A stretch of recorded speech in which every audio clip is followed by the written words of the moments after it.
Hello everyone. Happy New Year. Wherever you are. It's not New Year here yet. Got about 6 hours to go. Don't know if we'll stream that long, but we'll see. Guess it depends on how many questions we get. This is a test for my new setup. So we're going to kind of see how it goes. Got this set up at home. I am challenging the green screen because my hair is the final boss when it comes to green screen stuff. We'll see how it is. Lo-fi, this is lo-fi chilled beats from the Relaxed movement on YouTube. It's just a 12-hour stream.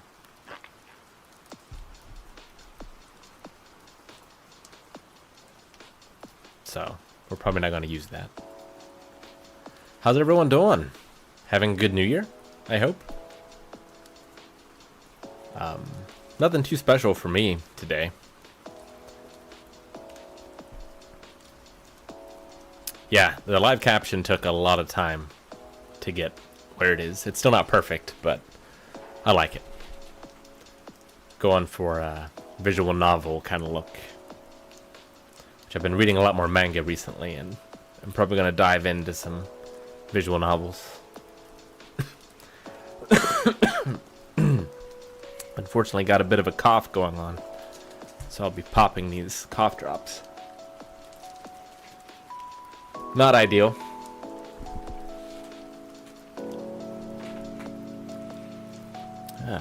Puerto Rico's only 1 hour ahead.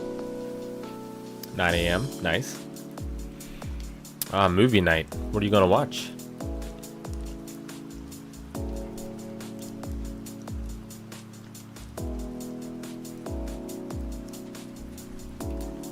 Ooh, Blade Runner. Or you mean the background? Background's kind of Blade Runner for sure. Try to get to this cough drop.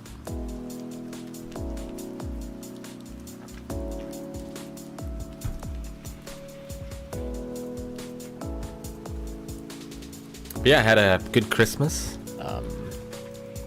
Cooked duck for the first time, which was exciting. Never cooked a whole bird of any kind before, so it was a learning experience and an adventure, but I think I did pretty alright. I'm pretty happy with myself.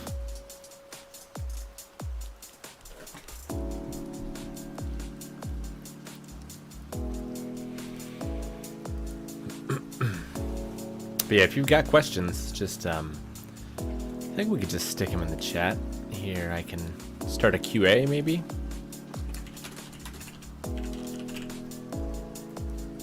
I've only done the boxing streams on YouTube, so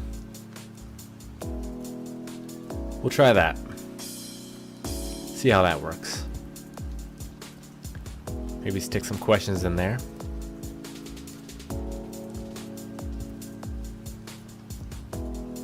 We'll test it out. This is kind of just a test stream, but also, you know, it's been a while since I've hung out with you guys on stream, so. For manga, I usually read it on my Kindle, although Santa did bring us some box sets of manga, which I'm very excited about. Picked up, let's see, Alita Battle Angel, Orin Host Club, and Fruits Basket, and His and Her Circumstances. I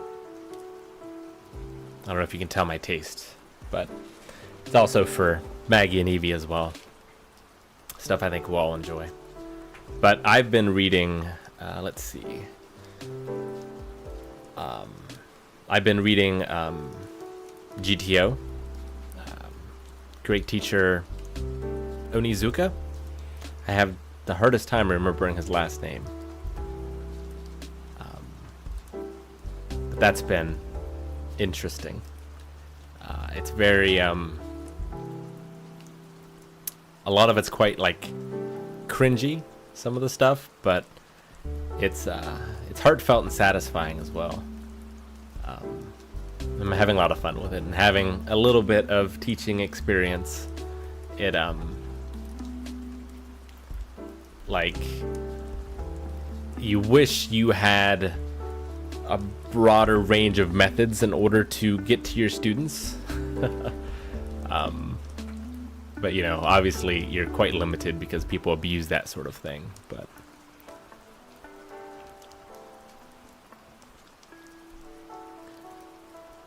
all right, let's see if questions are coming in and if I can actually see them. Hey, I can see them. That's cool. All right, we'll let that go. Perfect. Someone did ask one in chat though, other than the manga. I've also been reading Go 13, which there's not a lot of that in English. Excuse me. So I'm probably almost done with it, of what's in English anyway, but I've been really enjoying that as well. It got me to pick up the animated movies and the live action movies, at least one of them, which I haven't gotten to watch yet, but sorry. But those I read on my phone and Kindle, which is not ideal, but it's what I got. Oh, thank you so much for the super chat. The first one on this channel. Actually just got monetization not too long ago, and I haven't streamed since I've gotten it, so it's actually very exciting, and I hugely appreciate it. From Corey. Hey Rick, hope you're taking care of yourself. Correct me if I'm wrong, but you seem to read comics. What are some of your favorite, recent or old favorites?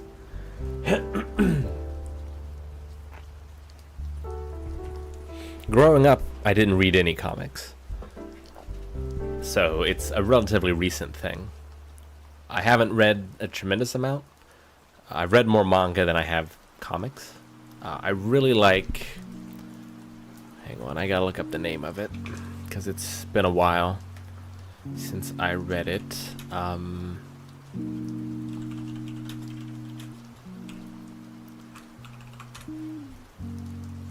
The God of Thunder. I think it's the word God of Thunder, the one with Gore the God Butcher. I really enjoyed that, and seeing that character kind of in the MCU was one of the big things that got me to stop watching the MCU. But I really like that. I love Alan Moore stuff, Watchmen, Swamp Thing, oh shoot, League of Extraordinary Gentlemen.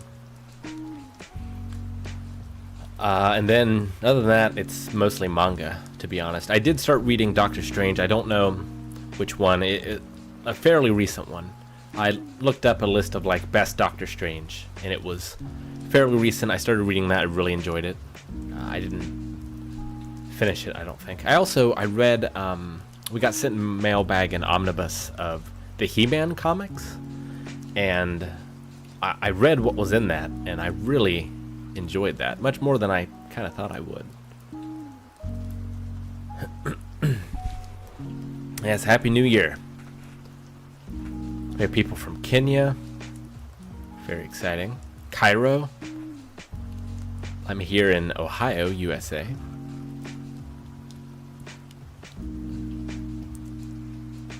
No, there's nothing inappropriate to ask on this. I might not answer, but I probably will. But try to put it in the Q&A, which is up top here. For me, it's like on the top of the chat. There's an Ask Me Anything. It's just so I don't lose it in the chat, if you can ask it there.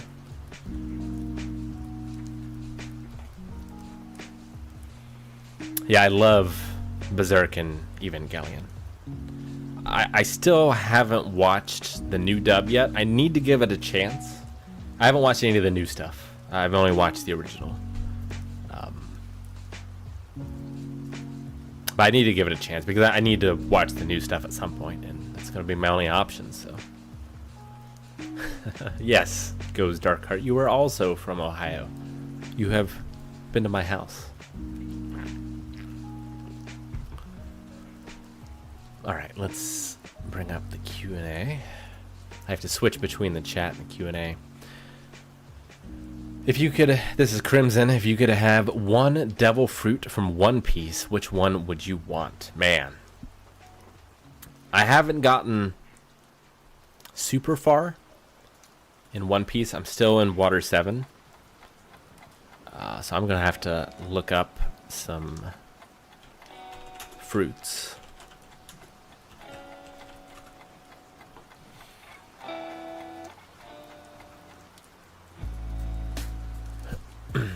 Because I don't remember the names.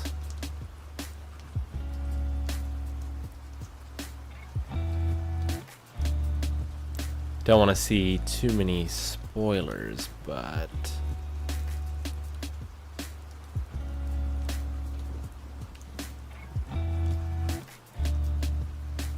I just want a list.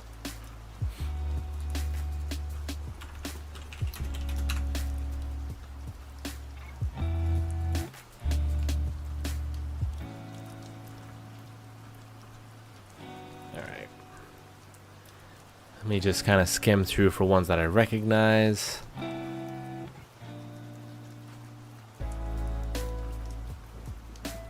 If I had the sand fruit, would I no longer be bothered by sand? Because I'm not a big fan of sand. But like, if I could control it, it wouldn't bother me, right? So that seems pretty good. And I really loved that fight. Damn did I love that fight.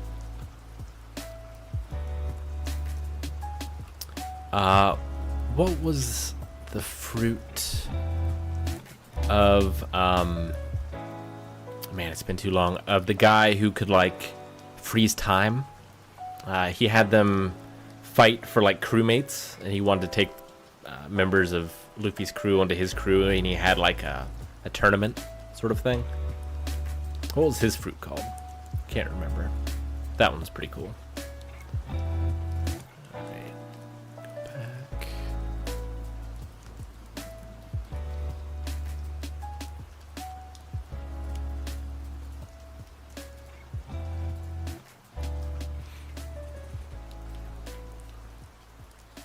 Sand is irritating. It gets everywhere.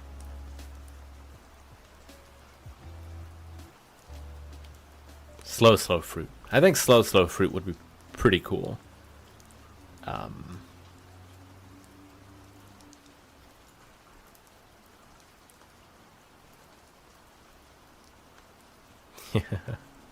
Yeah.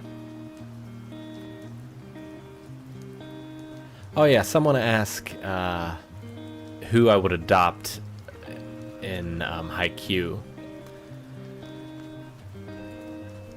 I don't know what. Again, I'm terrible with names. But recently we watched an episode of an opponent who seemed like he might be autistic, maybe. He was kind of like a surprise entrant from the team, and like we got his backstory. I joked about we were gonna go back, flashback to his childhood, and then that happened. For the life of me, I cannot remember his name, and I do not have my notes, and I don't know what to look up. I'm sure chat recognizes who that is, but I really felt a connection with him. I feel a connection with Kageyama as well.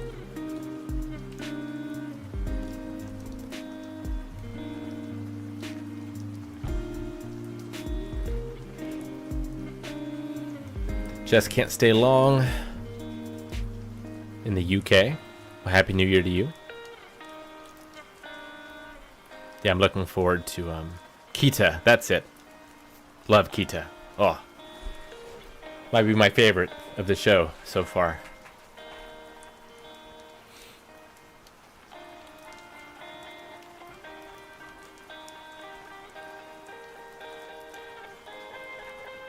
All right, let's go back to the questions. If you have a question, ask me anything is above in chat, I think.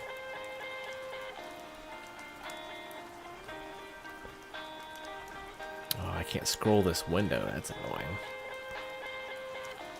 Okay, here we go. Let's see. Do you have a pre/post workout routine for eating? I should set one myself, but wondering if you have one. This is from Zen Kage. So I try to work out first thing in the morning, and I don't eat anything beforehand because of just the cardio that I'm doing. Like, it upsets my stomach. So maybe like a protein drink, but usually not. Usually just, back when I was drinking coffee, it was coffee, and that was it. And then I would just work out for an hour, 90 minutes, and then I'd work out again later in the day, and I would just try to eat at 11 o'clock, and then have like a protein bar or something at like 2 or 3. And then at 5, start working out again, and just try to keep in as little as my stomach as possible. When I do the really hard workouts for 2 or 3 hours or whatever, and I would just need something to keep going, I would have like a protein shake or something like that. But I can't have much in my stomach when I'm like jump roping or doing the bag or anything. So probably not the healthiest thing to do, but I just was the only way I could get it to work. Sonia asks, will you start back the Saturday morning trainings in 2024? I'd really like to get back to that. It's been a struggle to, lots of things have been a struggle, but exercise has been a struggle. With the anxiety and panic attacks, I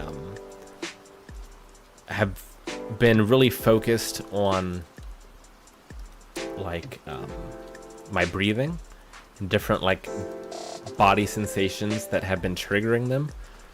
I think things are getting better, but I was having a lot of problems working out and having panic attacks, and it's something I haven't worked through yet. It's also, I'm trying really hard to work through all this without the workouts too, because I know I can do it with the workouts. Like I've done that in the past, and that worked really well for me. But I want to be able to find other ways to cope as well. And I feel like as much of a struggle as this past year has been, it's given me an opportunity to do that. And I think I'm making progress. Because I might not always be able to work out like this for my life going forward. Other people might not be able to do those kind of workouts and might still struggle with the same things I've been struggling with. So I've been working hard to find answers in addition to the boxing. So just using that, using this time as an opportunity to do that, and then starting to slowly bring the workout stuff back into my life. Small goals, trying to build successes is sort of the idea, but it's been something I've really struggled with this year, because for a lot of it I was down for no reasons of my own. And then when I started to try to get back into it, it was rough. So it's something I'm still working on.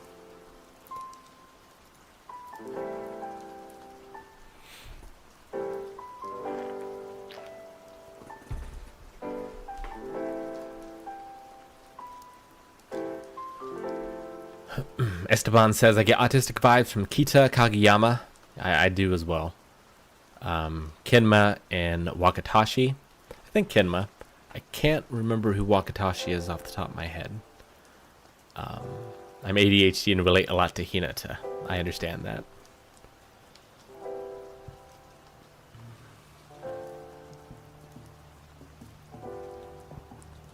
But if you have questions, try to ask them in the Ask Me Anything question up there. You don't have to pay or anything to do it. It's just, it puts them all in. I see some questions here in chat, and I'm probably going to miss them.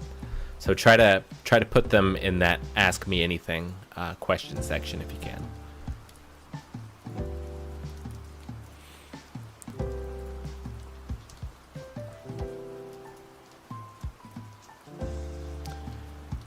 All right. Jacko is the one who asked who I would adopt, and I went and answered that one. Haikyuu is S tier, definitely. Love it. We'll be joining the crew for the AoT finale. Would love to see your thoughts on the ending. Man, I really hope so. I still need to watch the thing that I've missed, so...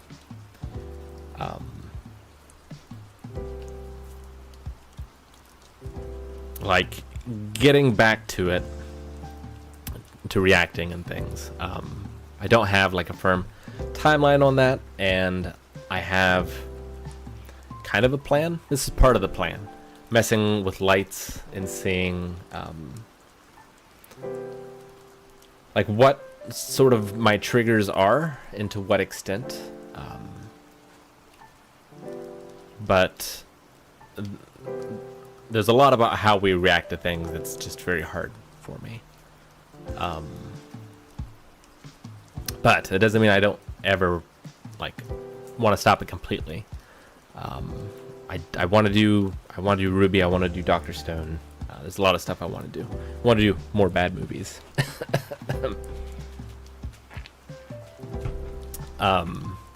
And AoT is something that I have a lot to say about, and I'm devastated that I missed the beginning of Jujutsu Kaisen season 2, because like those first 5 episodes, I want to do a separate video. I might do it here, I'm not sure. Like, I feel like this is okay for stream, but maybe not for like YouTube video. I don't know yet, but I want to talk about that for hours. Because that was incredible. Absolutely incredible. I want to try out a new format to talk about that as well. Like when it comes to the reactions, like sometimes I feel like I have good reactions, but a lot of times I'm just like taking stuff in, and when I have to do more than one in a day, I have to like measure myself and kind of not let myself get too excited, which is kind of the opposite of what you want to happen, because I have to pace myself in order to make it through a whole day, and it's something I'm still trying to figure out. I lost my train of thought, but yeah, I hope to do the AoT finale. I kind of want to make sure that happens if I can. Lightning, if you don't want to answer, that's fine, but I'm wondering how many people does Blind Wave have working for the company? Well, so we have employees and we have contractors. Let's see, when it comes to employees, I shouldn't have to count this, but I'm going to.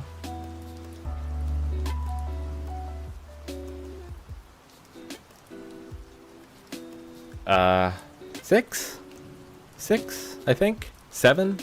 6 or 7. And then we have contractors for editing, but other stuff too. Like, you know, we have a lawyer that we contract occasionally. We have a tax accountant, stuff like that. So, and there's a number of those that... I'm trying to think of what the exact number would be. I want to say 8 off the top of my head, but I would have to go through and count it. But it continues to grow.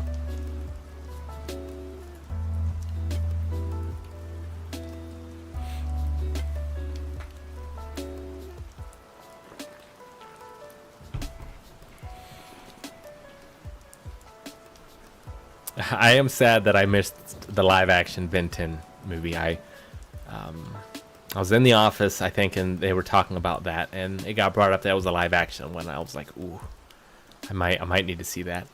The problem, AoT won't be so much of a problem, but like other than those 4 episodes of Jujutsu Kaisen, I haven't watched anything that I've missed. And there's two reasons for that. One is I've been pretty depressed. Not so depressed like recently, but I don't like watching things when I'm depressed because I just don't enjoy them, and I don't feel like I give them the opportunity to affect me the way that they might otherwise. And it's not, I enjoy watching new things, but I have to do it in moderation. So like if it's just me and like, not for Blind Wave, I'm watching like one thing at a time that's new. And occasionally a movie, but it's probably a bad movie. And if it's a good movie, I'm watching like, at most one a week, but probably closer to like one a month, maybe. Because I get affected for a long time by things, I think, and like very intensely. Like if I love something, like I just kind of explode in my emotions and thoughts, and like it's a tiring thing in a strange way. It almost feels like you've finished a workout, you want to fight or something, and like it's something I kind of have to recover from if I allow myself to really engage into something. It's just not sustainable to do that over and over again, I don't think. But like laughing in Faulty Towers, like that just, it mentally and physically just wrecks me for a bit. Sometimes a day or two. That just sort of aftershock of feeling that I get from those sort of things. Now, I don't know if that's like autism or if it's because I was on, for the anxiety, I was on antidepressants from a pretty young age, like 11, and I wonder if those sort of, because they definitely did when I was older, I noticed, and I got off from them, but they were sort of deadening my emotions, and I wonder if I just never learned how to deal with them when I should have. And so when I got off that, I think I felt them maybe more intensely than I ever did before, and that's something I'm still kind of adjusting to, I think. I don't know. I'm still trying to figure all this out.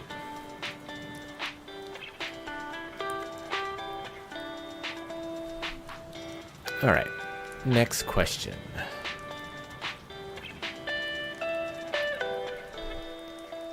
How's the audio balance, by the way? Music's not too distracting.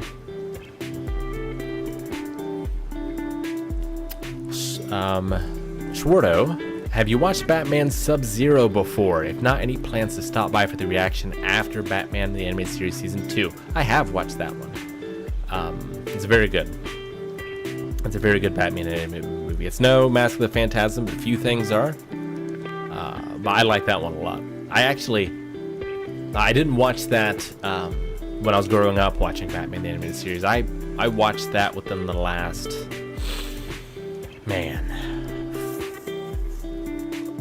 6 years, maybe I watched it like 6 years ago or something, but I was blown away. Mr. Freeze,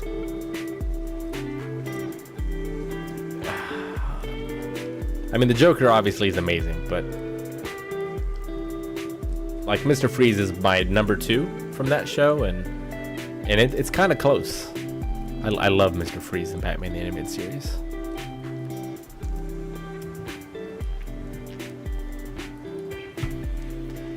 Dora, any plans for next year? Also wishing you all the best for 2024. Wishing it for you as well. So I'm trying to do more than I think I can handle, but not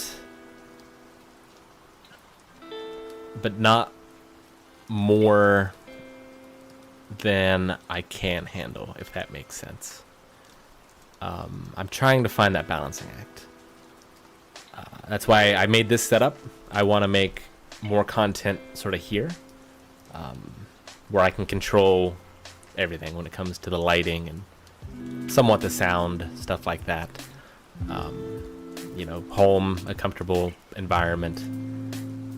So I kind of want to make more content in this setup. So I've been working on that. And I have some crazy ideas that just could never work. But man, do I want to try. I can't stop thinking about Resident Evil 4. I played original on PS2, and I think it's better than the remake. Although I really like the remake. And I just can't get it out of my head that the PlayStation 2 is the best video game console ever.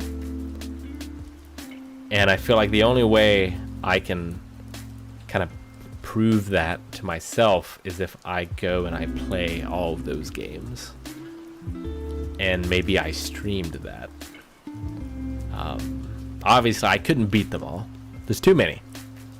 And it would only be the games released in the US. But even then, it's a staggering amount. And like... So, Jeff Gerstmann is playing through all the NES games on his YouTube channel, and I really enjoyed that series.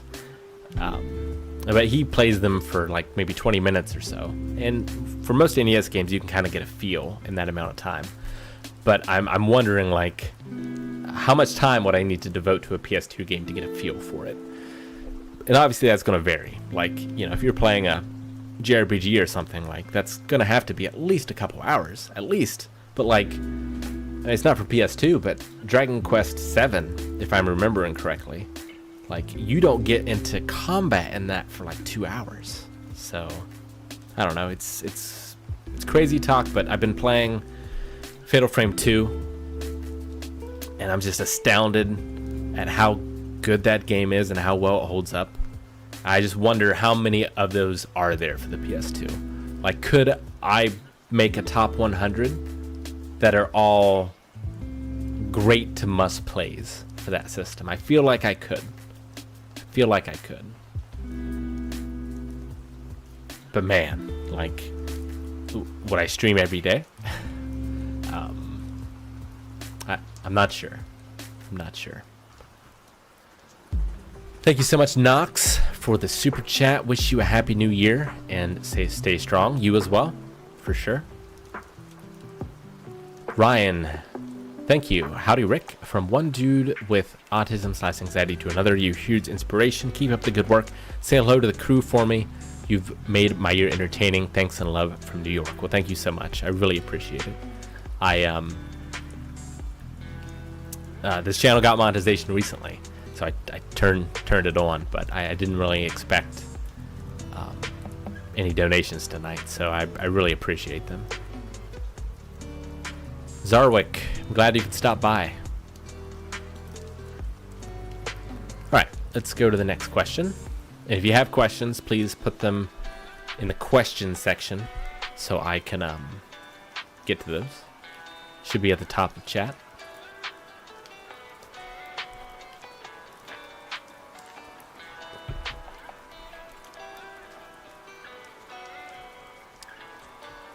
Alright. Can't check these off like I can on Stream Elements. Here we go. Jacob asks, who is the strongest Avenger?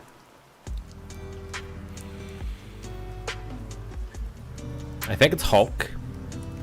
And I think it's Hulk not because he is physically strong, but because he has been able to wrestle with his inner demons and come to peace with them. And I think that is strength. So I'm gonna go with him. Nick asks, have you seen Gareth's Meringue? Dark Place, a miniseries from 2004. I think it would be right up your alley. I've never even heard of it. But I will copy it and paste it into one of my hundreds of tabs. Maybe check that out later. British horror parody television series. That sounds pretty fun. Looks like Jim Cornette kind of on the front of it.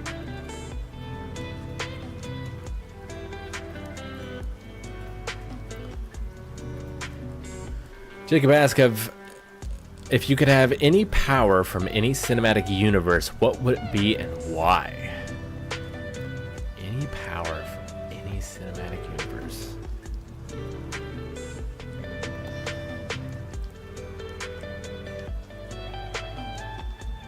Is Kurt Russell's steaming charisma from Escape from New York a superpower? Because that's up there. Man.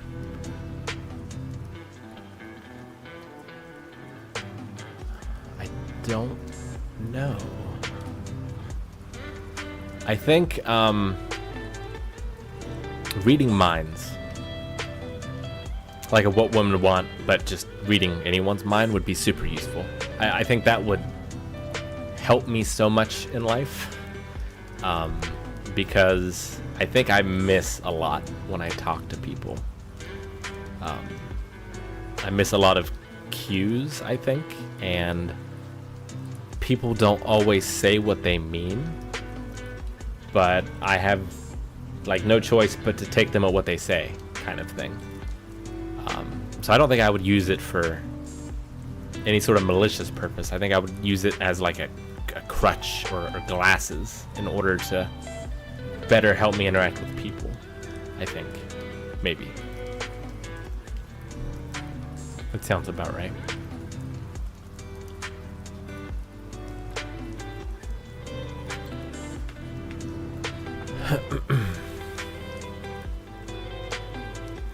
Going back and checking chat every now and then, make sure I don't miss anything.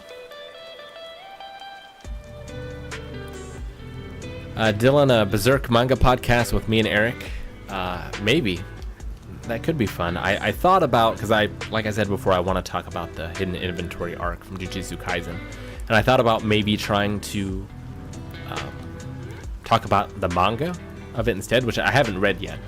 But I thought that might be a little easier to show than clips from the anime. And like I love, the animation and everything, but it's really the story and the character moments from that arc that are what really got me, and I think that would come across just as well in the manga. So that might be a test of that sort of content for us, maybe. Maybe instead of going back and talking about the arc, or maybe I could talk about the differences between the two as well. I'm not sure. Something I've been thinking about, though. And I always think about Berserk.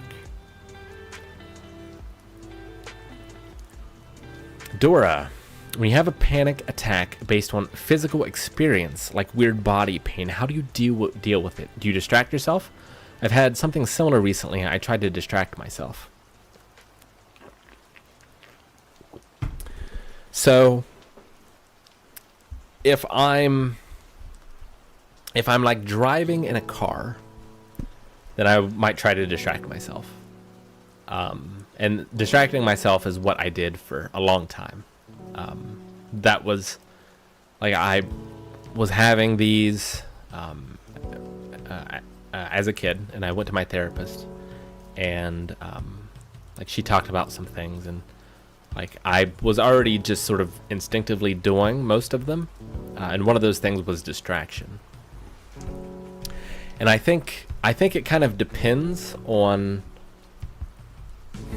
the type and severity of an anxiety. I think distraction could be valid, but I don't think distraction is often the right way for me. What I've been doing is, so my sort of guide on anxiety stuff is doctor, author, now passed away, by the name of Claire Weeks. ClaireWeekes.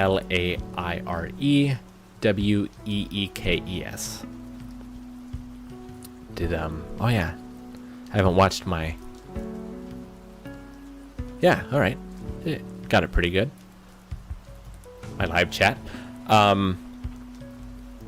She's sort of the pioneer on modern anxiety techniques, and like every book I've ever been recommended on anxiety that's modern, even by therapists and psychologists, are all just regurgitating her stuff, at least the ones I've seen. And then I bring their books back and I'm like, have you heard of Claire Weeks? They're like, no. I'm like, I feel like you should, because you are trained in this.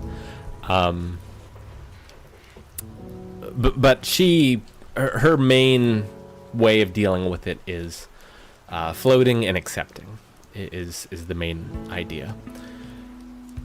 So you just sort of try to calm yourself a little bit in the moment, and you just accept what's happening to you. And it sounds very simple, but it is very hard, especially when you're in the middle of that. It's something that, just like anything else, I find I have to practice just throughout the day, all the time. It's like anything, right? Like for my boxing, if I want to get better at it, like I'm, in between reactions, I was doing footwork drills or working on the speed bag thing. Like it was something I was doing all the time. And I think it's the same with dealing with anxiety, where just like once you've been to a doctor and they've checked you out and there's nothing wrong, nothing that they can see anyway, just accepting it and accepting whatever that experience is, however you feel about that experience, not trying to push it or fight it away. I kind of see it as you're standing on the shore of the ocean and you can stand with a wide stance, arms out as the tide comes in, but you're not going to be able to stop it. It's just going to hit you worse. Or you can stand sideways and it'll hit you a little less, or you can lay back and just let it carry you. And in that moment, you need to find the strength to accept those feelings and accept whatever those feelings might mean. Because it's like, I feel like at a certain point when you have a health anxiety, it at some point boils down to being afraid of dying. And for me, it's had to have been getting to that point where I feel like I am dying and I just accept that.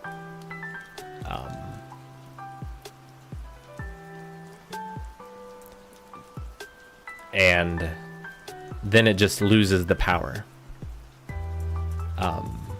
But like the more that you fight it, or for me, if I distract myself away from it, or if I treat it in a special way or in a fearful way, it will always come back, and it will come back worse.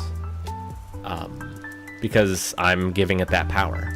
So I just have to kind of treat it like a child having a tantrum. Maybe not a tantrum, but like a meltdown, where I just like am around, and as long as it needs to be there, in order to be comforted and to fade away, I just have to deal with it until it does that. And that's still something I'm working on. But I feel like it has helped, and I've recently had a pretty big breakthrough with a lot of Maggie's help, helping me through some of those moments where just everything in my body and my brain is screaming that I'm dying in that moment, and just finding a way to be okay with that. And once you're okay with that, what else does it have left?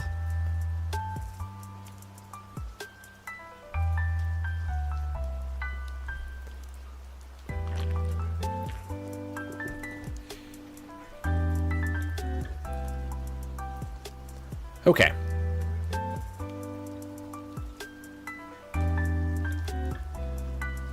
Let's go back to questions.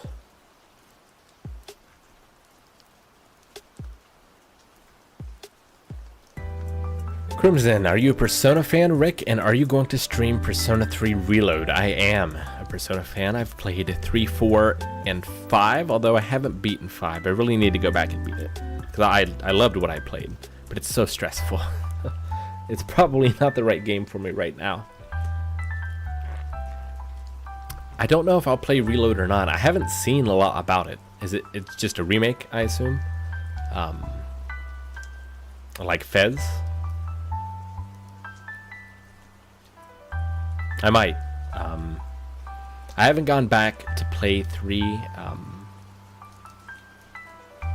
I love the sort of symbolism of how you summon the personas in that, with the guns.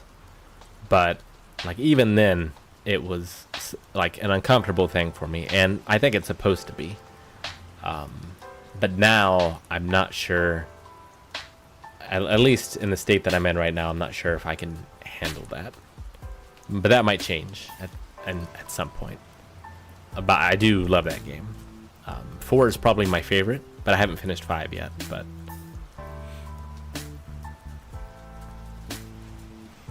Christy, do you have, maybe not resolutions, but aims and goals for 2024 Love from England? I have some projects that I kind of want to finish. The big one is, and I don't know the way to phrase it, like the healthy way to phrase it. Like, I want to get better, but I don't know what that means. And I don't know that I should frame it as if, like, I'm not well now. Like, I think looking at how I feel now as bad, I think is the wrong way to go about it. And like chasing after a good feeling is not right and maybe counterintuitive. I think I just need to write it as it is, not like try to force myself to feel different, and just practice good habits, mindfulness, journaling, like all the stuff I do and have been doing, but not putting pressure on myself to have like good days, I think is a big one, because I'll have a good day and then I get so stressed out about having a bad day that I inevitably have a bad day. So that's not really a goal for me. It's more just using what I've been going through as an opportunity to learn as much as I can, and to use that to help myself and to help other people, I think. Because I've wanted to do it for a long time, but I guess I just haven't had the strength. I wanted to do like a daily journal kind of on this channel, where no matter what kind of day it was and what happened, I just wanted to get one and talk about it, to let people see that no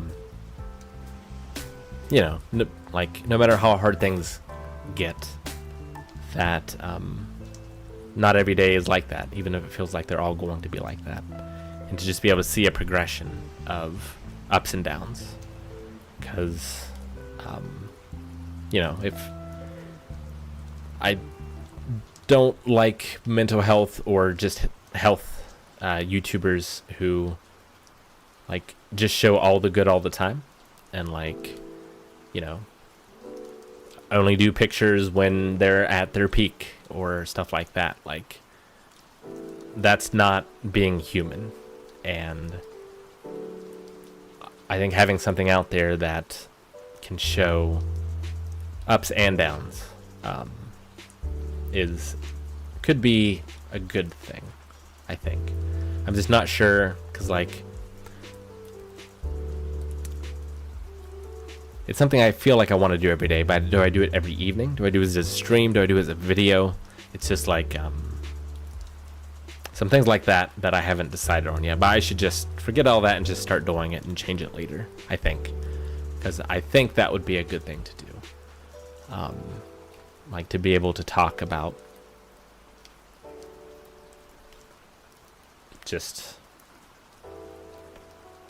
all those experiences, and someone out there will hear that experience and that will resonate with them, and they'll see hopefully other experiences in the future that are much more positive, and maybe have that bit of hope that even if it's been years that they've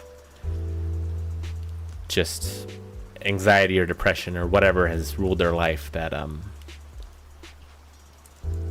there is something else. I don't remember if that was a question. I don't know where I got to from there. From Persona. That's the kind of introspective that the Persona series causes. I absolutely love that series. No, it was the resolutions. Right. So there is a hint hunt that I started working on a long time ago now. So long. That I really want to finish because I'm just so excited about it. I have so much fun working on it. And I really want to finish that. I really want to try to get my board game that I've designed. I don't know about published this year, but like to get that moving and to get that out there again in front of people, to sort of take steps in order to getting it published, possibly. I would love to do that. I want to start boxing again. I want to like go to a gym and like start sparring with people. Like, you know, it sounds so funny, but like, so when my anxiety gets bad, I kind of revert back into an agoraphobic, which is someone who can't leave their safe spaces without, you know, having a panic attack or something. And like, it is shocking how quickly your world can shrink back again when all that stuff starts to take over. And so, you know, recently and like by recently I mean this month, I've been able to drive myself places by myself, like go to a grocery store or that kind of stuff. Like the first time I think I drove for a while was when Maggie broke her leg, and I was able to drive her to the hospital. Like, those don't sound like big deals, but they are very big deals. And so just continuing that growth and like crawling before you can walk and getting those successes in just will open the world up to me again. But right now it's still a dark and scary place, and I don't have enough torches to make it very far.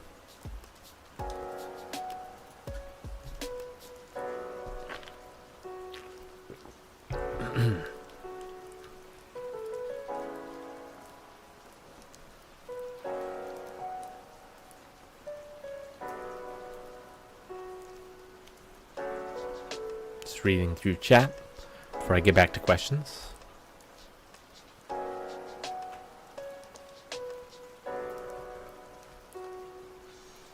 That's right, Sam. Little by little.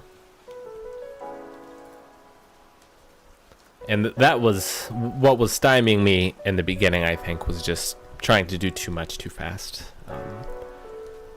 Especially when it came to the workouts, where it's like, yeah, I'm doing these workouts and I'm having these panic attacks, and I'm doing nothing in these workouts. Like I was, you know, before I would go 3 hours. Like my heart rate was 180 the whole time. And it was just go, go, go. And like nothing could stop me. And then, you know, it wasn't a couple months that like I would have a panic attack from walking up and down the stairs. because my breathing changed a little and my heart rate started up a little bit. Like it, it's tough, and you know, you can get very depressed very quickly, which I did. All right, going back to questions. If you have them, make sure you put them under questions, not in the main chat, but there's a Ask Me Anything Q&A. Go in there and put it so we don't lose it. And I'm heading back there now.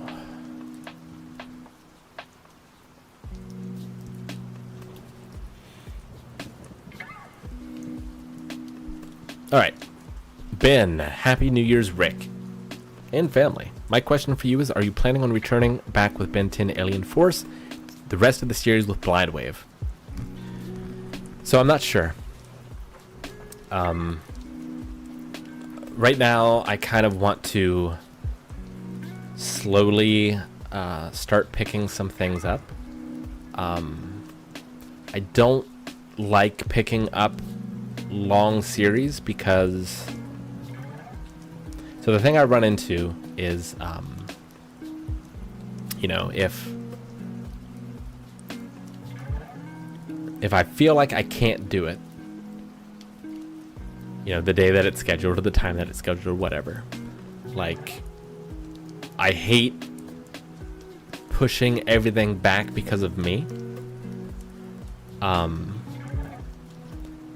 And there's other solutions that I think would help some too, that I also don't like the idea of. Like, you know, sometimes if there's a super hype or emotional moment, like if I'm watching something at home, I just pause it. And then I kind of deal with that. And sometimes dealing with that is running around the house, or, you know, working out or taking a walk or something. Like, I get hit hard. I get hit hard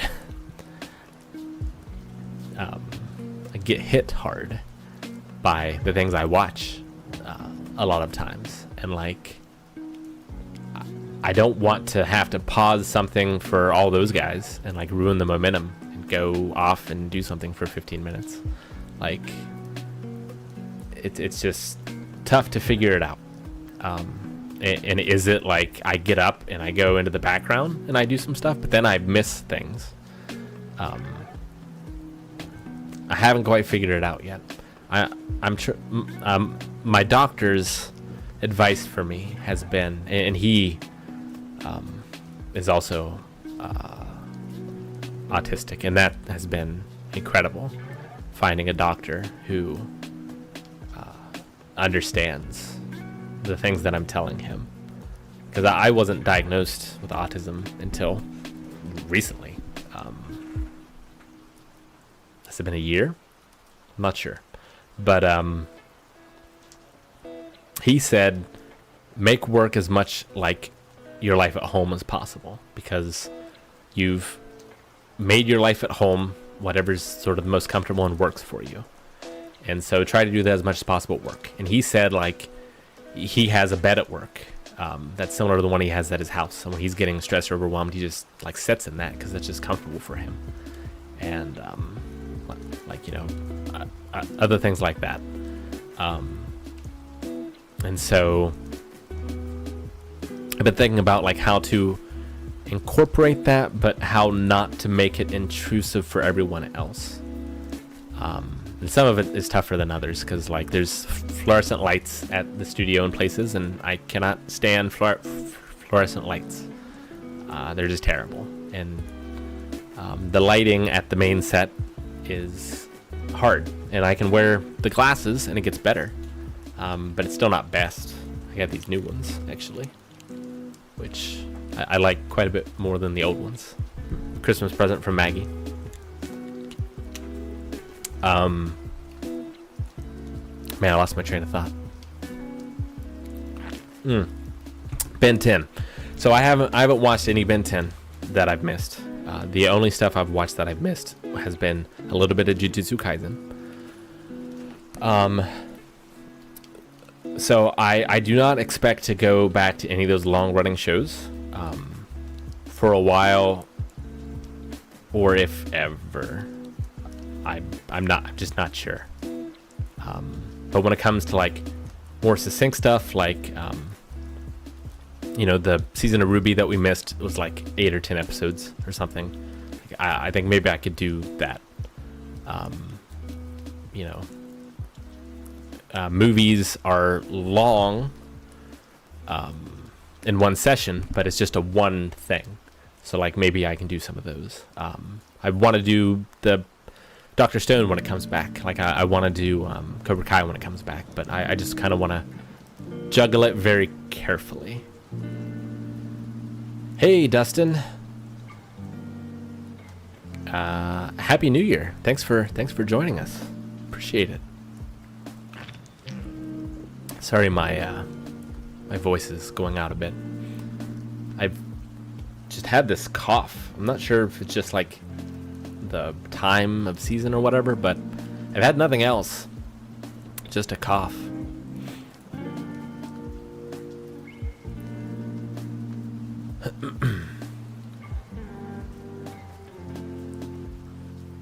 Yeah, it's weird. So I don't get sarcasm very well, but my old glasses, like I wear them to all the shops and everything, and like I got a lot of compliments about them, and I couldn't tell if they were being sarcastic or if they were genuine compliments. I like to think they were genuine, but it's weird too, because I don't know.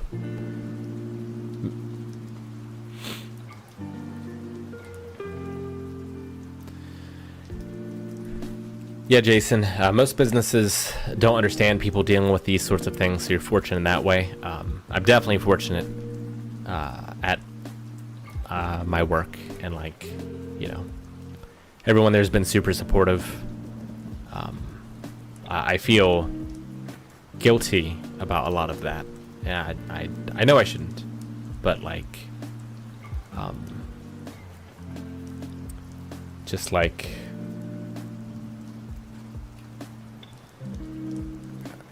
I have a desire to meet people's expectations, I guess, and now I feel like I've had to make those expectations suddenly shift, and I don't know, I'm just grateful for all of them and everything they've done, but I still feel like that's one of the main things that really got me in my depressive spiral, was just like feeling like I was being a burden to people, and just trying to shift my frame of mind to look at that in a different way. But yeah, like it's nice. I see more and more signs of like autistic or sensory friendly shopping, that they'll have like hours for that sort of thing. And a local movie theater has some of their shows are sensory friendly, where they're not as loud and things like that. So it's nice to see that becoming more and more widespread. And I think I hope with this sort of thing, not that, this is probably going to go viral or anything like that, but just, it's why I wear earplugs that you can see, although the long hair kind of hides them, or like I wear the glasses. Like I want people to ask questions. I want them to be like, why do you do that? Then I tell them, and then that gets it into their head that it exists, because if you're not around that and you don't experience that, you wouldn't even think of it, right? But like,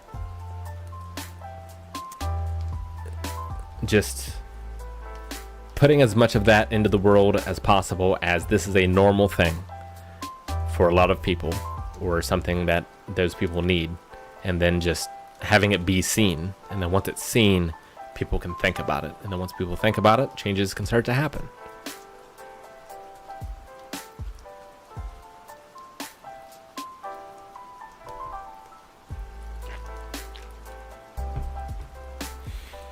All right. Let's look at the next question.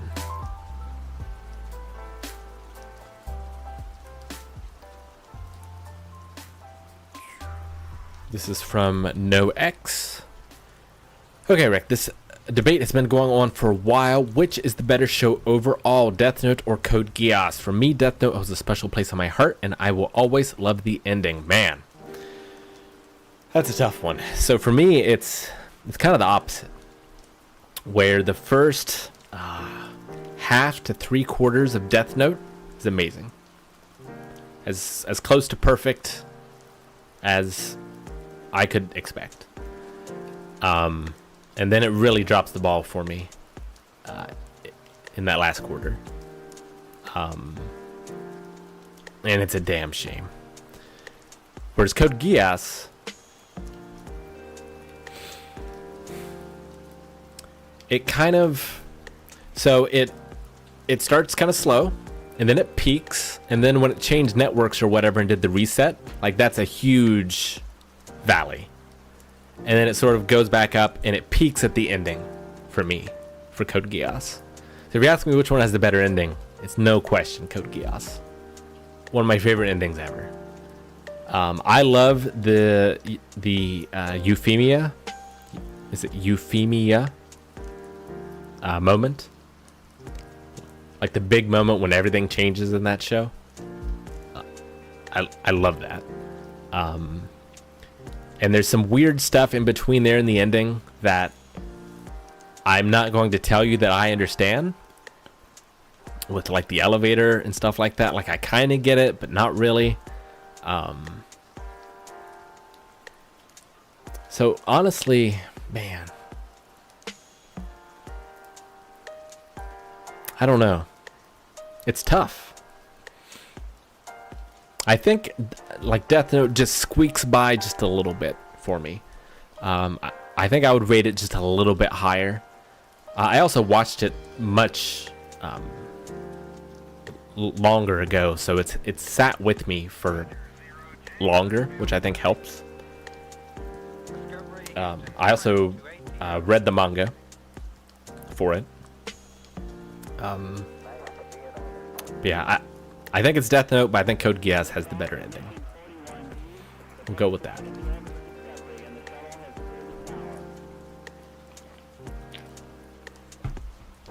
I don't think Code Geass is 10 out of 10 overall. Like that reset really throws a wrench into things, I think.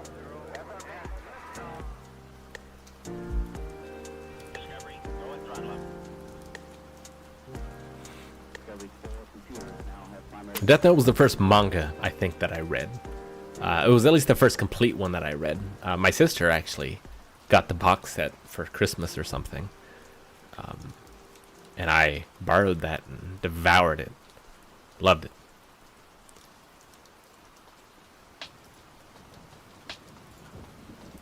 Remember, if you got questions, put them up above under Ask Me Anything. So yeah, you can ask me anything. I might not answer it, but I probably will.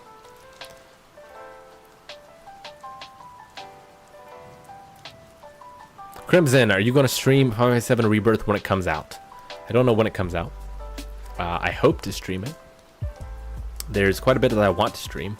I want to finish Final Fantasy 16. That's probably going to happen when we get back into the office, I think is the plan. I think Eric's going to stream something, and then I think I'm going to stream that. Which I'm very excited about. I've been away from it for too long. And then yeah, like I need to know where 7 goes after remake. Cause it could go real bad. Like I feel like Doctor Strange, where I'm seeing every single possibility, and every single possibility I see is terrible. But man, I really hope not. I really hope they know what they're doing, and I really hope they nail it. Damn, I hope so, because Final Fantasy VII holds such a special place in my heart, the original. And I liked the remake. 7 still is my go-to. But we'll see after all this is over. I'm not I'm not gonna hate on it because it's different. At least I'm gonna try not to. But it's gonna be different, and I'm scared.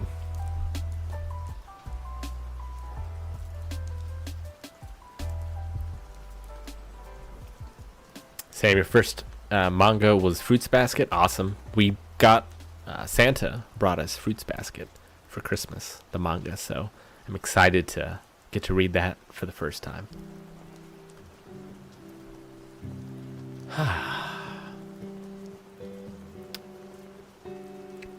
Just so I don't miss them, make sure you're putting your questions in the Ask Me Anything question, which should be at the top of chat. But I do see one from Narnia here. Is it possible for me to join in Vinland Saga Season 2? It is possible. I can make no guarantees at this point, but it's another one that I'm very curious about because Season 1 was like the definition of a C in our rankings for me, I think, where like there was good and bad, maybe in equal measure, but I see a lot of potential there. And from what I've heard, Season 2 nails that potential. But that's also what they tried to tell me about, is it Season 2 or Season 3 Demon Slayer? Which one did I watch? I think it was Season 2. And, like, I had some people tell me, like, oh man, it's so much better in Season 2. And they lied. So... can't trust the internet, including this stream.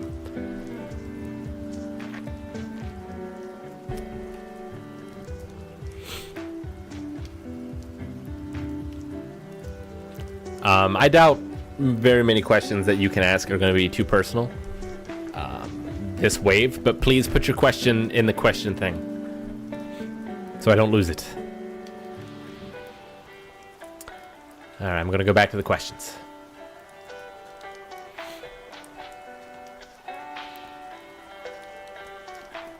Timothy, I'm just curious, are you also ADHD or autistic only? I ask partly because it's somewhat common to be both. Just want to understand a little bit more about where you're coming from. No, that's a good question. So I am... I've been diagnosed with autism, generalized anxiety disorder, panic disorder, PTSD. Is that it? Feels like that's it. I don't think I'm ADHD. And from what I've read about it, because my wife is ADHD, I've tried to read and understand it as much as I've been doing for autism. I don't believe so. But I also wonder, and this is something my wife and I have talked about as well, of like, in 10 years from now, I wonder if they will be different diagnoses. Because, like you said, there's a lot of overlap. And I wonder if there is just, like, what the understanding of all that's going to be in a few years' time. Because I feel like they're more alike than they are different. But I don't know.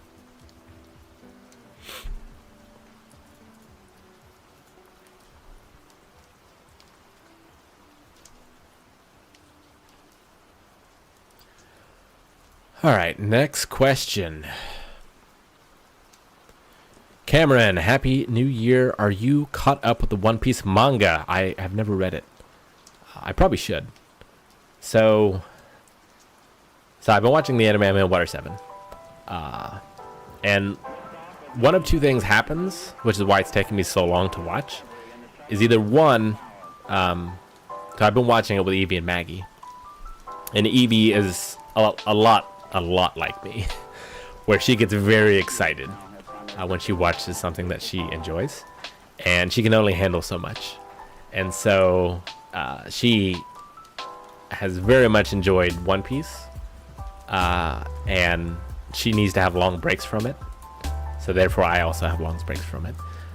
But also, much like Naruto, although I didn't get to do this with Naruto because I was watching it for Blind Wave, but in One Piece, I get pissed off when a character dies but doesn't die. And so I will take a long break to get over that whenever that happens. So that also has made One Piece take longer than it should have. There's enough in One Piece that I always come back to it because, like, I think Naruto has better music. But for me, I think One Piece maybe has better everything else. The world building, just the creativity of the powers, the places, the characters. Like the main crew, I like the One Piece crew better. And yeah, it's just... So I always come back, but it takes me... It takes me time.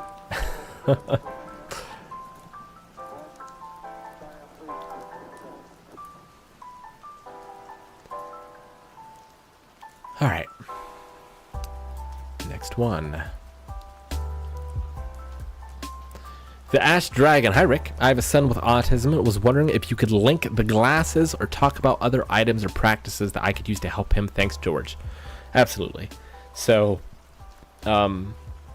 first, I want to say that autism is a spectrum, and everything that I experience is not something that he will experience. Everything that things that help me might not necessarily help him. So that's important to know. I suspect that my daughter might be autistic. We haven't had her tested. But like, and I will definitely go over those items, but like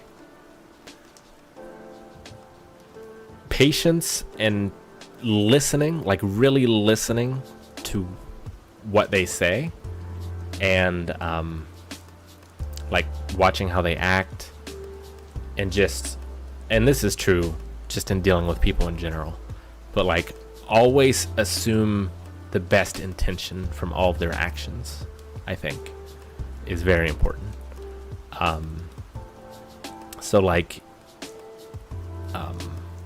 you know, if they are having like what looks like tantrums, and I don't know how old your son is or anything, but like a tantrum might not be a tantrum in the way that you normally understand that word to mean. It could be a meltdown, and a lot of time, like especially you have this in schools, but like they will see autistic behavior as disobedient behavior, and that's not really what it is. There's some very good books. If you haven't read them, let me pull some of them up here. And I'm still, you know, going through all this stuff. If I had been diagnosed earlier, I would be an expert, because I was diagnosed pretty early with autism, or not autism, anxiety. And I've read and studied and gone through so much exploration when it comes to anxiety. I wish I had been the same for me for autism. I would know more. But I like the book Uniquely Human, which is quite good. And most books deal with autism in children. But that one is quite good, and I would probably start there if you haven't already. I think Unmasking Autism is also quite good. But as far as let's see here. So these are Theraspecs. Yes. So THERASPECS.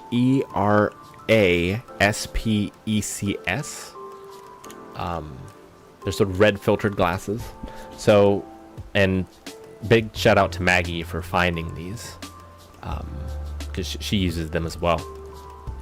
And we've tried others, but these ones so far have been the highest quality and make the most difference. They are expensive, unfortunately, but you can also get them in prescription as well, which is quite nice. They come in different, form factors. Excuse me. I don't know if they do children's glasses, but I think that they do. And then otherwise, earplugs. So these are just like, I don't know what brand these are, but these are sleep earplugs. I've been wearing them recently. Do I have boxes? I tweeted at one point, I think, one of the brands that I use. Hang on a second. I'm gonna see if I can bring them up real quick here. Loop earplugs have been quite good. The main problem I've had with them is I hear myself echo a little more when I talk than I'm sort of comfortable with, but they have different ones as well.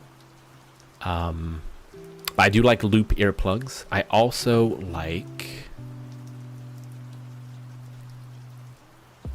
let's see if I can find that other brand, because I really like that brand. They're actually musician earplugs. Stage earplugs. They're not loop, although I really like loop.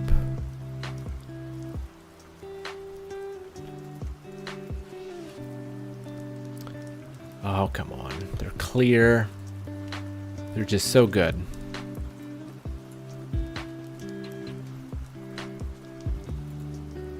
Might have to go find them.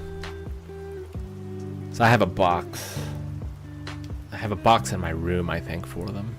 If I can't find them here. Ah, here we go. Earpiece is the name of the brand. Quite like those as well. And then for we have Bose noise canceling like over ear headphones for like really noisy environments. I go around oftentimes just with my AirPods in on noise canceling mode. Like I just walk around the house with those. But yeah, like sensory stuff is the probably biggest triggering thing for me, and those things help.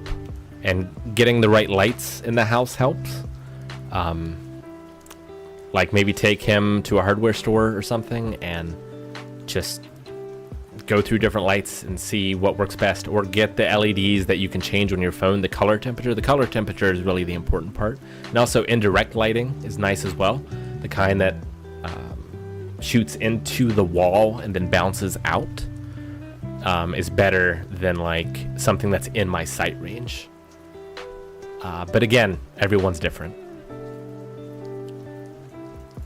But those have made huge positive changes in my life. Like the first time that I think I was ever able to enjoy a walk outside on a sunny day was I had my new noise canceling headphones and I had a new pair of sunglasses, and it was just, I don't know how to describe it. Like I would describe it by Dr. Stone. One of the characters gets glasses in that show, and the sort of moment, like the way that character feels is how I felt taking that walk that day. It was just, it's crazy what a little change can grow into to change your life for the better.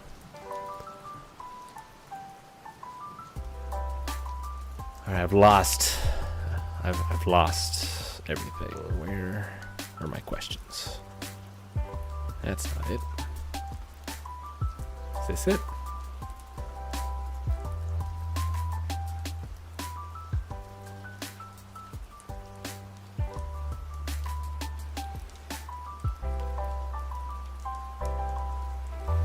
Okay.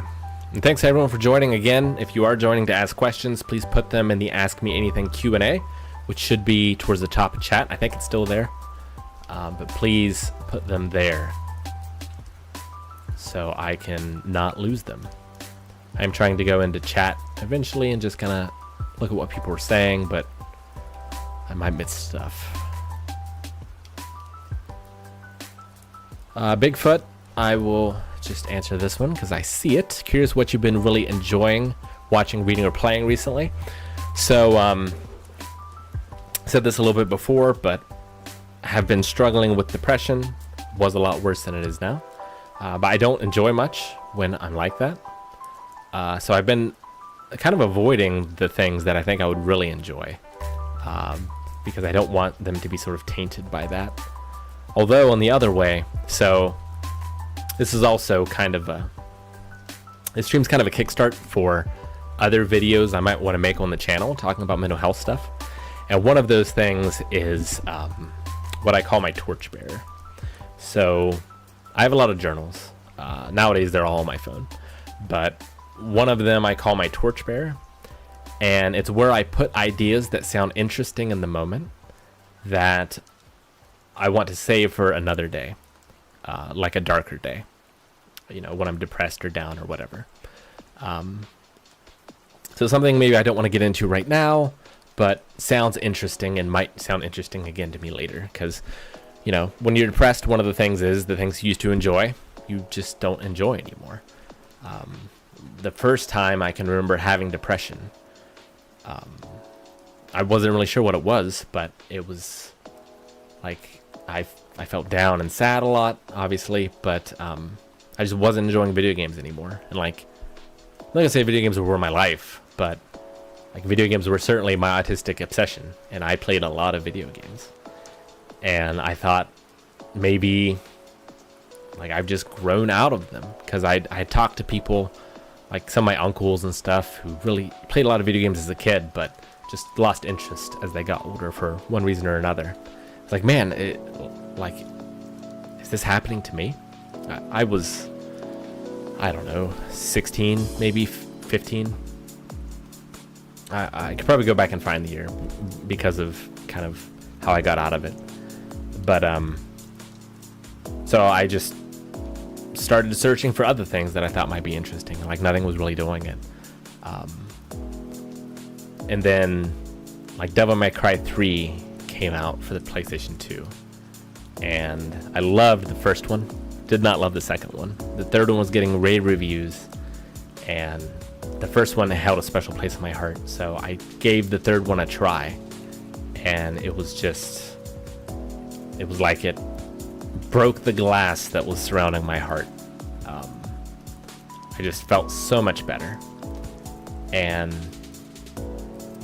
like, I think art and fiction can have that power to that's another video at some point that I want to do, mainly talking about Berserk, but just the power that art, storytelling, fiction can have on a life and on a society as well. Like how it helps you prepare for things emotionally, or how it helps you out of things as well. And so, like, Devil May Cry just resonated with me at the perfect time, where I was just able to enjoy it again. And like, once I could enjoy that, I could enjoy other things. And I'm sure there was other things I was doing in my life that helped it as well. I was in karate at the time and like stuff like that, but like, it just seemed like that was the thing that did it for me. And so I keep a journal of things that I think might be those things in the future when I'm in a dark place. And in the recent times, when I was in a very dark place, I went to that journal, and there was a link to a video on stone skipping that I saw, and I was like, that seems interesting. Like, I've enjoyed skipping stones before, but I was never good at it or anything. And this was an interview with the best stone skipper in the world. And so I watched that, and I got interested. And I was like, you know, let's let's try to go out and skip stones. And that was a big thing for the time because I was not leaving the house. I was certainly not going outside for long periods of time. And I was in just so much physical and emotional pain, which we'll talk about at some point in a video, how those things kind of get intertwined in me. I don't know if it happens to other people, but and just going out there and looking for the perfect stone was like the first time in what felt like forever I was able to be in the moment, like to be practicing mindfulness. And I was able to look up at like the birds that were in a tree and just had this feeling of like, because you know I was in an absolute panic, like just being out, and just being able to look up at those birds and just look around and get a feeling of like inside it's like the end of the world and like all the sirens are going off and all these things, but like I look around and everything is so peaceful and I can be part of that peace, because no one else is running for their lives or like avoiding any sort of dangers, like, because there is no danger. And that was the first moment in certainly weeks where I was able to be at peace for a little bit. Like it didn't last super long, but it was enough to give me hope that I could have more of those in the future. And that came from what I call my torchbearer, which is just this list of things to try if nothing else seems interesting. Yeah. Don't know how we got there. Don't know if this is what you were expecting on your New Year's, but hopefully it's good. And Happy New Year, if anyone celebrated one in the last hour.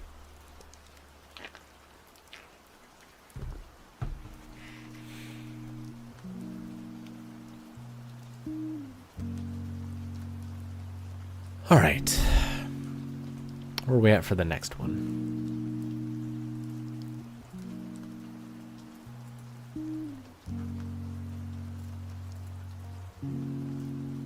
That's not questions. How'd I get there? Here we go.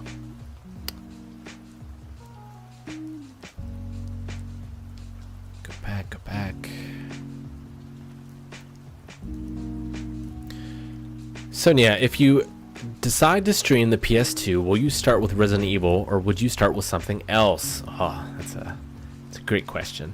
I was thinking about starting with Devil May Cry 3, actually, just because of what I talked about. And kind of as part of that series, I kind of want to talk about games that are important to me and why they're important, and obviously that's one of the reasons Devil May Cry 3 is so important to me. And I would also want to make it to where people could suggest games as well. And even if we don't get through the entire collection, maybe we get through what people suggest, for however long that takes. But I think Devil May Cry 3 might be the first one. But I'm also afraid because I want to rank the games as well, because I love ranking things. I'm concerned if I start with Devil May Cry 3, that might be at the number 1 spot forever, or until I play Resident Evil 4. I don't know. That's a fantastic video game. I don't think action games have surpassed it. But again, it's also one of those things where I haven't played it in years. So maybe I go back to it and I just have these rose-colored glasses, which I do have rose-colored glasses.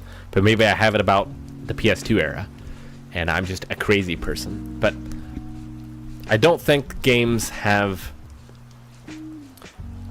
evolved a tremendous amount since then.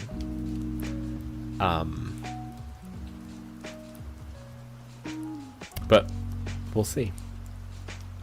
Because, like, you know, I grew up with an NES, but, like, looking back and, like, the amount of progress that happened in those early days of genres just being created, just like, it'll probably never happen like that again, right? And a lot of that stuff happened before the PS2. Like, I feel like the PS2 started to take a lot of those genres and really refine them, in the 3D space especially. But I still think there's a ton of innovations in the PS2 era, and I feel like graphically we continue to have that, but in terms of design of games, I feel like I see that less and less. But who knows?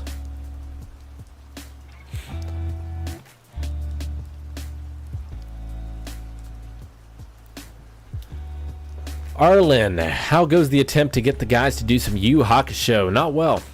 First of all, I wouldn't want them to do it without me, and I don't know if I could right now.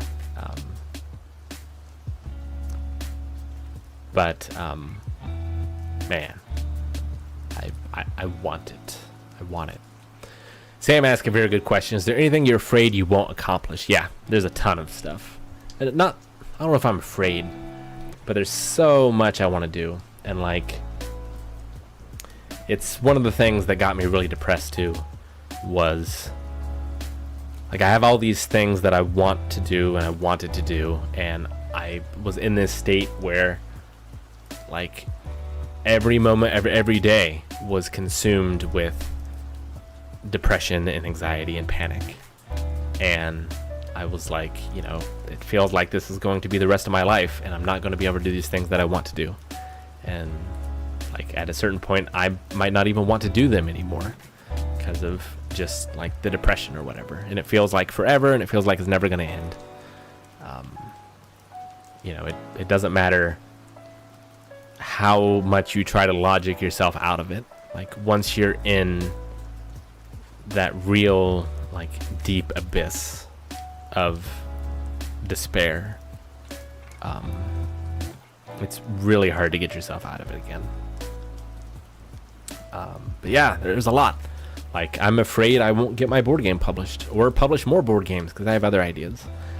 There's video games that I want to make that I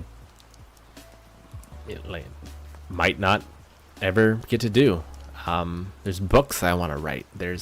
I want to get back into writing like children's poetry and just poetry in general. I want to get into boxing. Like, at first, like, I was getting very serious into boxing, and I was like, you know, I think I want to fight.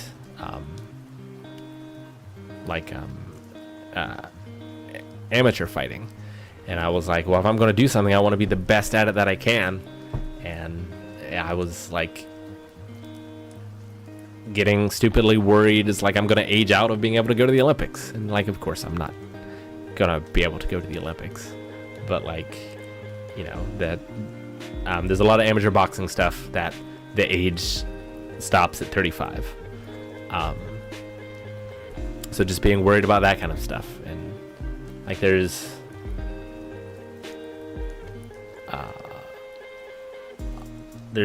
a lot, let's say, that like I need to get better at balancing those things, because what happens to me is the way I feel like I work best, and it probably isn't the healthiest, but I become obsessed with something and I work on the thing until it is finished. And like, that's not great. But I get things done then. But I need to find a way to be able to like take that in spurts, where it's like, okay, for 4 hours, I'm going to work on this thing. Not, I'm going to work and not sleep and not eat for, a week or 2 weeks or however long it takes to get this done. Like, I'm going to work on this thing for 4 hours, and then now I'm going to move my brain over to my family. And not keep it on this thing that I want to work on. Like, that's the tough thing for me, is finding a way to balance,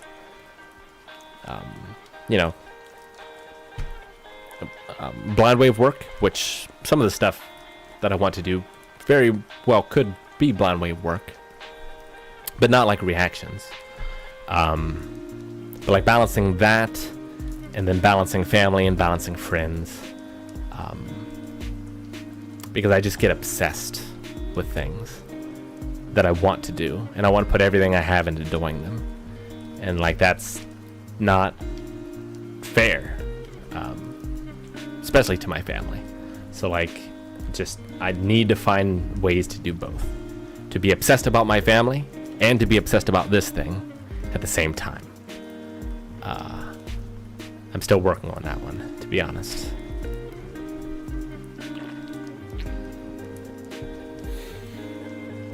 Not a question, but Movie Scene says there's no rainbow without a little rain. Yeah. I was listening to one of Claire Weeks' audiobooks, and she was talking about... Man, I'll have to go and look it up. But she was talking about, like, struggling through anxiety and depression and panic, and like the amount of suffering that puts you through. And then she read a line of a poem and said, like, because you've done that, you can appreciate this in a way that few can. And that really resonated with me, where it's like I can understand this art better because of what I've been through. And that applies to more than just art. Like, I can maybe help more people because of what I've been through, and I can become stronger and do more because of the trials. The Movie Scenes also says, I embraced pain, but I don't let it get in love with me. Those two quotes help me the most dealing with my anxiety and depression. This pain I am feeling is necessary to keep me going, but you can't let it get attached to you. Yeah, and it's like, in my early times of dealing with this, I saw it as an enemy, something I needed to fight and win against. But now it's like a persona in Persona, where it's like a dark part of me, but it's something I need to embrace and live with, and not shy away or run away or fight. Just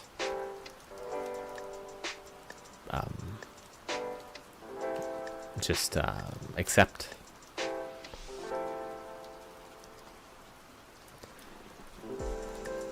And when you have, and again, I wish I had better words than just good days and bad days, but when you have those good days, like, you appreciate them so much, and you wouldn't have that if you didn't have the bad ones.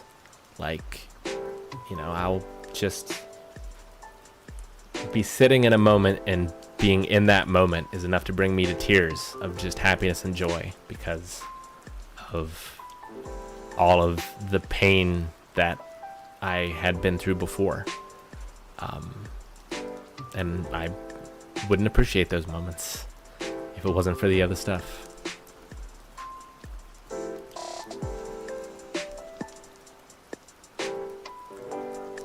Happy New Year, everyone. Thanks for coming.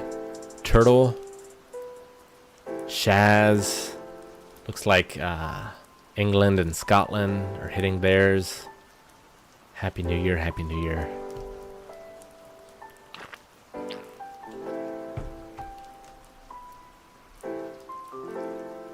I've got another 4 hours and 15 minutes here, I think.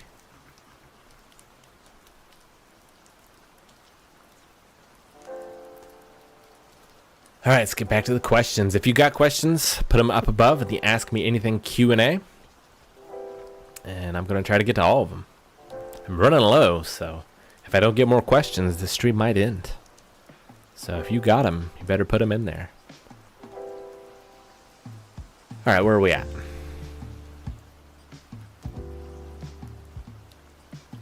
This music's good.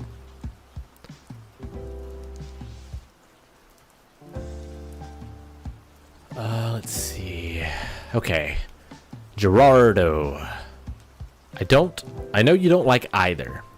I'm curious, which do you dislike more, Demon Slayer or One Punch Man? Also, was kind of hoping you would see upper rank 1 from Demon Slayer and thoughts on design. Excuse me.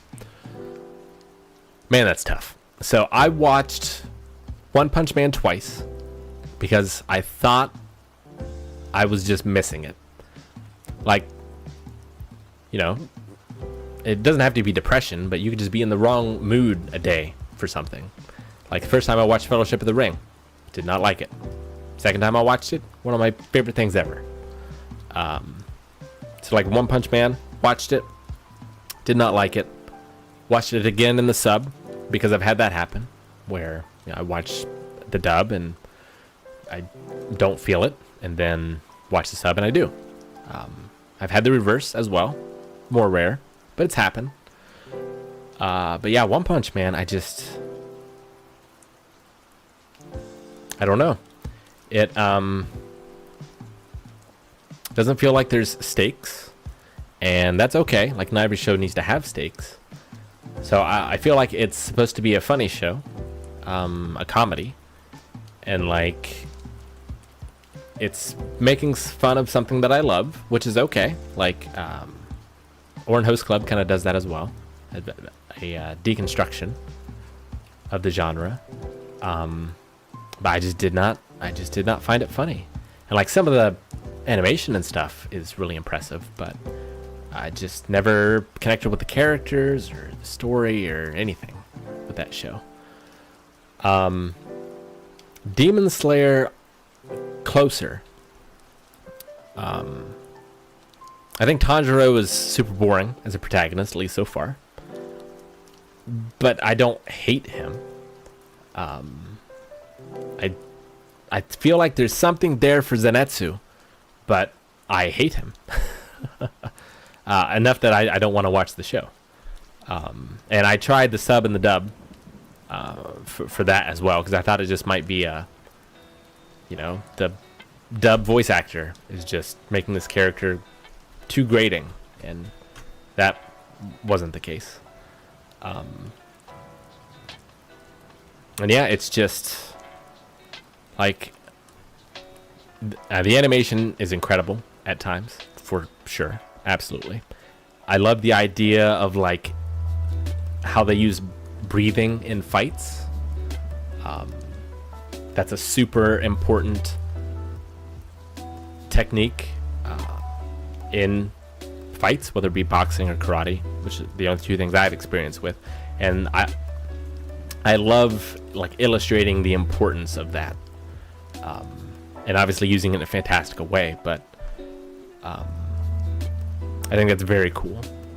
So I like the power, not scaling, but the type of power in that show. And I like some of the, way the demons work and things, but a lot of it is just, it's stuff I've seen before. Like it's just seems like a super generic story that meanders a lot. The main villain, I feel like you hardly see, and he doesn't have the presence when you see him in order to make him super memorable or be like, yeah, I really want you to go get that guy. I mean, obviously, what he did to Tanjiro's family is something that I can certainly see Tanjiro wanting to get revenge for, and I understand that, but I just don't get that charisma or whatever from the main villain, or really any of the villains that they fought in the show, especially. So I don't know which one I like least. There are things in Demon Slayer I think I would watch again. some of those fights, like on their own, separated from the story and where he gets the power in a fight, I think is cool, and I would probably watch those again, but I don't think I would ever watch anything from One Punch Man again. Having never seen season 2. Maybe season 2 is incredible. Alright. Timothy, having a daughter that may be autistic, what are your thoughts about modeling autistic self-acceptance to her? So,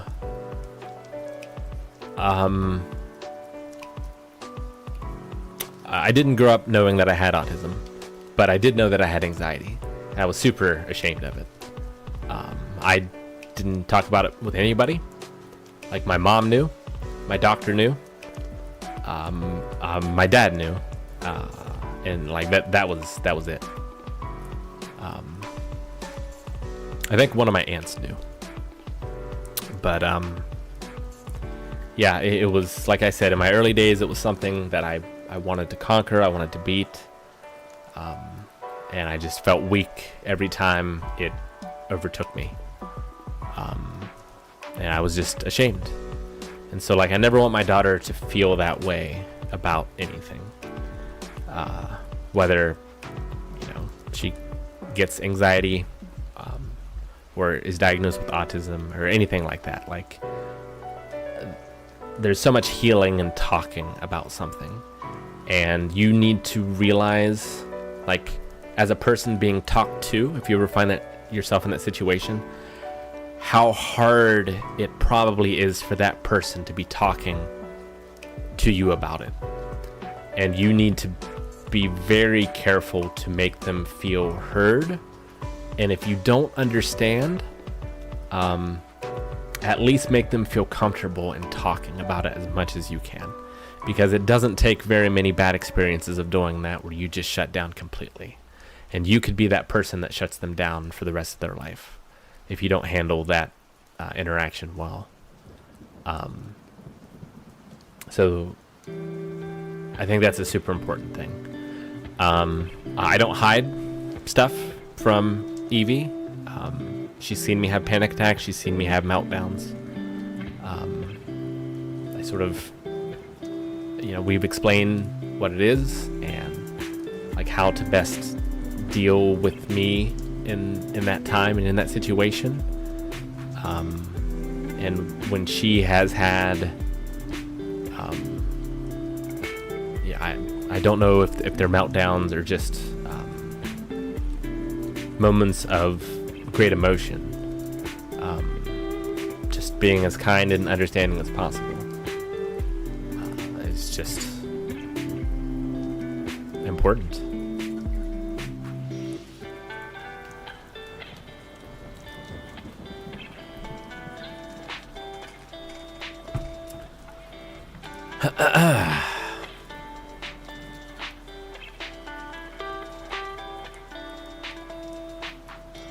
Alright, what do we got next?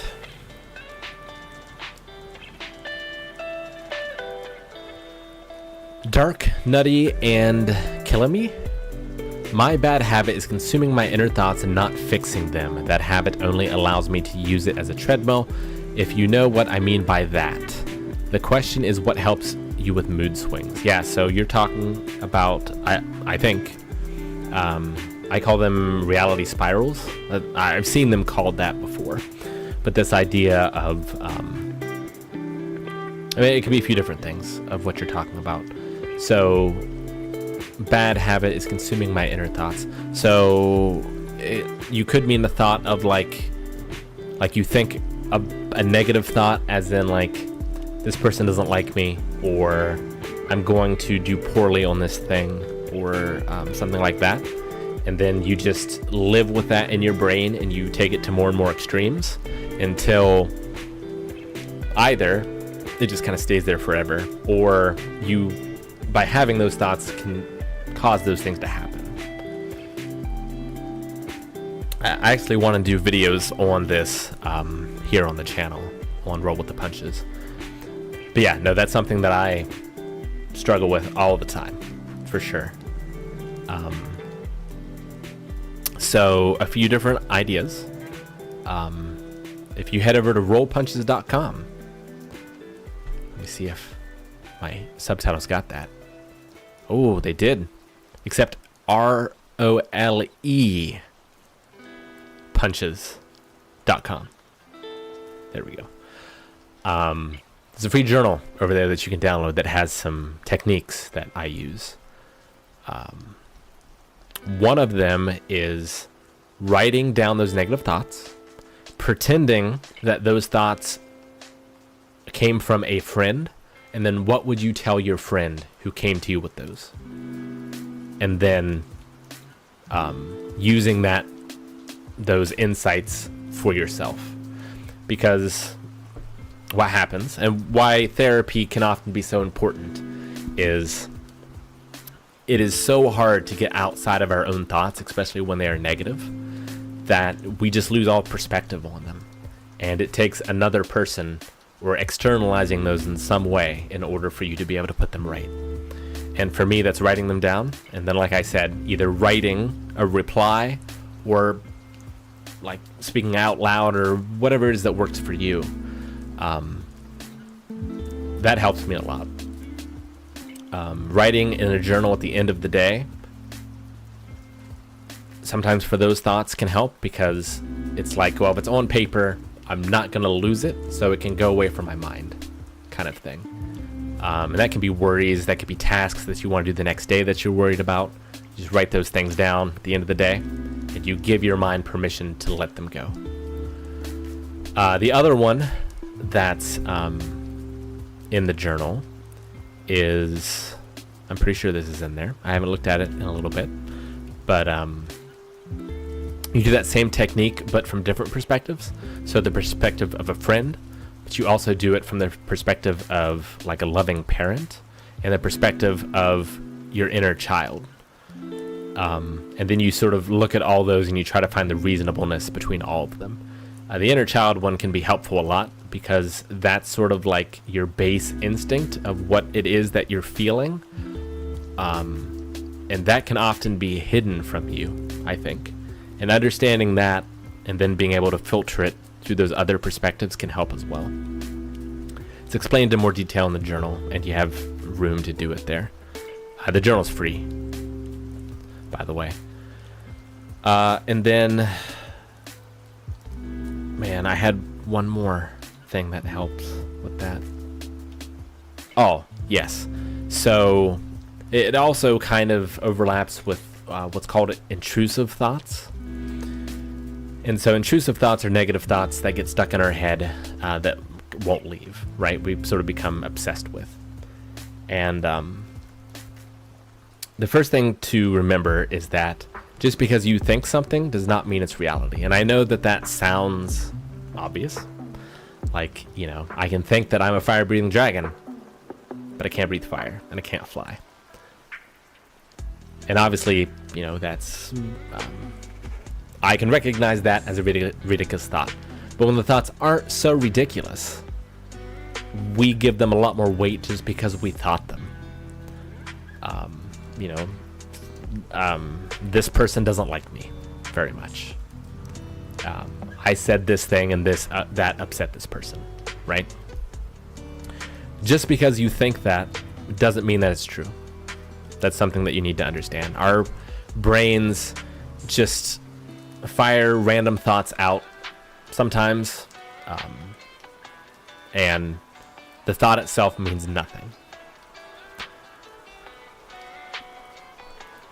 So you're allowed to just disregard them and not hold on to them. And when it comes to negative thoughts and intrusive thoughts, the more you try to push them away, it's just like the anxiety I talked about before, about being in that ocean, where if you're standing wide and trying to push against the waves, you're going to get knocked over. But if you just float and let it take you, it's going to float past.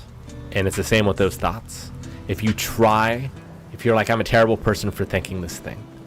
A common one in anxiety is like, you know, I don't love my family anymore, or I am going to hurt on my child. And just like having that thought and being like, you know, I can't think that because it's a terrible thing and I don't want to feel that. And you become afraid of the thought, and the thought just sticks around because you're giving it power, just like you are with the anxiety. So you've got to recognize that just because you're thinking a thought does not mean that it's true. And you have to stop trying to push it away and just imagine it's like your thoughts are cars driving in front of you on a highway. If they want to stop, they want to park next to you, that's okay. Eventually they'll move on. And just allowing them to move past you or to be with you as long as they need to be, but eventually they'll move past. It's just accepting that and allowing it to be there for as long as it needs to be. That helps me.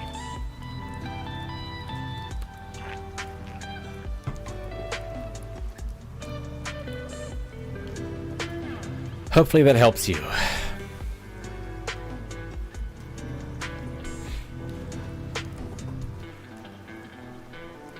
Good night, Christy. Happy New Year.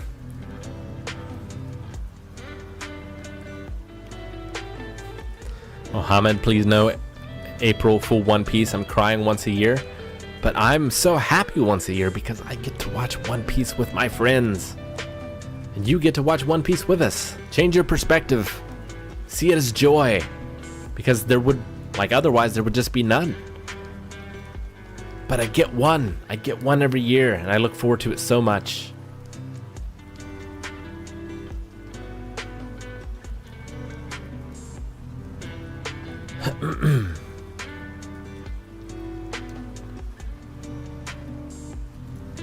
All right. Next question.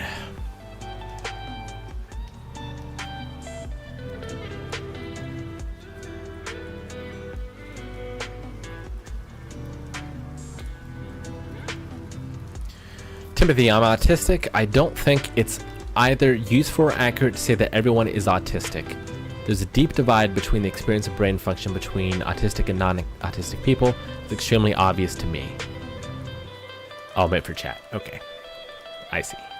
We'll skip that one then. This wave. Hi, Rick. Please skip this if it's too personal. Probably not. I'll answer pretty much anything. Have you ever looked into complex PTSD and its overlap with autism? I'm learning about trauma responses and toxic shame, which has helped me with anxiety. Yes. I was diagnosed with PTSD. At the same time, I was diagnosed with autism, but I think I would have been diagnosed earlier if anyone had bothered to check. But yes, PTSD is one of the things that I'm learning about as well. And dealing with toxic shame is one that I'm definitely focusing on a lot currently at this time, for sure. And it's another topic of many that I want to make a video about someday. Yeah, for sure. But thank you for reaching out. And everyone who's reached out about any sort of struggle that they've been having. I really appreciate it and appreciate the strength that it takes to share and to ask questions.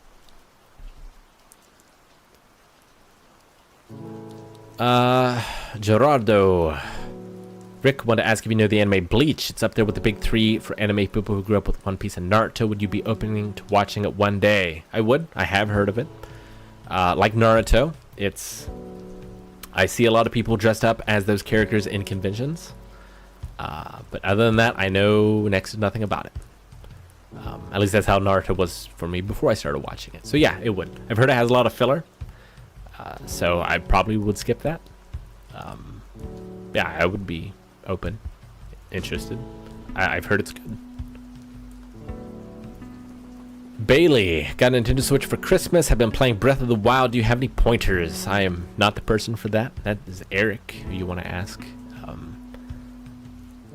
For me,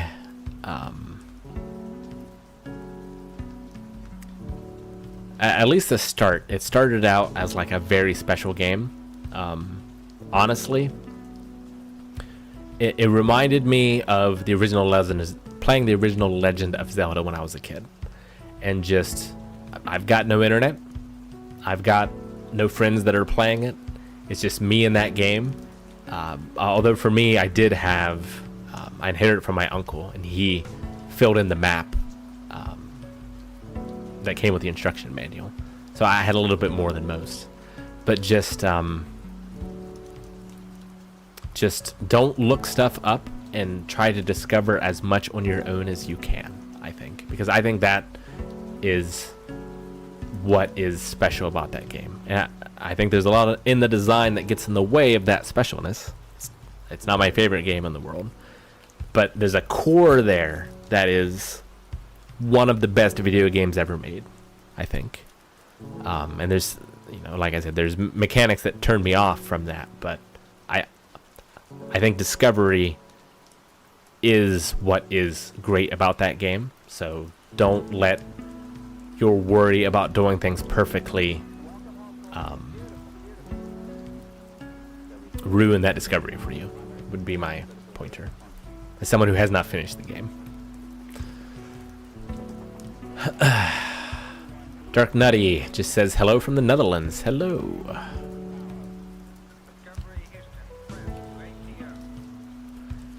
Please tweet more often. I need to. When you know, when I get super depressed and anxious and panicking and all that stuff, I sort of recoil into my turtle shell for a couple of reasons. One, to, like, you know, stay safe and heal. But two, I don't like people worrying about me, and I don't want to be a burden to other people. So I don't like reach out as much as I should, and do that during those times, which is probably the times when I should do it the most, because it's probably might be helpful for me, but also could be constructive for others. So I need to be better, and that's something I'm gonna try in 2024. Is to do that better. Remember, if you have questions, put them in the question section, which is the Ask Me Anything up at the top of chat, or I might not see them. So that's what I'm going through. All right, what do we got next? O2 Gamin Second. Have you ever been so overwhelmed by the amount of things you want to do that is you've not engaged with anything that you want to do? I seem to be caught in that loop myself. Yeah, absolutely. I'm in that right now, to be perfectly honest. Like, I'm starting to feel better, and when I feel better, I like want to do things, and there's so many things I want to do that it's like I don't know where to start. And I feel like if I choose a thing and do that thing, I'm never going to do those other things. And I need to not think of it that way, right? I just need to make a decision, and if I can't make that decision, then you know, I need to roll a dice or something and just like pick that and go with it for as long as I want to.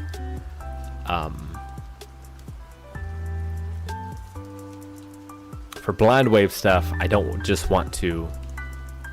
I feel like it's unfair if I just do stuff without talking about the other guys.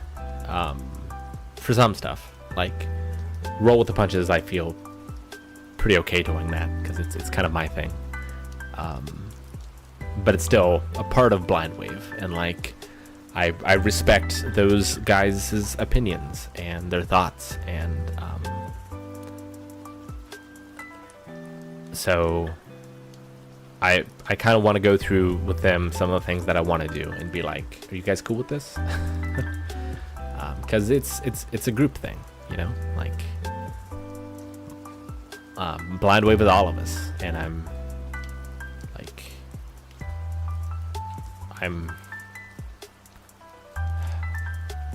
like there's a lot of things I think that I can do that are really cool that not that the other guys can't do, I mean, in some cases, I suppose. But like, I feel like there's ways that I can help in Grow Blind Wave that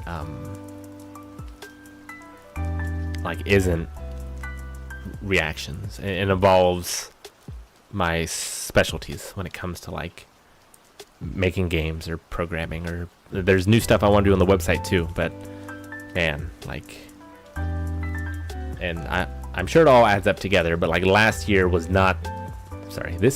because I'm still in 2023, was not the year to launch the new website.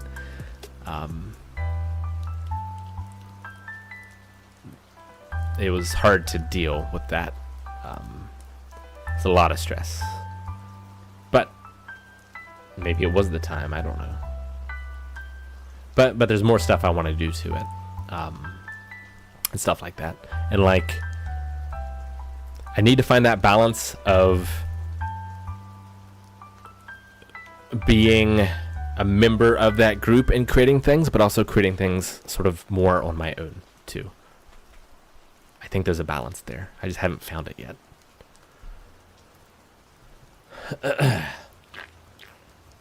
But I hope that helps about the cycle of not doing anything. Just pick something, and if you can't pick it, just roll the dice and then start that thing, because that is better than the indecision. And like, no decision and not doing anything is the worst outcome. So you're already there. So whatever you decide to do can't be worse than that. Look at it that way. Have you seen the movie The First Slam Dunk? It's an anime movie that was apparently in theaters this year. It's supposedly really good. I have not. That was Sonia. Stephen Woods. Have you ever watched an anime called Welcome to NHK? If not, I recommend it. It's a very real and deep anime, but also funny. I've not. NHK, that's it's like one of their broadcasting networks, right? I feel like that's where I watch sumo from. Is the NHK network? I've not heard of that. Gold Tomlin, this could be a fun or rather not fun question, but truthfully, have you ever been addicted to anything, and what addiction felt like for you? Sure. So, like, as far as physical addictions go, I think coffee is the only thing I've ever gotten close to. Like, if I try to go off coffee, I will get headaches, and it'll be a miserable couple of weeks. And I love coffee so much. I'm off it now because it's not good for anxiety. That was like, so let's see, this is 2023. So like 2021, anxiety wasn't the best, but then it started to get better as I started doing more boxing and things. And like one of my first rewards of sticking with the boxing enough that my anxiety started to improve was getting back on coffee, because I absolutely love coffee. And like, I started like getting serious about making it and doing like pour over coffee and like getting the grind right and stuff like that. So I really miss that. And that's, one of those carrots that I'm like, obviously I want to get better because want to be a better dad and husband. Like, that's normally like the first motivator, because it's like I feel like you feel like you're drowning, and when you're drowning you can't help other people. So I want to be able to help other people, and especially my family. I think I've been better about that recently, but I certainly was drowning there for a bit. Like, there's no, I think, better way to describe it. It was a real shame too, because like I was doing a lot better in like 2022 especially, and I felt like I was helping people, like people close to me, with problems they were having with anxiety, and like I felt like I was helping Maggie better with some of her struggles, and like I was handling things well, and I was doing a boxing class at work, like to help people deal with their stress and anxiety and all that stuff, and like all that has collapsed away, and I'm trying to build that back, and it's hard. It's hard to build it back, and I feel a pressure to build it back quick because I want to be that person again who can help people. I just don't feel like that person right now.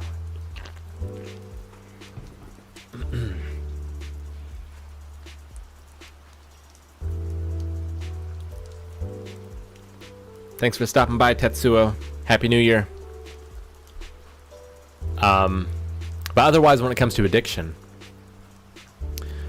so I believe they call it autistic obsessions. And it's apt because I do get obsessed about things. So right now, like, I've been playing Civ 5 again, Civilization 5.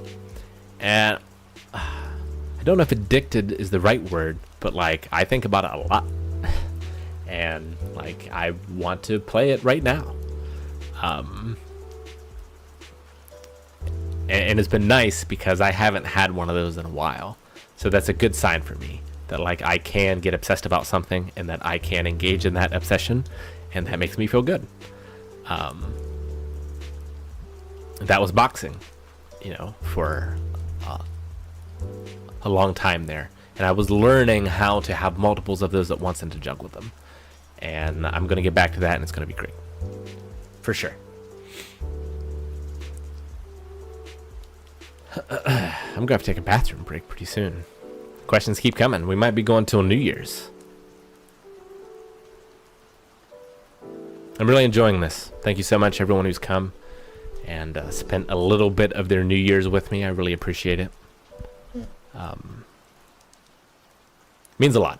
So I was like, I don't know, I kind of want to do this thing. I want to test out my new setup. I want to talk to people on New Year's Eve, which might be, you know, a tough time for some people. And maybe we could make it good together. But I was like, I don't know if anyone's going to show up. So I really appreciate it. It's going better than I could have hoped. Although the questions have been pretty tame so far. I was expecting some interesting ones.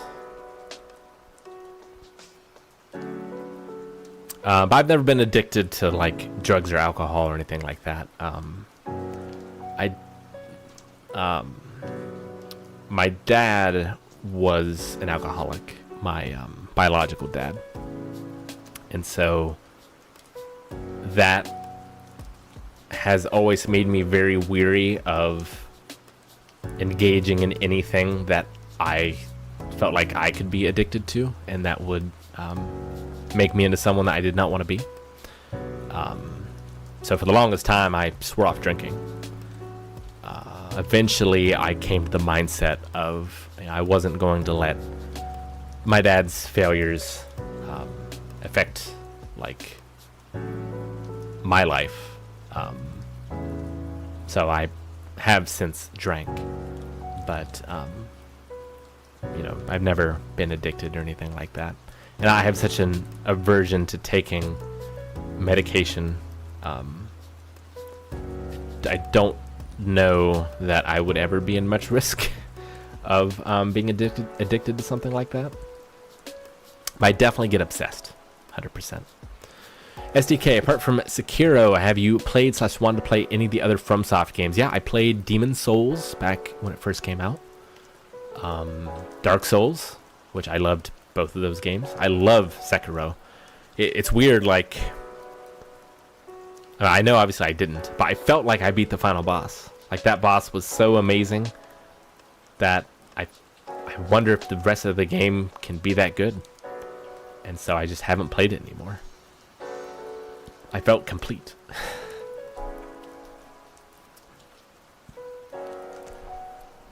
Gold Tomlin. Also, you and the rest of the Blind Wave crew have been very helpful to me as my main source of relaxation and happiness. I just wish sometimes you reacted to things I'm interested in. But it's not a problem. I tend to watch a lot of podcasts about Batman and movie reactions. Awesome.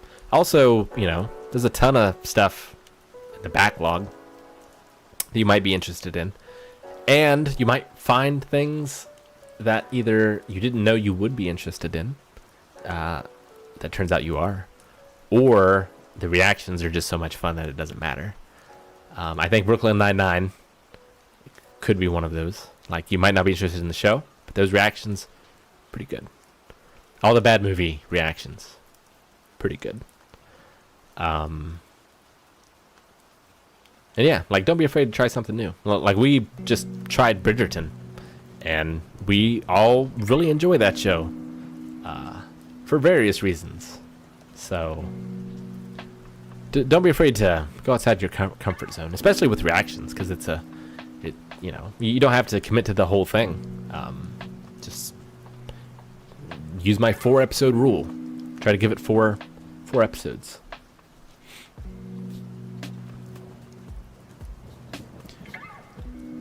Centrella, if you're not able to finish Naruto, what would you like to see happen besides the ending? What's your wish list?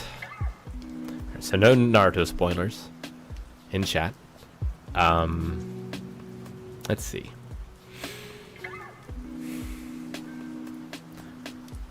I want Rock Lee to have a rematch with Gaara. Not like they're fighting because they're enemies kind of rematch even. Just a rematch. I want to see how that goes when they're at a different power level. Like right now, I don't think that would go well for Rock Lee, but I want to see it because that might be my favorite fight from the show. It's close. Let's see, what else do I want to see? I want to see more about the fourth Hokage. Like, who is he? How does he relate to Naruto?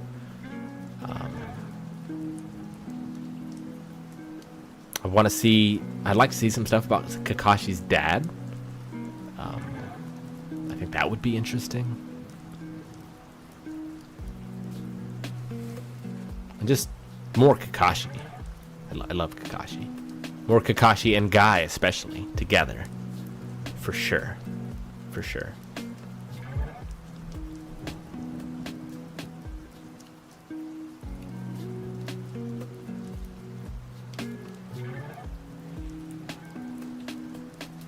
Zook. Or Zuki. Any chance you and the crew will have more game nights? I would say it's a pretty good chance someday. Biggest problem now is we don't have a place to do it. Not that that's an unsolvable problem, but it's a question of,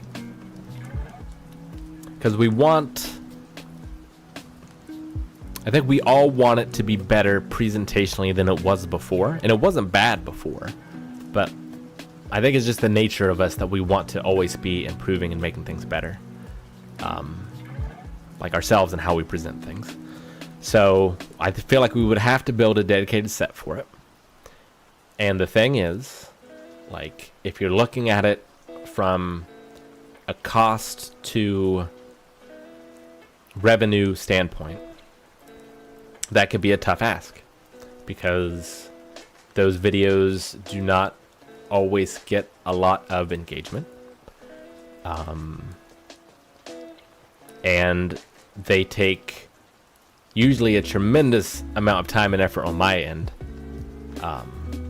to learn the games, depending on the complexity of the game. You gotta set it up, you gotta get everything ready to film it.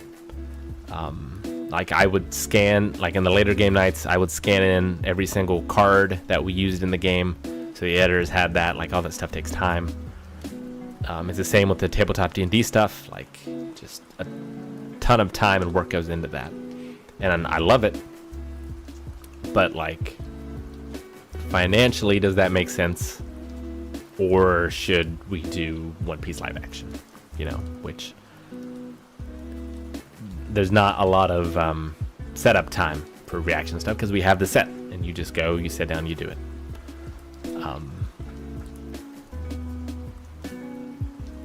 and you never know exactly how long a game night's going to take.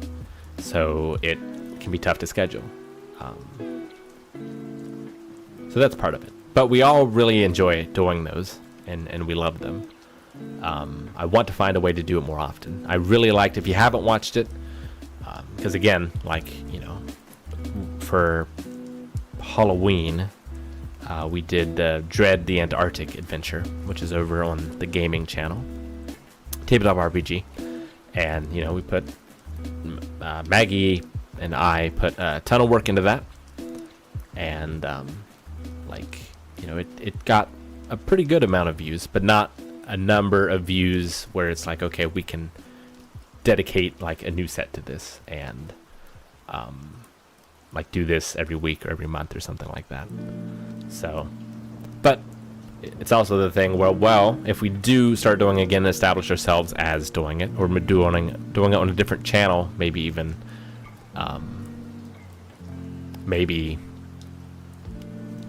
maybe then it makes more sense.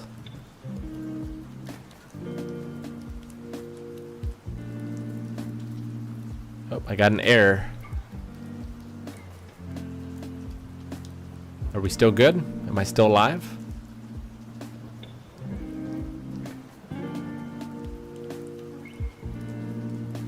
It looks good.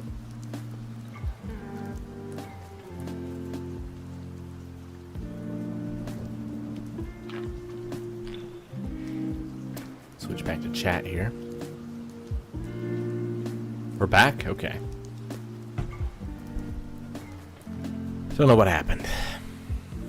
Let's go back and read through some of this chat stuff that I missed. So I have to go back and forth between the questions and the chat. Getting close to another New Year's, another top of the hour almost.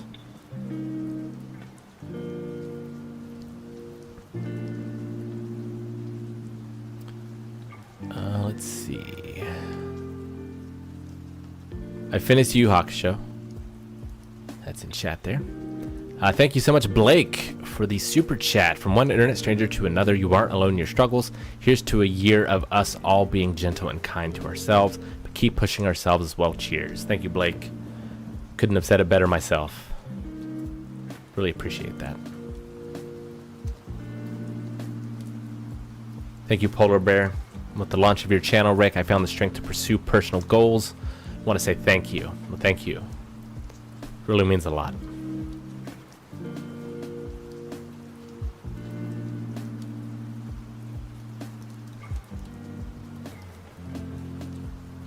Yeah, I was going for like a visual novel kind of setup. Sort of the idea. Don't know how I'm going to keep this or what it's going to look like if I do start streaming PS2 games, because, man, it's such a bad idea. But I love bad ideas. That's why I love game nights.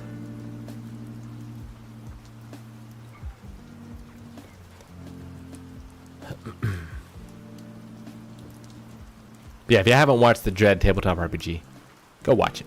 It's great. Fantastic. See you, Ryan. Happy New Year. Alright, I'm going to get back to the questions. But I think I'm going to take a restroom break. So I will be right back. Get those questions in. Top of chat, there's a Q&A button. Put them in there so I don't lose them when I come back. It'll only be a minute. I'll see you guys in a sec.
And we're back. Go through chat here, see if I missed anything.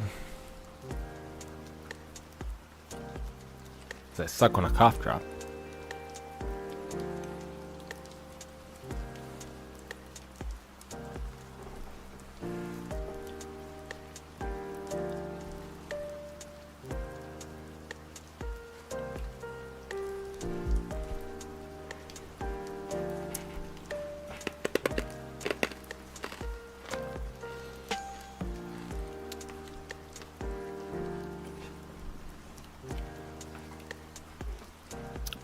Yes, big shout out to Dora for being here and moderating. I know it's late.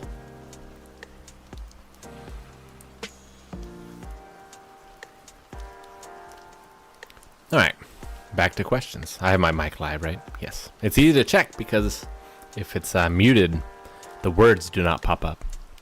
So, I know it's all working. Another benefit, just besides being cool and hopefully being a little more accessible. Alright, to the questions. Where are we at? Oh, okay.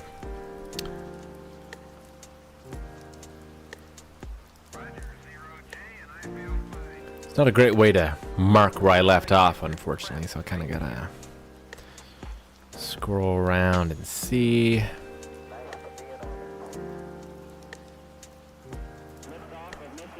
Some good ones in here, but I'm trying to go back to find them.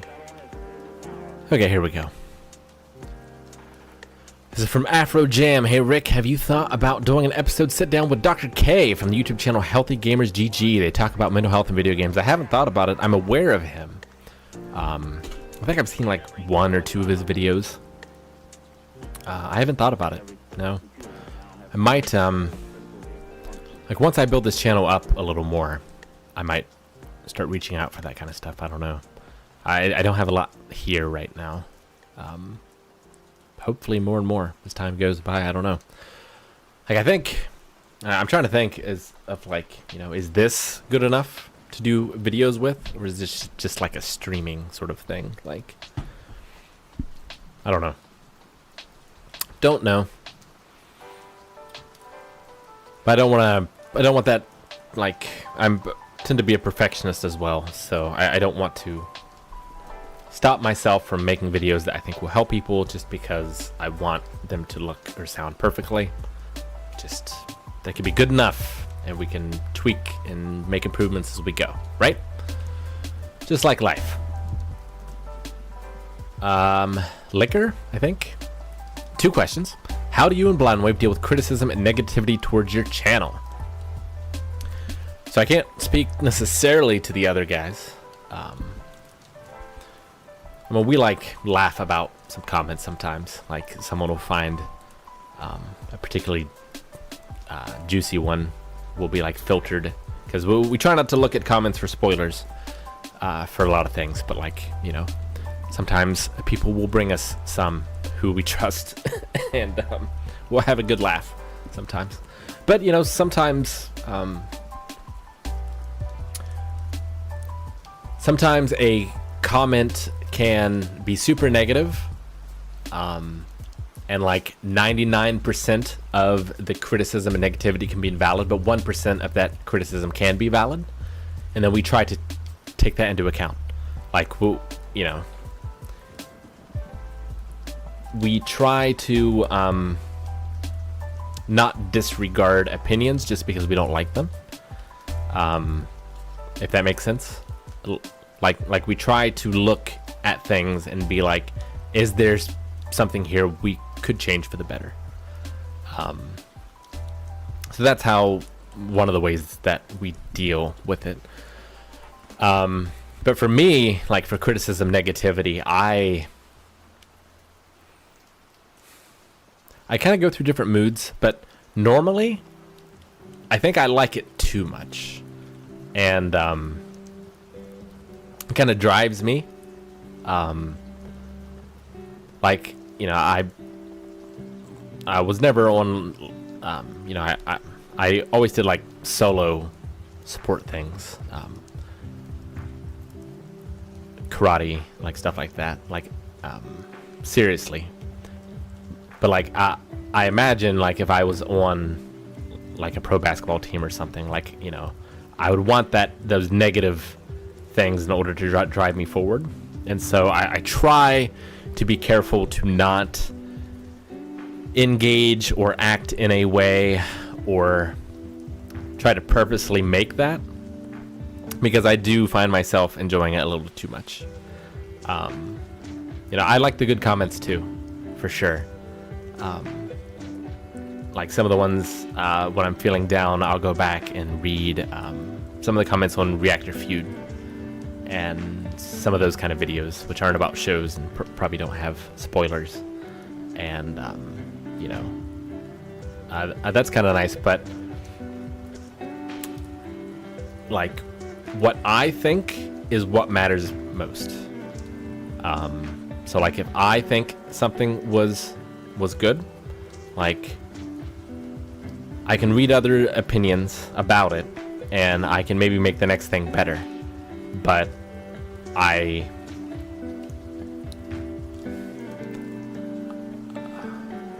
both take them into account, but I don't let them overwhelm my life, if that makes sense.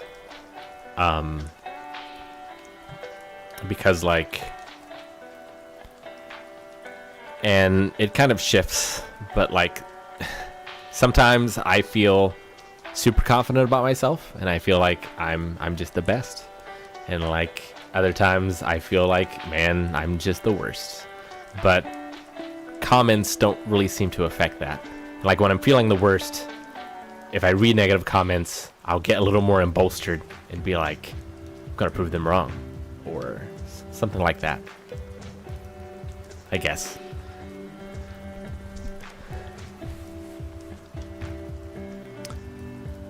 Second question, do you ever think Akira could be made into live action? If so, who's the best man for the job? Probably not. But if so, James Cameron, I think. I really liked Alita Battle Angel. I know he was involved in that, but I don't think he directed it. But I think he could. I would love to see more Alita Battle Angel live action. And I think I would watch a James Cameron involved Akira adaptation. So I'll go with that. Light, any new board games you've been enjoying? That's unfortunately one of those things where if you ask, you know, the last year, is there anything new you've been enjoying? The answer is probably no. Haven't been enjoying a lot. But so one of those things where I talked about, like, you know, on the road to recovery, finding this balance between doing more than I think I can, but not doing so much that I do too much. One of those things was of doing more than I think I can do was starting up a Dungeon Crawler Classic, you know, Dungeons and Dragons style game, campaign game here at my house for my friends, which, you know, they understand like what I go through and things like that, and you know, they've come to my house, you know, during and shortly after panic attacks where, you know, I have tears in my eyes and everything. You know, things I would have been very ashamed about in my past, of like, but just like having that panic attack, having that meltdown, not being able to speak well, to really get the words out for, you know, 15, 30 minutes. But they just understand, and they just are sort of there and like do the talking for me in a way. And I really, really appreciate that. And that, like, this tabletop game has meant a lot for me, because it really is something I felt like I wasn't going to be able to do. You know, I wasn't going to be able to go long enough without having panic attacks and all this stuff. Trying to run this game, and It'd been so long since I've done it in like a serious like campaign sort of way that I was worried about doing a good job. And yeah, I still feel pretty rusty, but I think it's been going really well, and it's been one of my favorite campaigns we've ever done, and I think everyone's enjoying it, and they've all been super supportive. So the name of the campaign is called Hot Springs Island, which is not something that I've written. It's a hex crawl sort of open world adventure that like I read it, and like this is how nerdy I am, but I love writing you know, adventures and stuff for Dungeon Dragon style games. And when I read it, I was so blown away. Like, it's written very well, there's a lot of great ideas, but I was so blown away by the formatting of it and just how the book was laid out. I was like, man, this changes how I'm going to write these types of products forever now, because this is so good and so revolutionary. It just makes everything so much easier to find, and it feels, it's such a joy to read. Yeah, I was super impressed, and I was like, man, I have to run this because I'm just so impressed by the formatting of it. And so we are, and I'm having a good time. It's still a struggle sometimes, but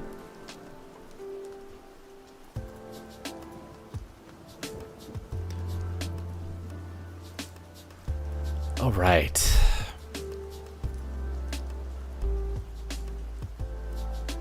Next question.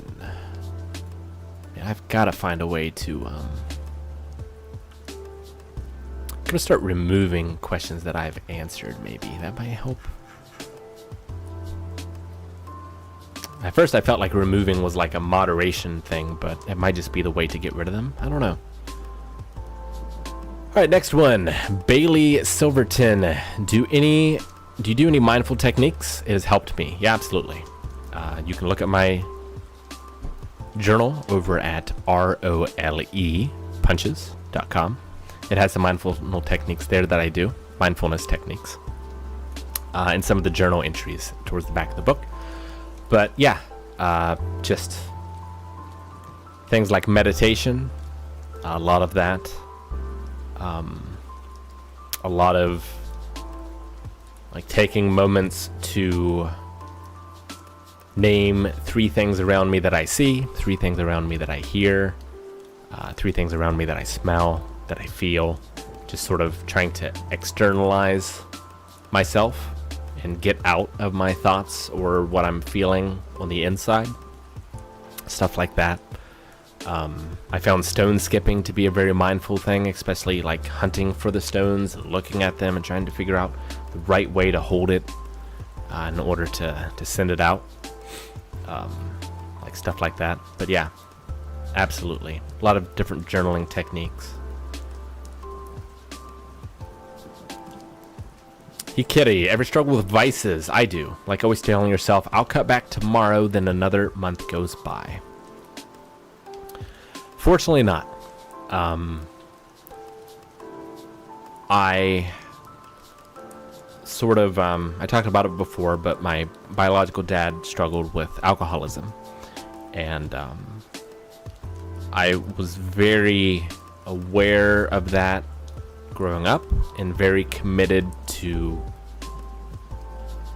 like, I had read about alcoholism and things and trying to understand it, and like, like some people are genetically more inclined to addictions than others, and like I thought that might be a danger for myself, so I was always very measured in any of that sort of stuff. I didn't drink for quite a while, even once I was of age, but I fortunately have never, I don't think, struggled with anything like that in particular.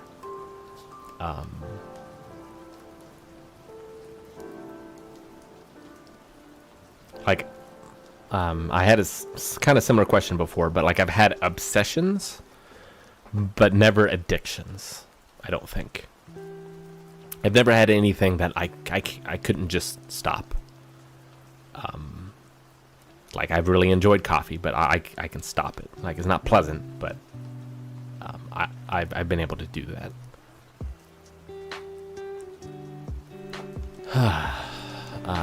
Liquor, it's 2 a.m. where I'm at, spending a new year by myself. I'm here with you, Rick, spending my night. Thank you for keeping me company for a bit. Appreciate it. I appreciate you being here. It's part of the reason I wanted to do this tonight was, you know, if you do find yourself home alone, it can be a depressing time of year, and just want to spend it with you guys. Patrick, would you be interested in making your own My Anime list on a live stream? Yeah, I'd be up for that. If you guys are interested in such a thing, I will add that to my list of possibilities. I am also, like, you know, using this to test the new setup, but putting ideas out there of, like, would any of you watch if I tried to stream every single PS2 game ever made?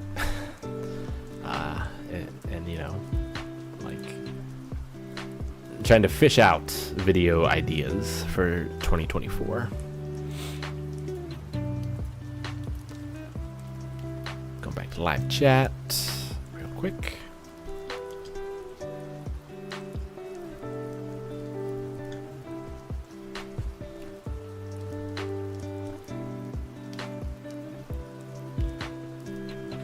Alright, didn't miss any super chats because they don't show up on my questions.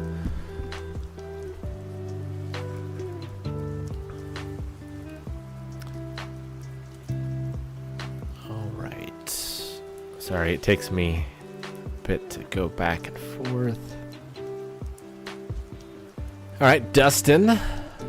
To ask a potentially more challenging question, how do you manage to judge the line between your condition and a potential lack of self-discipline in situations? For me, it's hard to judge for myself. No, absolutely. I understand that, and something that I struggle with. This idea of, and it's something more that I know Maggie struggles with her ADHD. But this idea of, like, am I lazy, or is it my neurodiversity? Is it my, disability at play? First of all, I think if you are the kind of person who is asking yourself, am I being lazy, or do I need this time to rest because I'm so overwhelmed? I don't think you're being lazy. It's kind of what they say about, like, if you're asking yourself if you're crazy, you're not crazy. Which I, can't speak to the validity of that. But we, I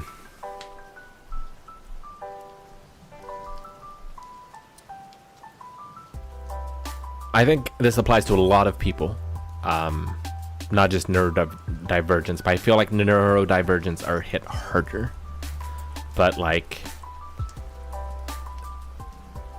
there's so much stress and there's so much pain in life that we don't even realize is affecting us and is hitting us until it's too late.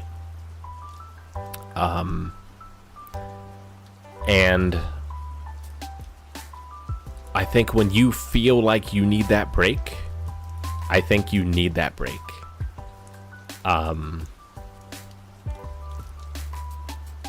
And I think it can be kind of like so again, everything goes back to boxing at some point. But, you have your active rest days, right? When I'm getting in shape for boxing, I have my hard days, and then my rest days are still active rest days where I'm, doing something in order to progress myself forward. And I think rest days can be that too. I think engaging in your obsessions on those days can be a productive thing for you. And it could be a productive obsession. Like, Maggie's, one of hers right now is making art with clay. So, like, I think that engaging in that is not being lazy at all. It's rejuvenating, and she's learning and gaining a skill, which is very impressive. I will have to show you some of her creations at some point. The ones she allows me to show you, because I don't know how comfortable she feels showing off some of those right now, but I'm blown away by the stuff that she's been making so far. So I would definitely be kind for yourself, and I think setting goals is important, and I think like having achievable steps to them is also important, because the thing I was running into was and I was having some interesting physical problems in addition to all the mental ones that were probably being caused by the mental ones. But you know, this year I had half my body go numb for a extended period of time, and you know, we had tests and things, and that was probably anxiety, we think. But like during that time, it was like, you know, don't you know, rest and take it easy. But like if you rest and take it easy long enough, sure, you're maybe, I don't want to say healing your autism, but like you're healing the damage that's been done by the sensory stuff and the social stuff and masking and all that kind of stuff. But like for me, if I do that long enough, then I get depressed because I'm not accomplishing things. So it's just, it's tough. It's tough to balance both. And I think like setting rest goals, I think helps with that. Being like, okay, I want to do this today. Like, here are the things that I want to do, but these are all restful things. But you're still checking things off from a list. And I think that's good. But yeah, I wouldn't be too hard on myself. And I would take the rest when I can get it. And then, like, I think the period will come where you feel like doing the work. But if you can't wait for that, I think you can like have that plan and set those goals, and I think that helps a lot. Rather than just having vague ideas or vague desires, like getting it on paper, I think is key.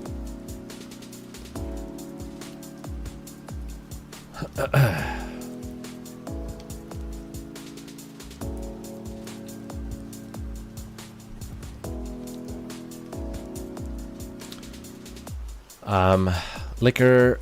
Normally, addiction comes from past traumas or loss of oneself or pressure of fitting in somewhere. Not an addict, but I had my share of experiences with drugs and alcohol. I also believe that some people are more genetically exposed for that as well. Like, Adderall is something that I think people can use and abuse and get addicted to. But I think people, neurodivergent people with ADHD, like, it affects them in a different way. And I'm not saying it's impossible for them to get addicted to it, but like, just, I don't think it happens the same way as it does for other people. Not that I'm minimalizing the other reasons that you gave, which I think can certainly factor in.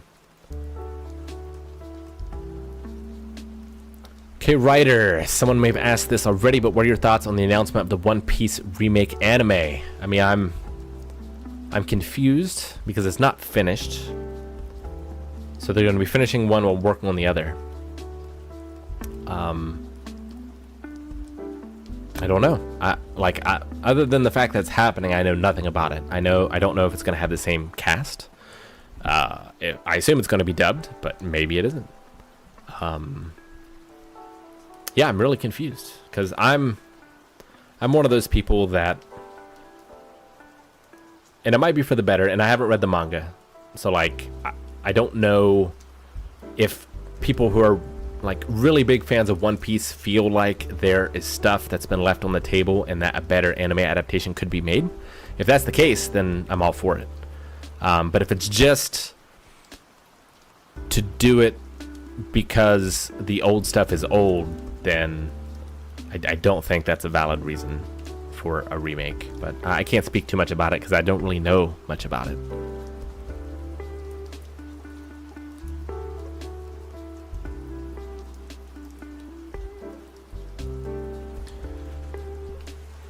Liquor, fun question. Where do you see the world in 100 years from now? I don't know if that's a fun question. But watching Dr. Stone has given me hope. No, I think that the world is going to recognize and be a lot more equipped to handle neurodivergent people in 100 years. I think that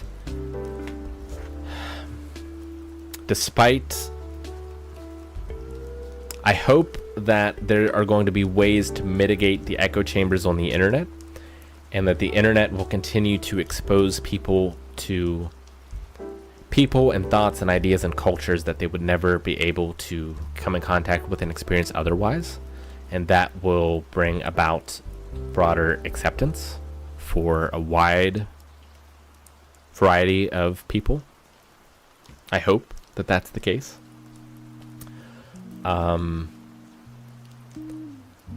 I hope that basic resources are met in more countries that like require less strife from people and therefore less crime. Like, you know, crime has been on a downtrend sort of overall as like technology and wealth and things go up.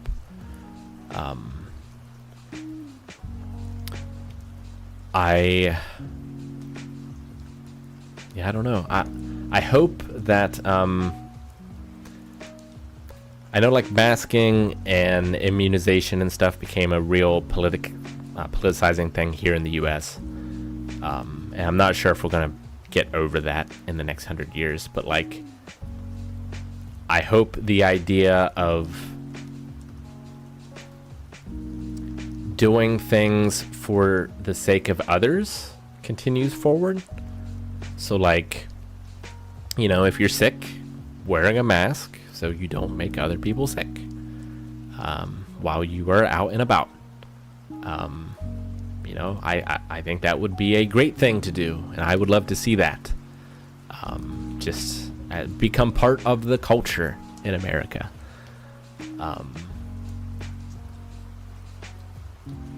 Yeah. Stuff like that, I guess.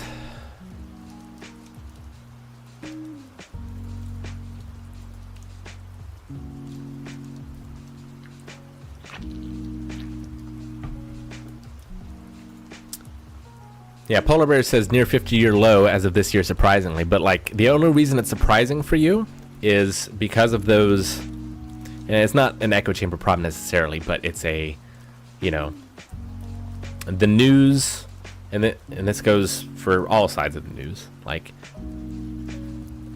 and it's not like it's exactly a new thing. Like this has happened for like most of history, but like, you know, the news wants headlines that grab your attention, and fear grabs people's attention, and politicians want you to fear things because that fear makes you act, and they want you to act by giving them money or by voting for them. And like that's just human nature, right? So like they are going to tell you the things that that make you afraid, but when you actually look at the things, it's like it's not as bad as they say. Like, you know, they will say we need to be tougher on crime, like crime is this problem. And I'm not saying crime is not a problem, but like they can use that to get money or to get votes because either they themselves are not educated or are relying on you to not educate yourself and are using fear in order to get what they want. And this is everyone. This isn't like Republicans do this, Democrats do this. Like everyone does this. And it's all, yeah, like from ancient Rome, you know, and probably before until now. Like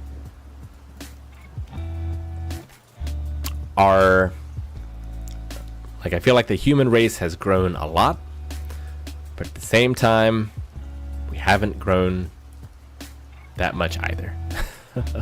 And the same tricks still work.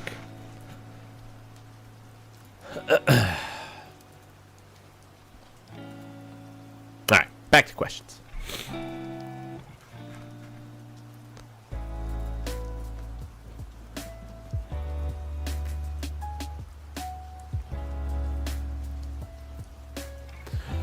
Warrior 10, what series would you most want to see remade today? Interesting. So I'm gonna try something here. I'm gonna try to bring up another version of the stream so I can see live chat and not have to go back and forth between questions. Let's see how that goes. Go here. Yeah, okay, I can make that work. Sweet. I forgot the question. What series would I most want to see remade today? Man, see, I like the old stuff, right? Especially when it comes to anime. Like, 90s anime, and maybe early 2000s, but I love the animation style. I love when it's hand-drawn. There's a lot of incredible stuff happening in anime and animation now. Like, there's some amazing things in Attack on Titan, some amazing things in Jujutsu Kaisen and Demon Slayer. But there's something special about that old stuff. And, you know, it might just be rose-colored glasses. But I almost want new things to be demade to how stuff was made back then. More than I want stuff remade now. But yeah, what do I want remade? And was that a general? Okay, series. So what series would I want remade? Honestly, I wouldn't mind Code Geass being remade, just because I feel like knowing what I know now of how it sort of got messed up by switching stations and time slots. I wouldn't mind that being remade. Although I think the movies might have done that already, from what I understand. I haven't watched them. But maybe that's already happened.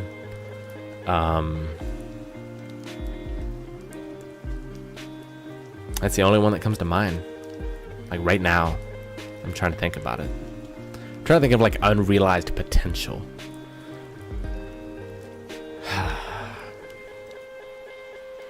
Of something that was like, you know, there was something here, but I got like Demon Slayer and One Punch Man, like just because I don't like them, but you would have to, you know, remake the manga and like just start from scratch. Arkin Bow, as a board game connoisseur, what do you look for in a new board game? Kind of depends. If it's a war game, can I play it by myself? And is it a topic that I'm interested in? Or is it a good enough game that it's going to make me interested in that topic? And do I have the time to become obsessed with that topic? Happy New Year. Anyone who's hit a New Year? It's 9:05. I really need to set alarms for these tops of the hours. But let's see. Board game. I'm fortunate enough that I've got quite the collection, so I can, like, sometimes I want to fill very small niches where, like, I want a game that I can play with people who don't play board games within 30 minutes for exactly 3 players, right? And so I might go and look for that kind of game. But, you know, sometimes I just buy games almost to collect them, where like I will play this by myself even though it's not meant to be played with other people, just because I want to experience the mechanics and like I want to learn from that. If I ever want to make other board games in the future, or or just whatever. Like sometimes I'll just buy games just for me, but sometimes I buy games that I plan on playing with other people. And then it's like, okay, do I have people in my friend group that this theme is going to resonate with? What's the complexity? What's the amount of hours that it's going to take? So there's all kind of things. Joker, what are Blonde's plans for 2024? Is there a specific goal you guys are set to achieving for this year? We need to talk about that.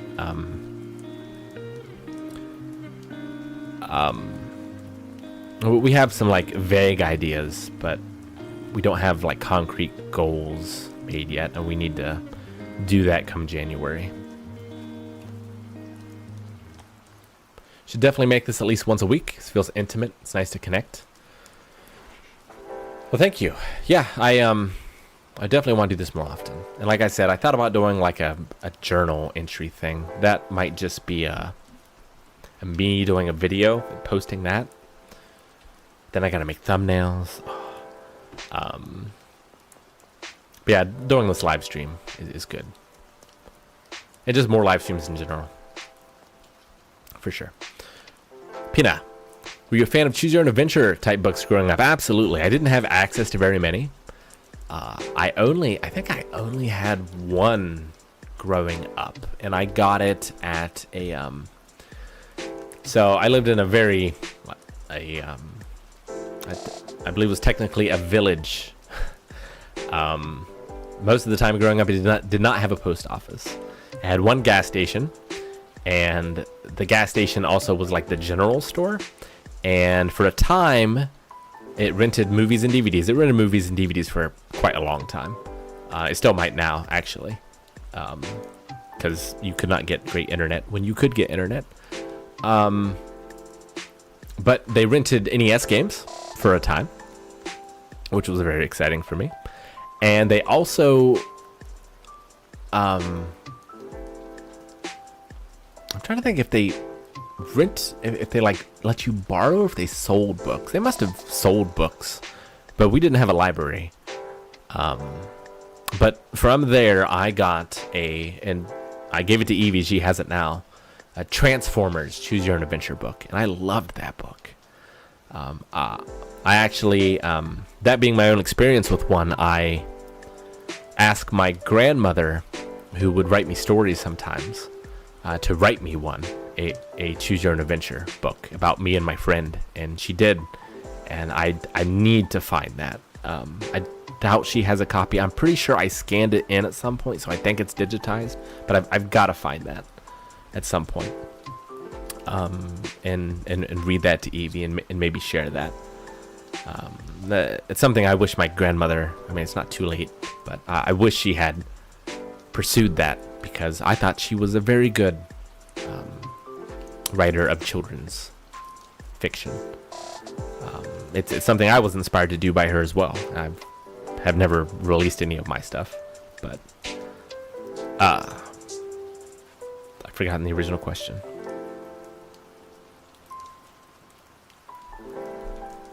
Gotta go back so I can get back on track. Doing this once a week. Choose Your Own Adventure. But since then, Maggie and I did a game night of that Choose Your Own Adventure like board game that was based off from a book. So we did that, had a lot of fun with that. I have read a few of the Lone Wolf books after being an adult, but I enjoyed those quite a bit. So I love them. And I love visual novels, which are basically those. Kind of. Depends.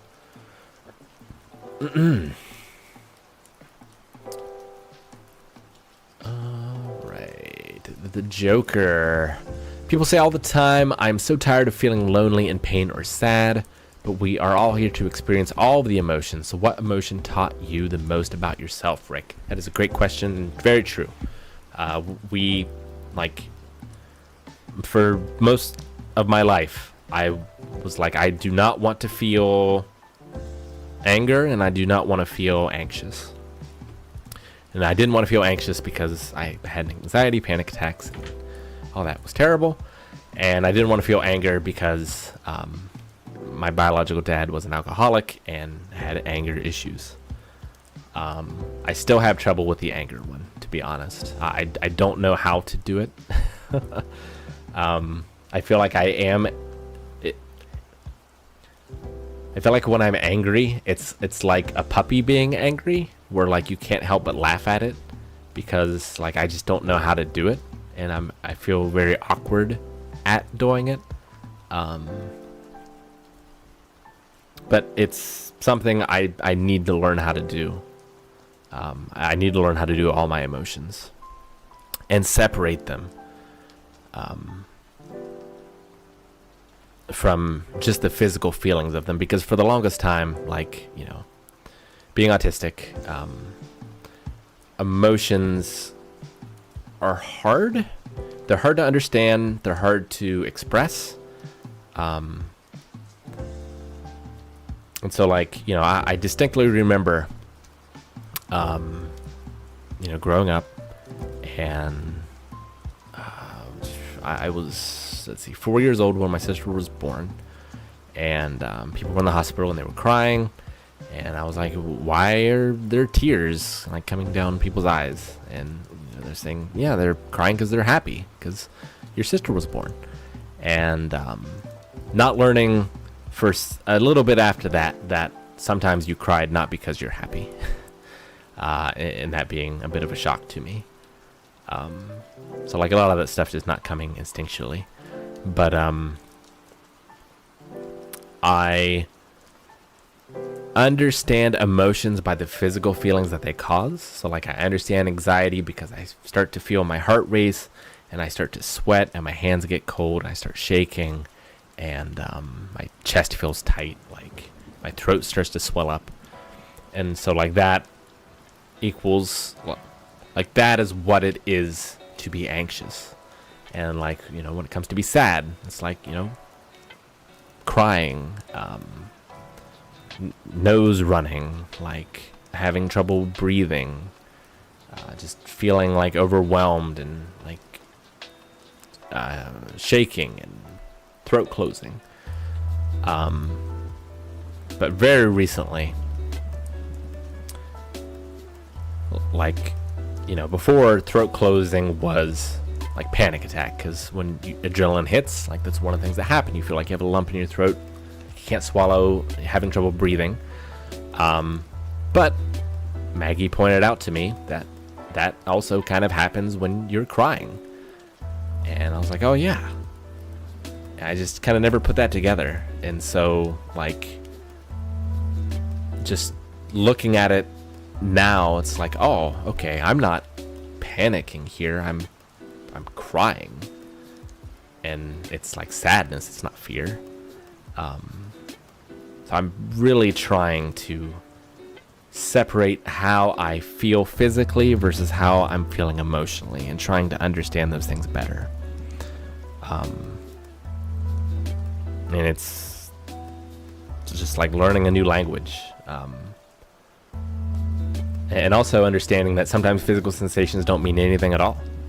I could feel my heart racing, but that doesn't mean anything. It doesn't mean I'm in danger. It doesn't mean I'm anxious. It doesn't necessarily mean anything. And just trying to separate those things. So what emotions taught me the most about me? Well,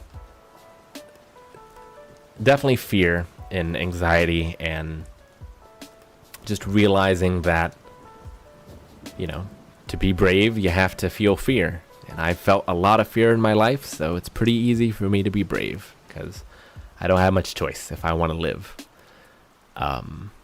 any kind of life. So like fear has definitely been a big one. But I want to start doing that with all of them.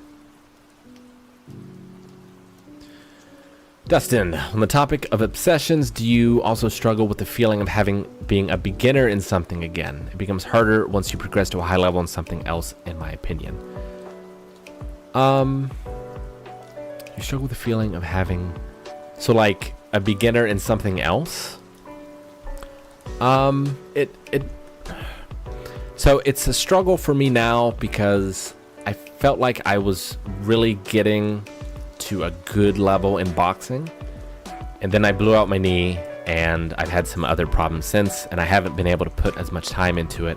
And now if I started again, I know I would be starting from a lower point, and that's tough. But it's also a challenge, and I know that I've walked that road before, and I know what the road should look like, and I've can walk the road smarter this time. So like, I'm much more hopeful about that. But when it comes to starting something new, I don't really have that problem, I don't think. Like, I'm not afraid to fail. I'm not afraid to fail over and over and over again. And like, I am lucky enough, I guess, to have that sort of determination or that obsession to just go at it until I get better at it. Like, a good example is with boxing. Like, I couldn't jump rope, and I couldn't jump rope, you know, tried it every single day for at least 20 minutes a day for a month, and was not really making much progress. But it didn't matter, because I had decided that I was going to jump rope, and once I decide that, like, I tend to do it. It's the waffling when I haven't decided where it's the problem, like we had a question before. But like, once I'm committed, like, I become obsessed with doing that thing, and then I do the thing. So yeah, I mean, I luckily don't have too much of a problem.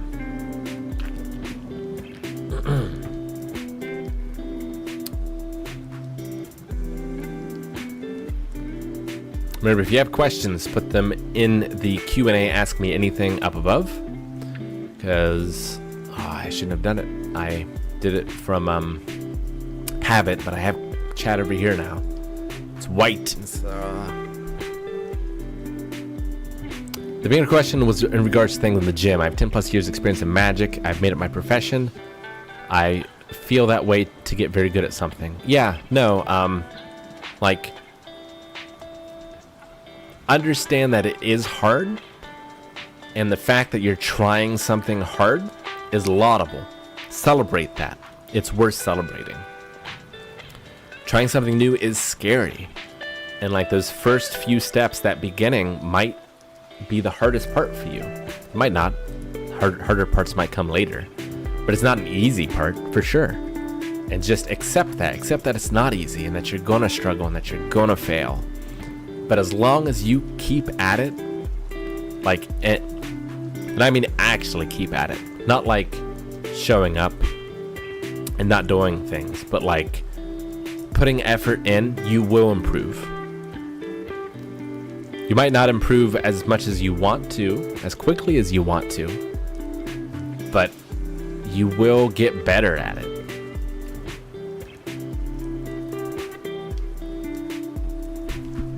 And just accept that and enjoy, like, try to find a way to enjoy that, because you're gonna lose that, right? Like, eventually. Like, for me, there's still tons of techniques in boxing that I haven't mastered, but like, you know, I can throw a jab now, and I can throw a jab reasonably well, but like, you know, it's not that I'm perfect at it, but I won't be able to struggle at that again, if that makes sense. So like, bask in the struggle, because it will eventually be gone. It's kind of like having a child. It's like, bask in them at every age, because they will no longer be at that age eventually. Like, every step in the process, like, just try to enjoy it for the step that it is, and don't look ahead and be like, you know, that's where I want to be. Be like, this is where I want to be right now. This is great. Like, I'm struggling, it's hard, but I'm doing it. Warehouse Bard, thank you so much for the donation. Improve or not, always effort strive. Absolutely. Goodbye, Dustin. Have a good night. Happy New Year. I don't want to miss any super chats if I can help it. All right, let's go back to the questions. Oh.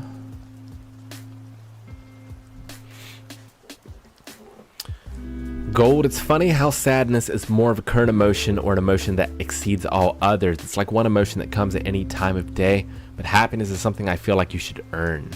It's very interesting. So I talked about it before, of like one of the bonuses of being in that drowning mode of just depression and anxiety is like I get to the other side and I'll have done nothing to be happy about, but I'm just happy.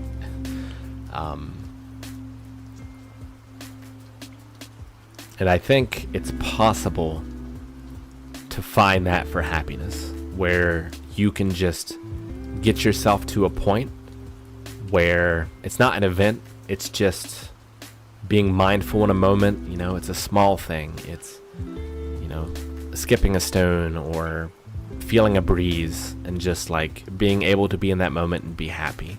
And for most of my life, I would not have believed that that was possible. I will be honest. It wasn't until like 2021 when I really started doing the boxing stuff where I could just be in a moment and truly be in that moment and just not have, you know, fear or anxiety or dread or like anything else, but I could just be complete. It's possible.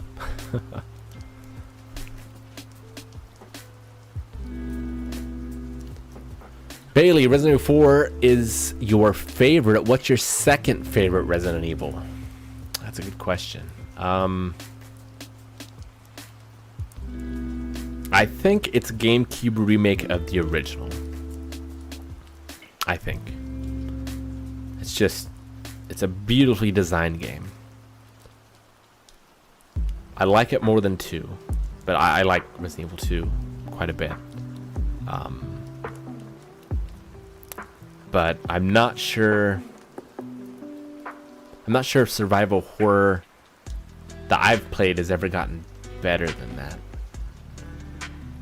Well, I mean, like Silent Hill 2 is better than that, but like, I don't know, it's just,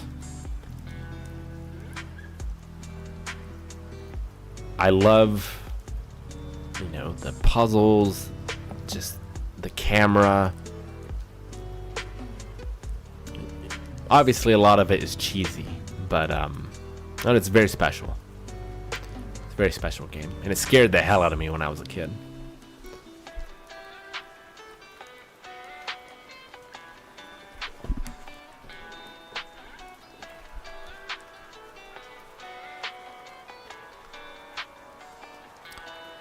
Gold, I find the fact that we live on this rock bizarre on itself. The fact that the news tends to show only negative aspects of our life shows what TV presenters think about people we're mostly fascinated about. Yeah, so I have a big problem with that. Fear mongering, and just constantly showing the most negative and depravity of humans. I don't like it in news. I think in art and in stories, it needs to be done with care, because I think it can have a negative effect on the world. It's one of the reasons that I don't like The Last of Us, the video game. I think that sort of view of humanity has got to be shown with care, because I don't think it's true, first of all. I think most people are good. And I think the capacity for good exists in almost all people. And there's so much good in the world. But we become so focused on the evil, and we become so fearful of the unknown, that it, you know, when you stare into the abyss long enough, you become the monster.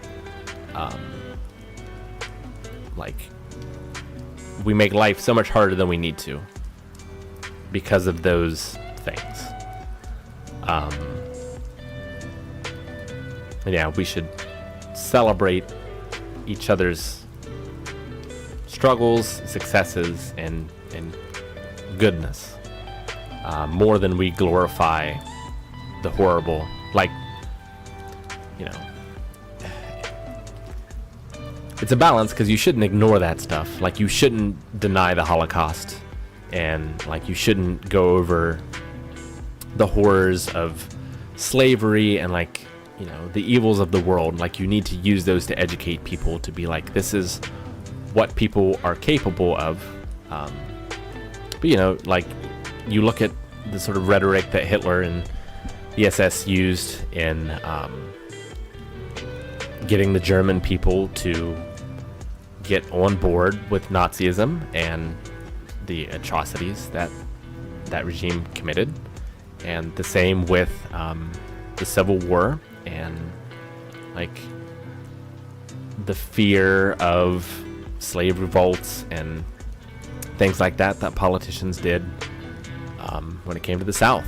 And, like, you know, that fear of otherism, of like, if it's not us, it is less than human, is such a dangerous slippery slope in the world, that it just is unexcusable, especially for people in power.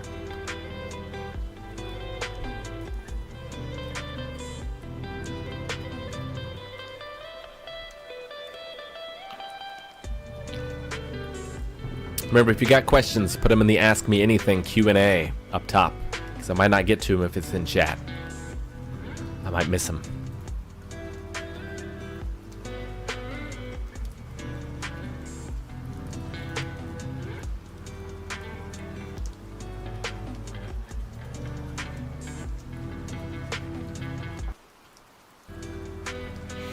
Silly Eddie, what's the most sensible thing you've ever heard someone say? Man, the most sensible thing I've ever heard someone say. I don't know how to answer that. I'm trying to think of, like,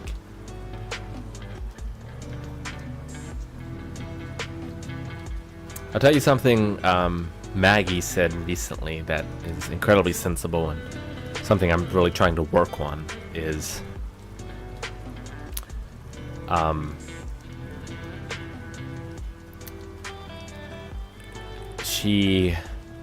I'm trying to remember exactly how she phrased it, but basically she's trying to not get me to say should as much, where I'm like, you know, should I do this thing? Like, should I go to the grocery store? Or like, and I'm sort of asking myself, like, am I capable of that? And she's trying to get me to do that a lot less, and focus on things of, like, I want to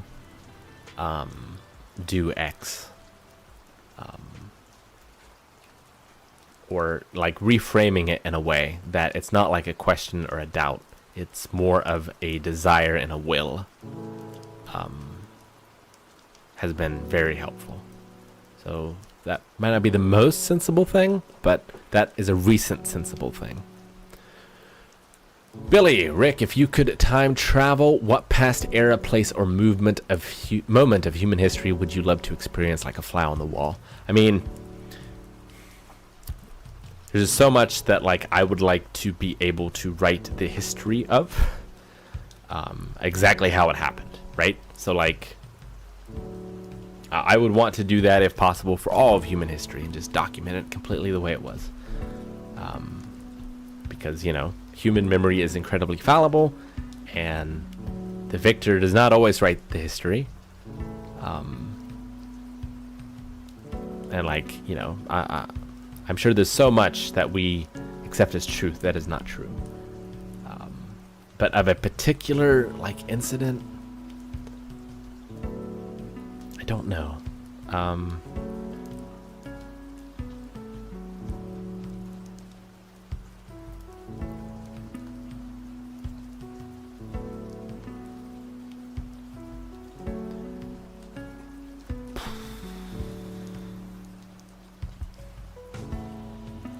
Would probably be I don't know.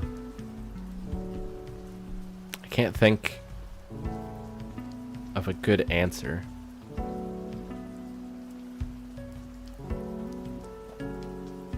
Right now. That's one I'd have to think about like for a long time and come up with something, because there's so many.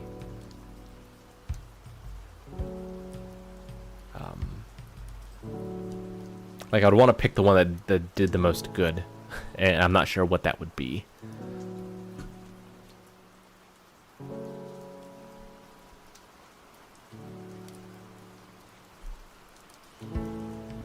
Like I guess, you know, if I could go back to where it all began, whatever that means, and like document the first peoples, I think that could be very instructive. I don't know.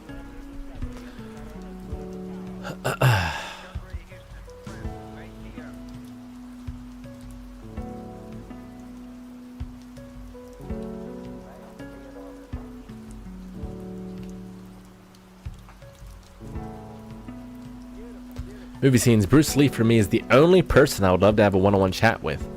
The only one? Who's the one person you would love to sit down and talk to? To fix you? To fix me? I would love to talk to Claire Weeks. She's passed away, but like I said before, I feel like she's the pioneer and perhaps still the definitive word on anxiety and panic and even depression. I think a lot of what she writes and says is just amazing. So I would love to be able to have therapy sessions with her and to just better understand everything. We've been playing the new Silent Hill 2 when that comes out. Man, maybe. I'm worried about it because Silent Hill 2, the best horror game ever made, in my opinion. It's another one of those very important games to me, and I am worried about remakes of my most important games, but sometimes they're amazing. Like, I loved Shadow of the Colossus remake. Loved it. And that's one of my favorite games of all time. So, it's just Silent Hill 2. I don't mean to sound snobbish. But a lot of what it does is so subtle, so subtly brilliant, that I'm worried it would be lost on people who weren't the original creators. So I'm worried. It's definitely one of those where I will probably hear about the reception first before I jump into. Probably. Movie scenes. As a person who does not live in the US or has ever been to the US, but as an American, what do you think could cause a destruction or decline in your country? I mean, you know, I feel like America as a whole is a great place. It's like I said before, like, you know, I don't want to fearmonger and I don't want to latch on to the doom and gloom of stuff. Like, I think a lot of Americans, most Americans are great people who want to help people. I feel like a lot of the people who feel the most strongly about helping people are sometimes misguided. You know, when it comes to some of the, like, you know, we all want to help children, right? I think you'd be hard pressed to find someone who does not want to do that. But, you know, you have people who want to feel like they are helping them when it comes to, like, you know, stopping any sort of gender care or stuff like that. And, like, you know, you can feel like you're doing the right thing. And I do believe a lot of times it comes from a place where you're trying to help people. When it comes to, like, racism stuff, I have a harder time wrapping my mind around that one. Other than it's coming from a place of fear, and I understand what it's like to be afraid. And, like, you are believing these fears that they are the other and you must protect yourself from them, and that's something that's gone back from human history for a very long time, and it's a hard thing to overcome. But I think it's our job as modern humans to overcome it. But when it comes to America, I think the internet in particular has enhanced the problem of echo chambers. And people just not listening to anything that the other side says. Even if some of the stuff is reasonable. It's like I talked before about like reading negative comments. It's like I can't just disregard everything that people say that I don't agree with about certain things, because there might be 1% of that makes sense and that we can come together on. But a lot of people don't seem to be willing to do that. And I think through like Trump's presidency, we found out how fragile a lot of our systems of government are, in terms of like there's not as many checks and balances as we maybe thought, for like holding people accountable for things, or for like a lot of things were based on tradition, but there's nothing stopping people from rocking and not doing that tradition. And I don't think all of that needs to change, but I think some of it probably should.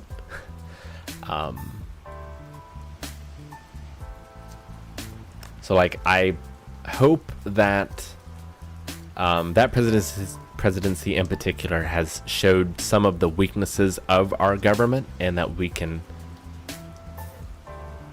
change it to make it a better one. But I do fear that now that the loopholes have been kind of made public, more people might use them. Maybe. And I mean, you know, it's not like politicians have not been using loopholes and using government for their own gains and all that forever. But it just seems different now than it ever has before.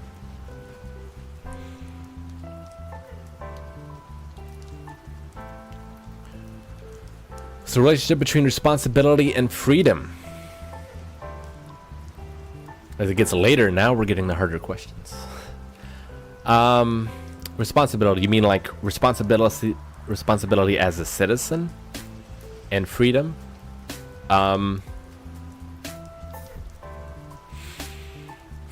It's a tough one. I think that there's a lot to be said about the golden rule. Treat others as you would want to be treated. Treating people with kindness. So like, you should not use your freedoms in order to be unkind to others.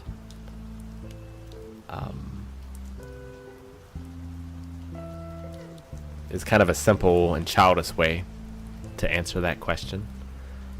You have a responsibility for your own happiness, but you also have a responsibility, I think, in order to do everything that's reasonable to make as many other people happy as possible.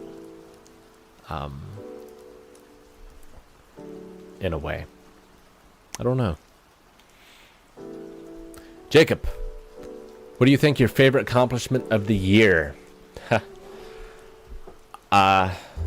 It's hard for me to look back in the entire past year, but to be completely honest with you, it is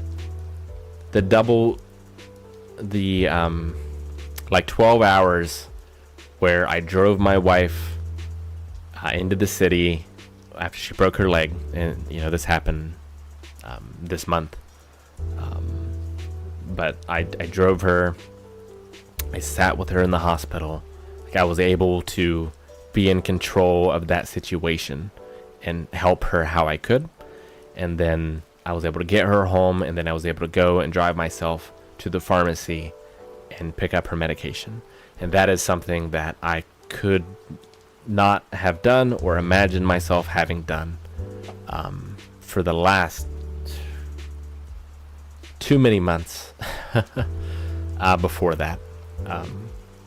Is just such a hard thing that just seems so unimaginable, and it's something that you know, probably everyone here is doing that sort of thing every day. Not taking your wife to the hospital necessarily, but you know, just leaving the house and driving. It's been very hard, and I have to. I made a video on this channel about Dragon Ball Z and mental health. Go check that out. About the idea of weighted clothing and accepting successes that are hard for you but might not be hard for others. So that it's hard for me to go back at the whole year, but like it's hard to imagine doing something harder than that. Going to London is another one that for most of my life I would have seen that as impossible, and it was really hard. It was pretty near to impossible, and it did kind of break me a bit while I was there, but I did do it. So being able to do that and to be able to take my family there was a huge accomplishment.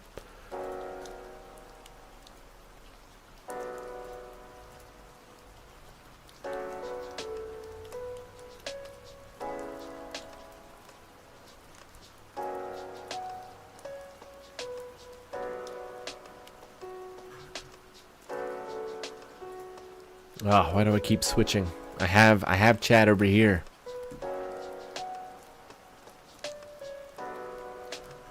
I gotta stop switching because it messes everything up and it's terrible. But thanks for joining me, Jake. I really appreciate it.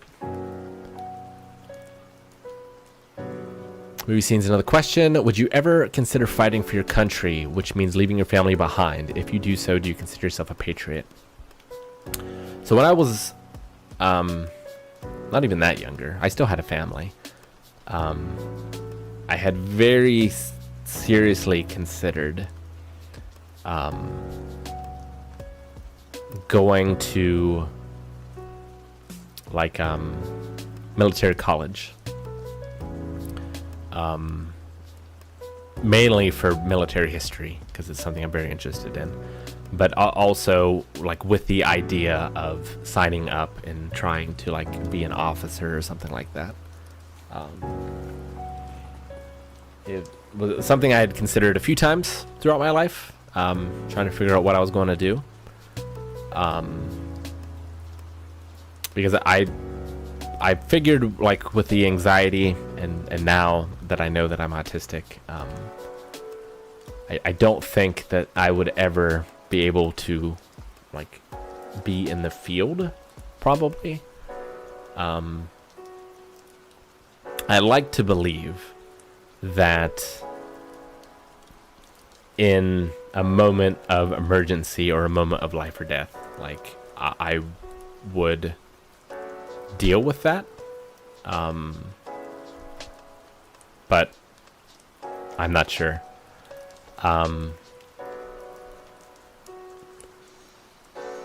I think that there are certainly causes that I would go and fight and possibly die for. I just don't know how much help I would be for some of that stuff. I would probably be better behind a computer, or something like that.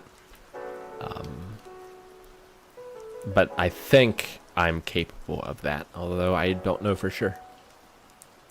Would I be a patriot?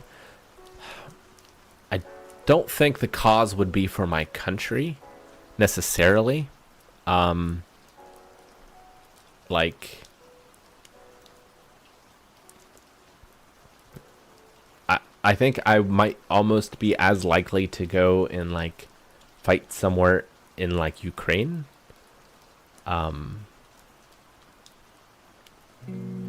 Like if I thought seriously that I could make a difference,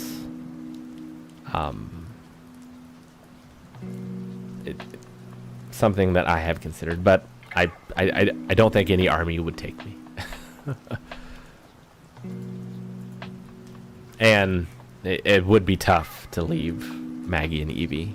I mean, there's my support network now, but you know, I have great respect for people who are able to do that.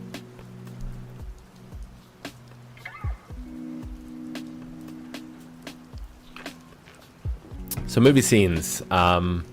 Mentioned before, I prefer PS2 console era to modern games, and I didn't exactly say that, but I understand the sentiment. Do you think that games got better in terms of storytelling, like Red Dead Redemption 2, proving that you can make a game that could be a movie at the same time as being as engaging as the gameplay itself? So I think that when you say a game is like a movie, that is a detriment to that game in terms of it being a good game that's telling a good video game story.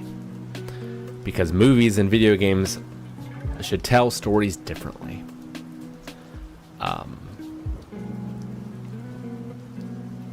I think I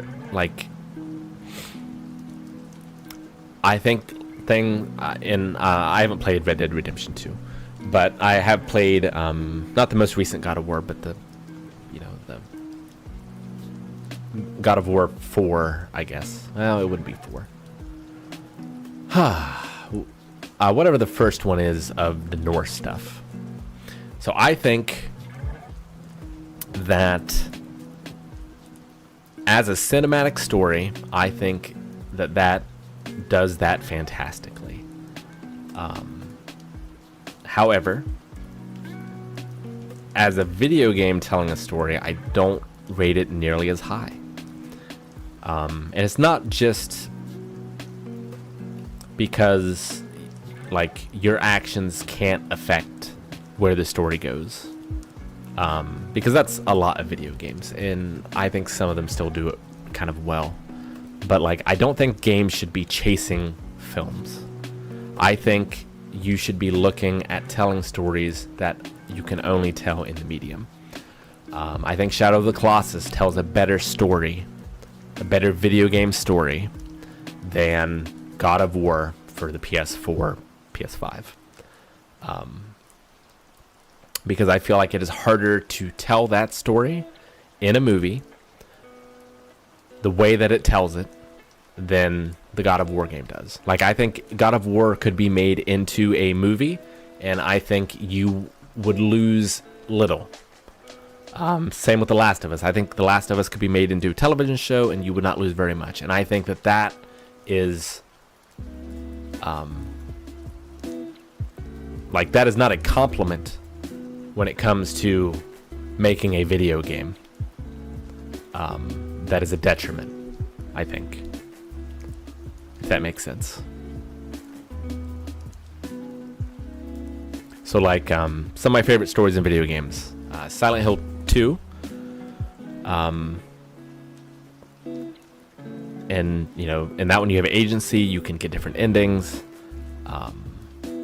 There's a lot of environmental storytelling in that is kind of harder to do in a movie. I think Shadow of the Colossus does amazing. I think J.J. McField in The Island of Memories does it maybe best of all. Metal Gear Solid, the first one, is my favorite of those because you can change the ending of that game based on player stuff. And I think that moment, and if somehow you haven't played it and you don't know how it goes, I really don't want to spoil it. But it's hard to talk about without doing that. So there's a moment where you choose whether or not someone is going to live or die. And the way that you choose that is by a difficult thing to do in the game. And it's a thing that you only get one shot at, or else you have to load and you have to try again.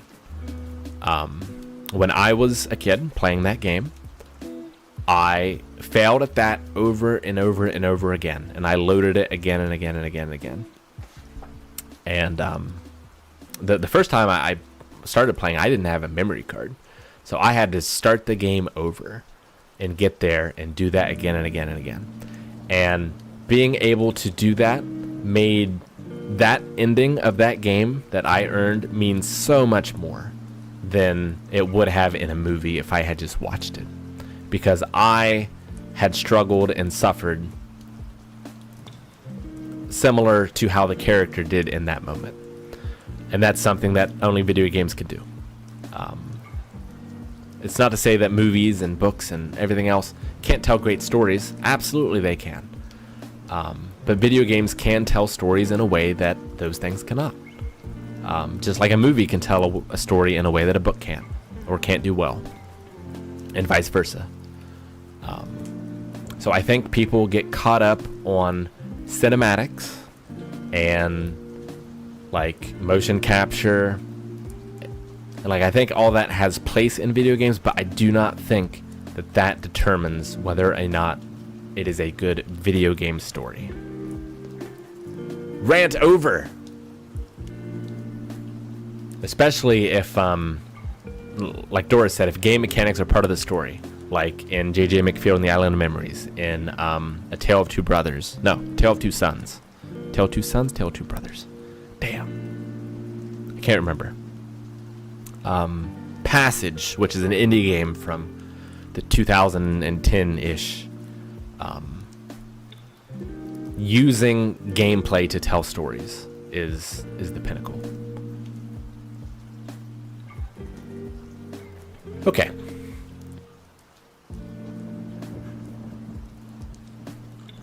Yes, it was awesome meeting you and Dora London as well. Hello, Kelly. I'm mainly in the questions part, so I'm not seeing chat quite so much. I'm not saying modern gaming is dumb, or like you shouldn't like it, or you're wrong for liking it. I'm saying that we are, we as if I'm meaningfully giving to the video game industry in any way, but like modern games are spinning their wheels and going down the wrong path, when they could be achieving so much more.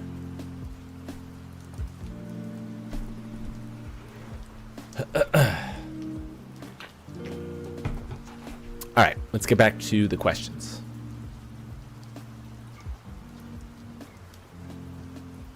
So we're almost out. If we run out, I get to stop. But if not, I'll keep going. We'll see how it goes. I might keep going until New Year's my time. I don't know. I don't know if enough people will stay up with me and keep giving me questions, but I'm getting tired, but I feel okay. We'll see how it goes. I also, it's much worse when I'm talking to people, but I just run out of talking at a certain point. And I've met people who do not do that, and I admire those people greatly. But it's sort of I often see my life, myself, as a video game character with a bunch of meters, kind of like a sim. But those meters deplete, and talking is definitely one of those, where like I just if I empty it, I lose the ability to talk at all. But I feel okay for now. All right, where's our... Are we here?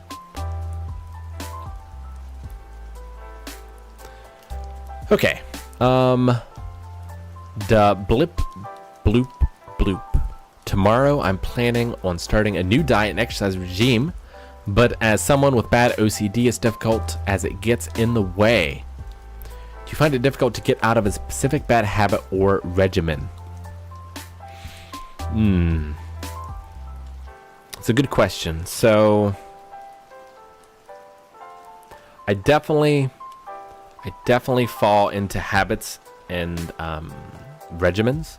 So like it's very much an autistic thing. Like you like regimens, you don't like deviating from them, you don't like surprises. I try to make sure that those things are positive things as much as possible. So like I was addicted in a way, I would say, to boxing. You know, it was something that I woke up early and I did every morning, and there wasn't like I'm gonna do it if I feel like it, or you know, it was the sun rose, it is time to box. Like, you know, as sure as the sun rose, I was going to go and box. Like there was never a question in my mind that was even a possibility to not do that, because that's the regimen. So just like sticking at it long enough until that happens. If you do have autism or OCD, or like if you have that magic power to create habits and regimens, use that magic power, because it is magic and it's cool, and it can be bad, like you said, if you're doing negative things, but try to turn it into a positive.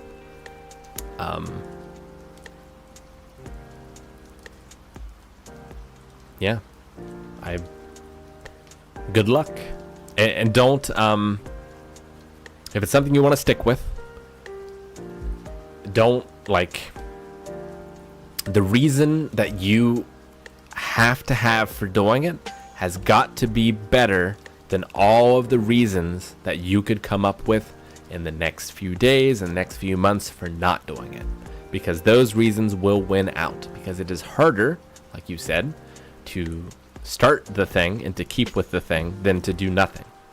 So you have got to find that rock solid reason for doing it. And you've also got to add in an enjoyment for doing it. So I know exercising and starting out is a difficult thing, but it doesn't have to be an exercise that you do not enjoy. There's tons of different types of exercising. There's swimming, there's dancing, there's boxing, there's karate, there's weightlifting. Like,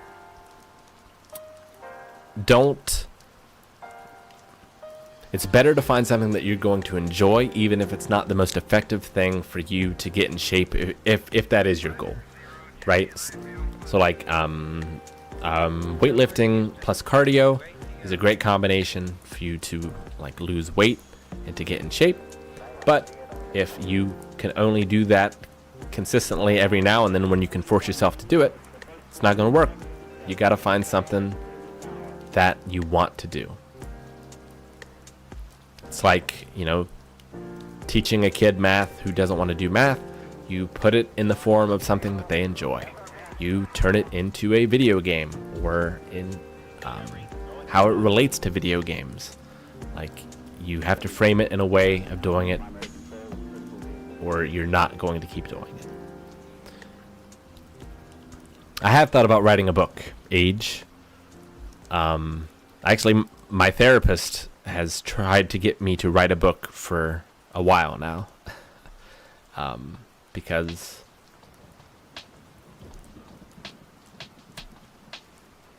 like, we have some different knowledge sets, but when it comes to like anxiety, when it comes to just book learning, I think I know more than he does.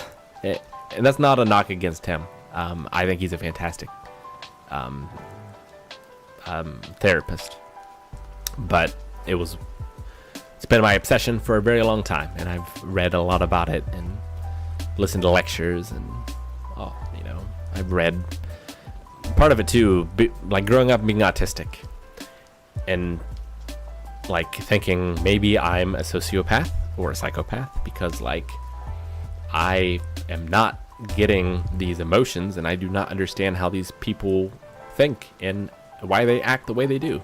So I read a lot of psychology books, being like, okay, if I can read it, maybe then I can understand it. And that helped a lot, actually. So I've sort of done the work. I've taken a few psychology credits in college, but like I've done all the work, but got none of the credit for like a therapy degree or something. But I would love to go back to school someday and learn more about psychology, therapy, and history, and all kind of stuff. I quite enjoy school. But yes, I have thought about it. It's something that I have considered. I just don't know I don't know exactly how I would frame it. I've thought about framing it of like tying it to video games, because that's sort of always been my anchor in talking to people. Where like, oh, you like video games? I like video games. And like being able to, I'm sure I've done it here a lot, or like anime or things. It's like, oh, I felt like this character felt when they got glasses in Dr. Stone, and they're like, oh yeah, I know what that is. So like, I can't explain the feeling directly, but I can explain how, like, something that gave me this feeling that maybe gave you the same feeling, sort of thing. So I thought about using that for video games and being like, you know, here's the video game, and here is how it changed my life, and like what I was able to learn from it, and what my life was like around the time that I played it, and like how I grew from there to when I played this video game. And I'm just not sure how to approach it, but I have thought about it, and it is something I want to do because I think it could help people. I'm just not exactly sure how to go about it, but it'd be a good thing to focus on for this year.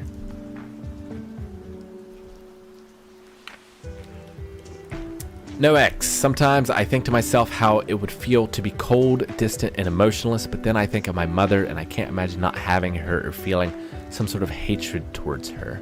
My question is, who keeps you humble? Who's that person or persons that you want to feel those feelings for? What's the aspect of being an internet personality you love the most and hate the most? Okay, so those are two questions. Yeah, so I've definitely been in times in my life where it's like I want to shut down all these emotions because they're terrible and I don't want to live with them anymore. And yeah, they're like, now it's Maggie and Evie that make me not want to do that and make me want to, you know, be the best that I can be and learn all I can about those emotions and how to deal with them. Before that, I realized that was causing more problems than it solved. Now I still go to those, so when I have what I believe are called like autistic shutdowns, like I get overloaded and I do lose those things. They just go away. Where like at the time when that's happening, I will not feel emotions, or I will not feel them in a normal sort of way. And I certainly will not express them, even if I were feeling them. I have trouble with that at the best of times. But yeah, it's just not there. I get a very monotone voice. Like I have always called it robot mode, where it's just like all those things that I think makes someone human just get turned off for a bit. And it takes a while for them to come back sometimes, for sure. Aspect of being an internet personality you love the most and hate the most. What I love the most is being able to help people. Like having a platform where either through this kind of thing, just talking, or even, you know, making the reaction videos that entertain people and help them through tough times. Like that is what I love the most about it. That I have the modest platform that I do, and that I can use it to help people. And meet, awesome people as well. Just like this through chat, or in person to person. Like, and it also, because I've met people from, or talked to people from different parts of the world, you know, different countries, different races, different sexualities, like I would not have gotten exposed to a lot of that in the area that I live. And it has taught me more about myself, and it also has just made me be able to grow, I feel, so much as a person and be as accepting as I am. because I've been exposed, basically. So I love that. What I hate about it,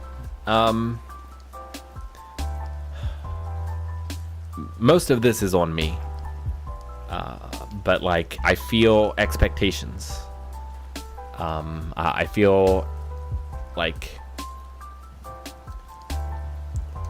when I'm reacting to something, I feel an expectation where, you know, this might be someone's favorite episode of a thing. Like, you know, I have no idea going in to something, whether it's going to be a good episode, a memorable one, a bad, or whatever.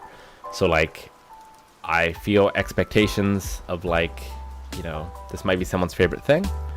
So like I should sort of keep that in mind, and I should use more of like a school person's, more like teacher mode, sometimes, than like riffing on bad movie mode. Where it's like a constructive criticism or things. But yeah, it's just, I feel a lot of pressure and responsibility and expectations. And it's hard for me to even define what those are. And I feel a lot of that to like just blind wave the company, and the guys, and just like what I feel like I should be doing versus maybe, or like what I'm expected to do versus maybe what I should be doing or what I want to be doing,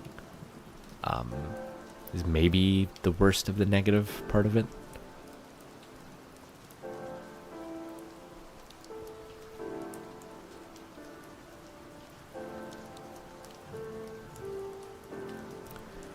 Gold, you're making a difference just by going live with us, accepting our questions, so I can speak for myself, but thank you.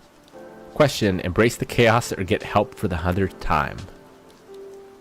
Not exactly sure what that means. But yeah, never be afraid to get help. Like, there's absolutely nothing shameful or wrong about that. Help can come from unexpected places, and I find a lot of time people love to help. That's another one of those things that just sort of reaffirm your position on humanity. But like I said before,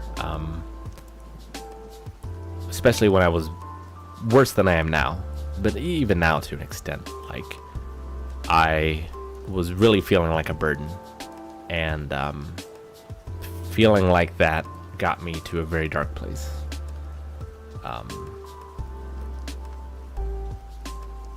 And just like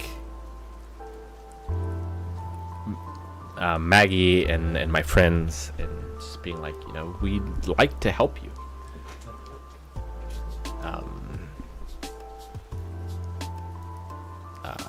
Maggie in particular, obviously, has, you know, assuaged my fears of that sort of thing, of being like, you know, I want to help you. But Eric also wrote something very nice to me at one point that made me feel a lot better at the time.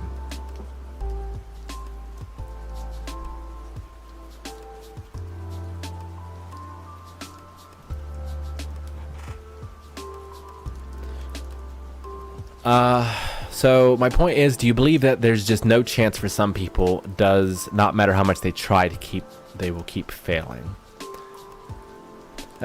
That's a really tough one for me. I've asked that question myself a lot, about myself, but also like about others as well. I am one that believes that like, you know, suicide and assisted suicide and that sort of thing should be allowed.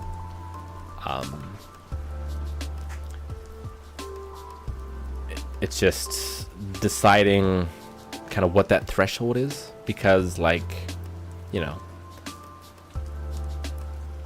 I have struggled with anxiety from the age of at least 11, but honestly earlier than that. So let's call it 6. From the age of 6 until the age of 34, where like it wasn't always the same intensity all the time, but it was always a presence in my life. But then 34 came around, there's certain changes that I made, and it was gone. So like, that's a lot of years dealing with something and finding a way to manage it. So I think that's possible with, you know, depression or any of those kind of things. But I also have seen people, you know, go through dementia and stuff like that. And like, personally, I would want to go out before that and before I became that sort of burden to my family. So I don't know. It's a tough one to sort of know the answer to and know where the line is. But I think that you should always have hope, and that you have not tried everything. And even if you have tried something, you are a different person now than you were, and maybe it will work now and it didn't work before. So I think there's always reason to keep trying. But I, you know, also think that, you know, at a certain point, if you're an adult in your right mind, that should maybe be your call. I don't know. It's tough. I watch movies. Hey Rick, Happy New Year. Happy New Year, everyone out there. Sorry if this has been asked. What is one piece of media? I thought you were talking about One Piece. But no, one piece of media that you would like to see adapted into a show or movie.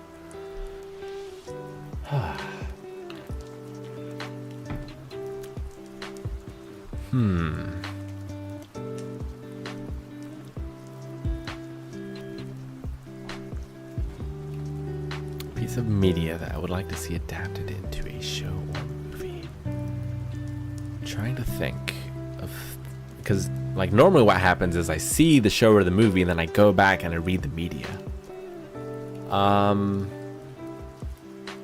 So I really I loved the book of Howl's Moving Castle. I love the movie too, but I really love the book. And I actually haven't gotten a chance to read the other books yet in that series, but I really want to, and I would maybe like to see those adapted as well. So we'll go with that.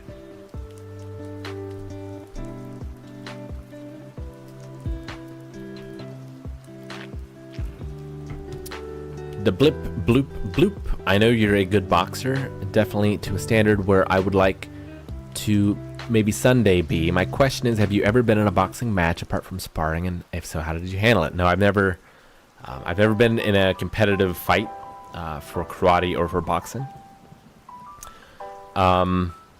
It's one of those things where,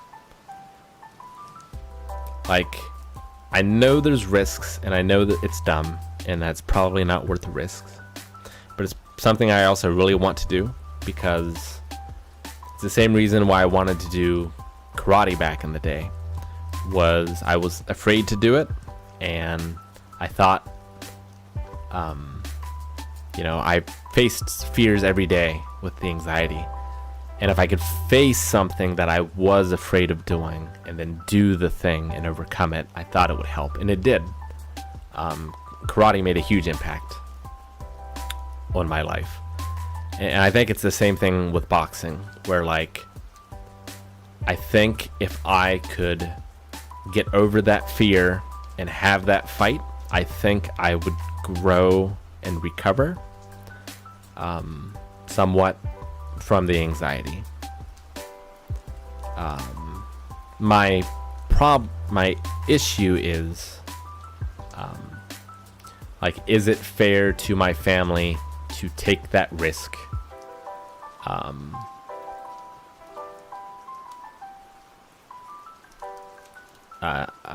To do that, and that's still something that I'm wrestling with. But I think it's something that I want to do someday. I'm getting old now, though. It's gonna be tough. We'll see.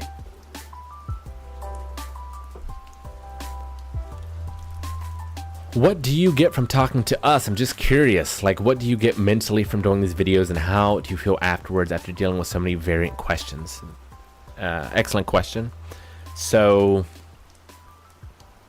I have a tough time talking to other people face to face, and this includes as something else I want to work on too. Like, even Maggie, who is the person that I can talk to the most. Just having another face in front of me makes it hard to talk. And so, like, this allows me to articulate things that I can't do anywhere else, other than just talking to myself. So that's part of it, I think.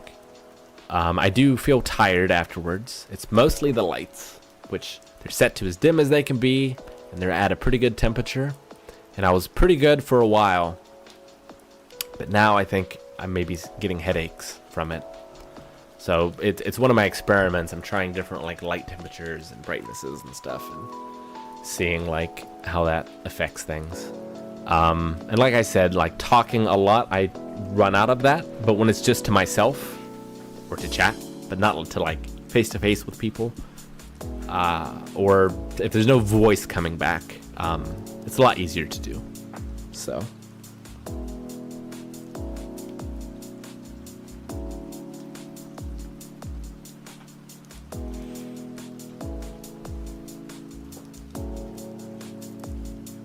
Daniel, to comment, thank you for everything you and the guys do, but especially you struggle with major anxiety. It's crippled me. Seeing your experiences have been a pillar to lean on. I appreciate it, and I understand how crippling it is.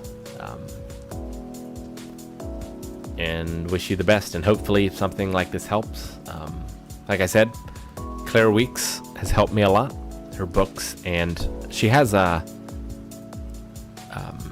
books, but, like, they used to be cassette tapes, but now they're on Audible, and those have helped me a lot recently too.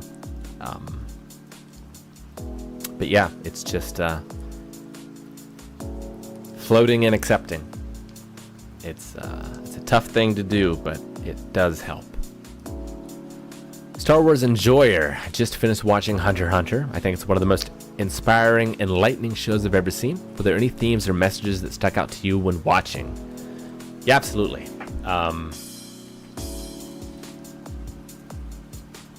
It has one of my favorite friendships in all of media. Love Killua and Gon together. I think there's a lot of stuff in there about, like, having a healthy friendship with someone, even in, like, trying or extreme times. I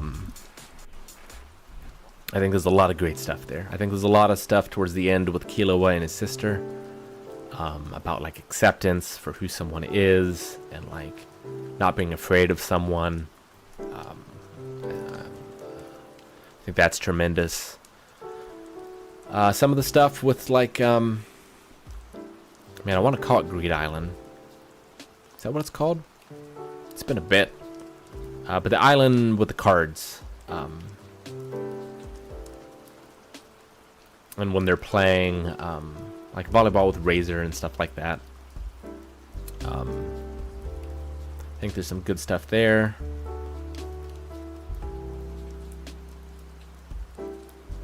Sure, there's other stuff too. It's just not coming to mind. But yeah, absolutely. Love Hunter x Hunter. It's no Berserk. But what is? Oh, I love the friendship. Oh, man. Of course. Between the king and the Ganji player. Whose name is like Ganji, but is not Ganji. But names, I'm just so bad with them.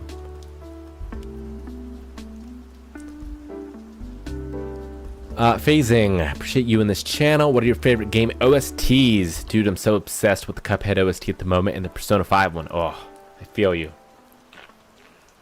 Those are both amazing. Persona 5 is in... Persona 4 and 5 are eternal on my playlists all the time. Let's see. So I've kind of gone through phases throughout my life. Video game music is what I've listened to the most, I think, in my life in terms of music. I actually got the Chrono Cross soundtrack on vinyl. Maggie got that for me. So that's been fantastic. But love Shadow of the Colossus OST, it's one of my favorites. Love all the Personas.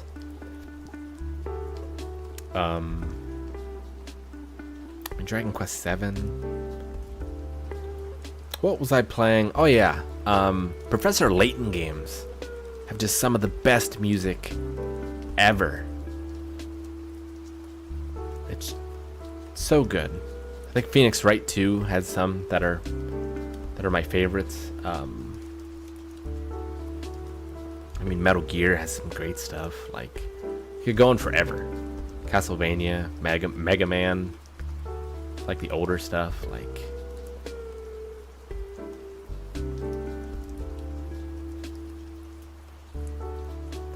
what made you grow up the most? What part of your life has affected your personality the most? From the Joker. So I always felt pretty grown up.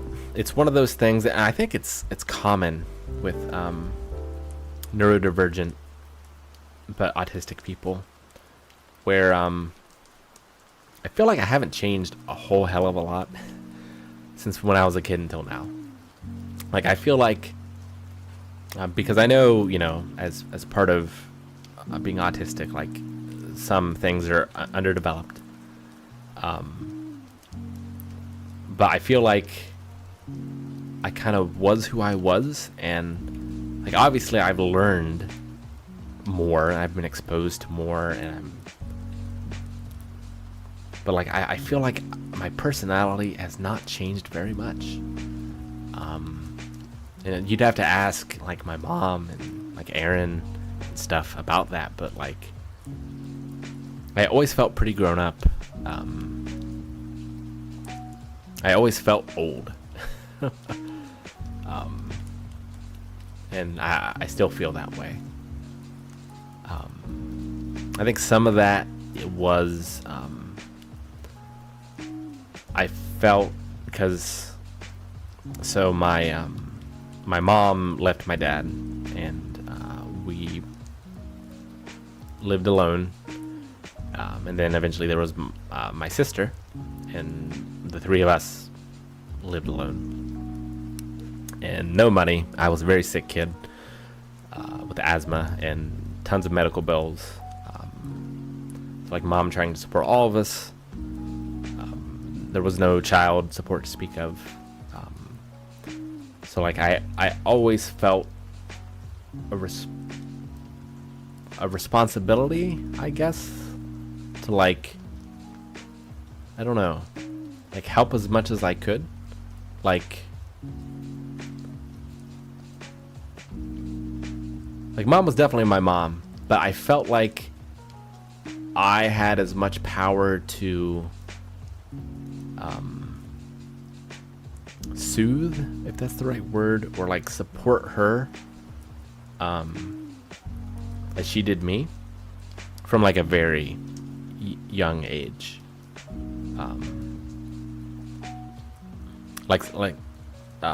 Sometimes I kind of felt like we were parents a little together when it came to my younger sister.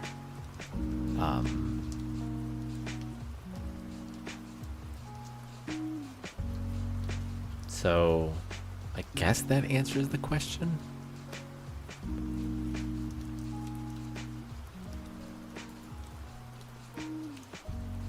Does that make sense?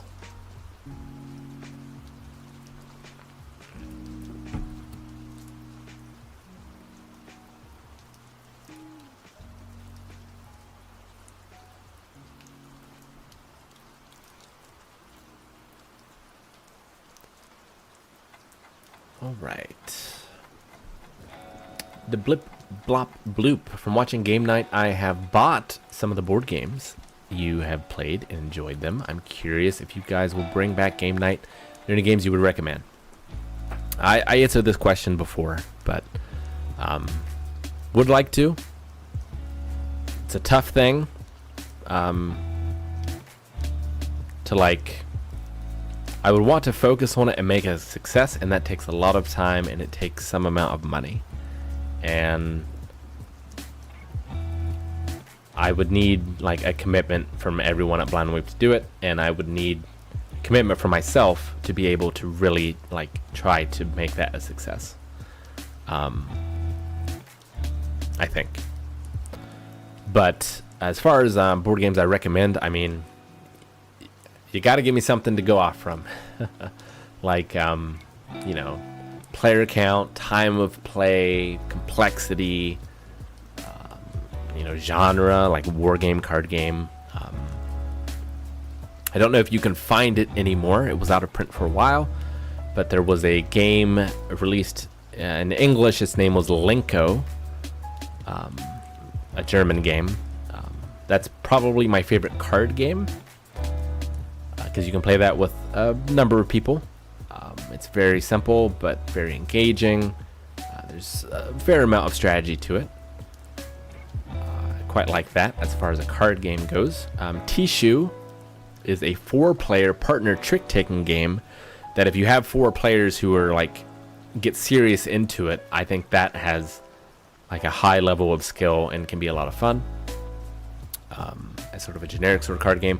My favorite Euro game is Trois, but it's not super accessible. There's a lot of like symbology that you have to explain, and I think it plays well from 2 to 4, but maybe best at 2 or 3. Make it a little faster, perhaps, but it's my favorite. But my second favorite is the one I recommend more. I love Kingdom Builder. Some people don't like it, but as long as you understand, like, you can't just place settlements wherever you want. You really need to think about the future. With that in mind, you'll have a great time, because it's a variable board, variable objectives every time, but it's so easy to teach. I could teach it in one breath. Fantastic Kingdom Builder by the same designer who did Dominion, which I like Dominion, but Dominion's one of those where you need to play Dominion with people who are at your same level, or you're going to get very frustrated because they're going to take too long, or like you're going to smoke them.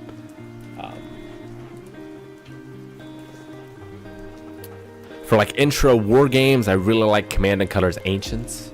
I think that's relatively low complexity, but a lot of flavor. That's just 2 players though. If you want more of like a broad scale Risk style thing, I had fun with Dungeons & Dragons Conquest of Nerith. Again, you probably can't find that, but it's a fantasy Axis and Allies. It has its flaws for sure, but a better game of that style might be Forbidden Stars, which is a Warhammer kind of game. But actually my favorite of that type is Nexus Ops, I would say. Again, it was out of print for a while. I don't know if you can find it, but that's sort of a StarCrafty kind of game. I like that quite a bit. It's a good starting point for like dudes on a map.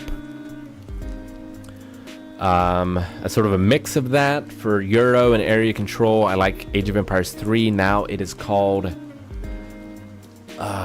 Age of Exploration. I can't remember. It got renamed, rebranded. Quite like that. There's a ton. For kids games, Evie's favorite for a long time, and maybe still now, is called, in English I think it's called Ghost Trick. Better look that up. It's just a reflex game. Ghost Trick. Nope, that is the DS game I'm thinking of. Ghost Blitz. That's what it's called. Ghost Blitz. Where you put some pieces in the middle of a table, you draw a card, and you have to pick up the piece that either exactly matches something that's on the card or matches nothing whatsoever that is on the card. And that is a lot of fun. But yeah, I could talk about board games for a long time. I'd give you a top 100. Might even be able to give you a top 100 in like Euro game, war game. Definitely one of my obsessions.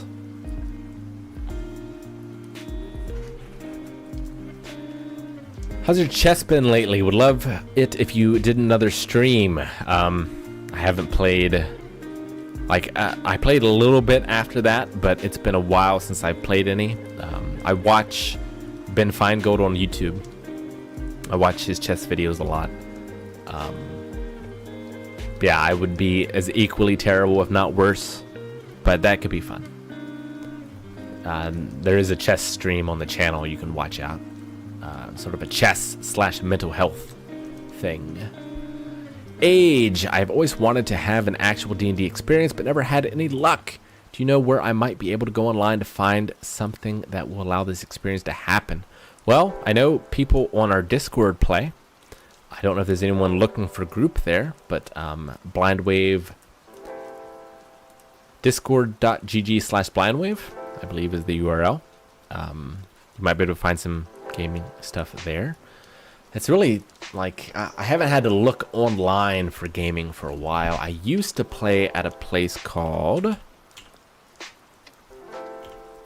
is this what it was called? Probably going to end up on a porn site, just randomly typing in URLs. Yep, security threat detected. That's not it.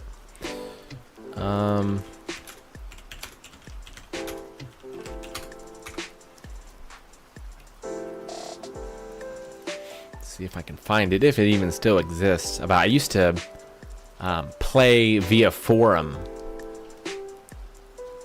at one point, but I can't remember what it was called, and I don't know if it even exists. Oh, that might be it. No, that's not it. Yeah, unfortunately, I don't know.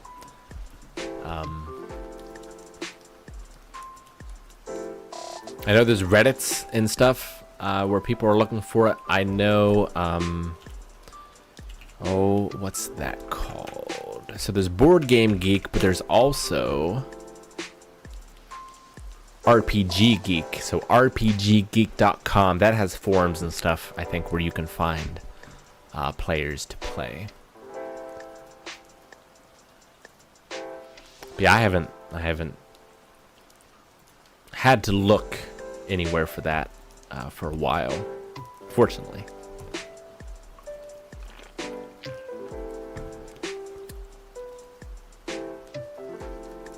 Also, you know, if you come into WaveCon, there might be some RPG stuff going on there. Might give you an opportunity, and you could go to a convention and do it there. Stuff like Gen Con, Dragon Con. I think even Origins has a tabletop room, if I remember correctly. There's one in Ohio I quite like called Con on the Cob. It's a very small one, but it has D&D and stuff. So you could just head up to a con or something if you're comfortable with that. Liquor, last two. Time to get some rest. What famous person do you see yourself in? What famous person do I see myself in? Interesting. I don't know if I'm arrogant enough. I don't know if it's arrogance, but like I've always felt I've never felt much like other people. I've never, like, until I met Maggie, I've never been like, this person seems to be a lot like me.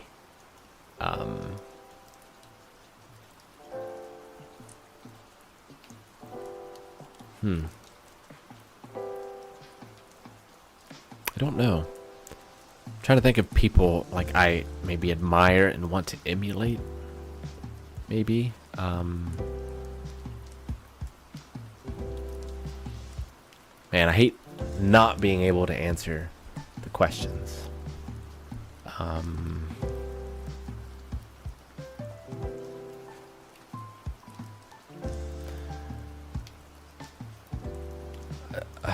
Maybe like I didn't watch a lot of them growing up, but like Mr. Rogers, I feel like maybe we have sort of a calm way of talking and like talk about things that can help people and help kids. Maybe some of that.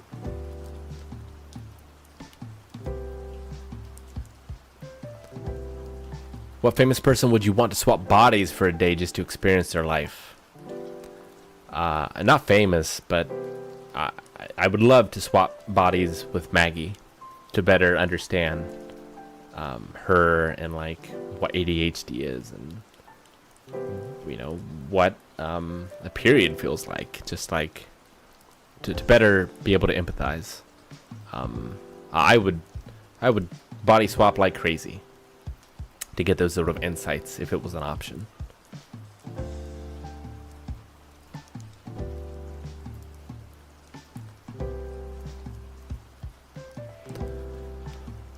Movie scenes. What was the best movie you watched as the crew on the channel? Do you mean the best or do you mean the best? Because we watched The Room. I don't know if you know this. And that's my number 2 movie of all time. So, probably that. What else have we watched? Do commentaries count? Because we did like Alien and Terminator. Some just great movies. Do you mean like reacted to? Because I'm going to have to look at the list. Oh, I'm going to start coughing. Why look, I'm going to put a cough drop in.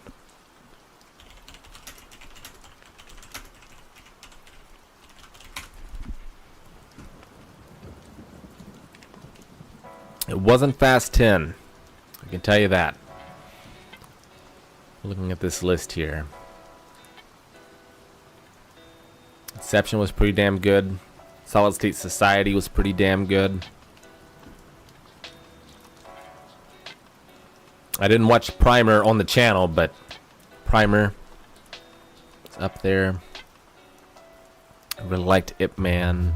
I'd seen it before though. Let's see.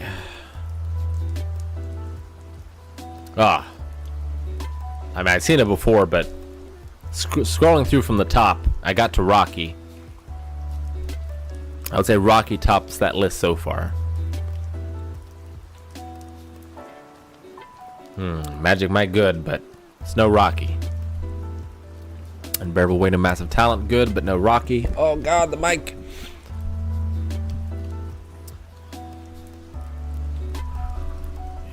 Oh, Last Samurai. Oh, man. Is Last Samurai better than Rocky? No, I don't think it is. I don't think it is. It's a hell of a movie, though. Nightmare on Elm Street, way up there. Tucker and Dale. Like, the first half of that movie is perfect. I love me some RRR, but it's no Rocky. I didn't watch Grand Budapest Hotel, but I love that movie. Gotta go through the list here. Oh, Shawshank Redemption. Damn. Is that better than Rocky? Is that better than Rocky? I think it is. I think it is. So we're at Shawshank. Oh, Face Off. Man, Face Off. If it's how much I loved the movie, that might top it. But if we're talking best movie, it's got to be Shawshank. I don't think we watched the first Matrix. I think we did a commentary for it. Some of these Heaven's Fields movies were pretty good. Nightmare of the Wolf, Shang-Chi, the single bright spot in the MCU for the last however many years. Dune, Willy's Wonderland. Man, we've seen some classics. Robin Hood, Prince of Thieves. Oh, love that movie. Surf Ninjas. Edge of Tomorrow was really good. A lot of these are good. Spirited Away. Ooh, the Spirited Away beat Shawshank Redemption.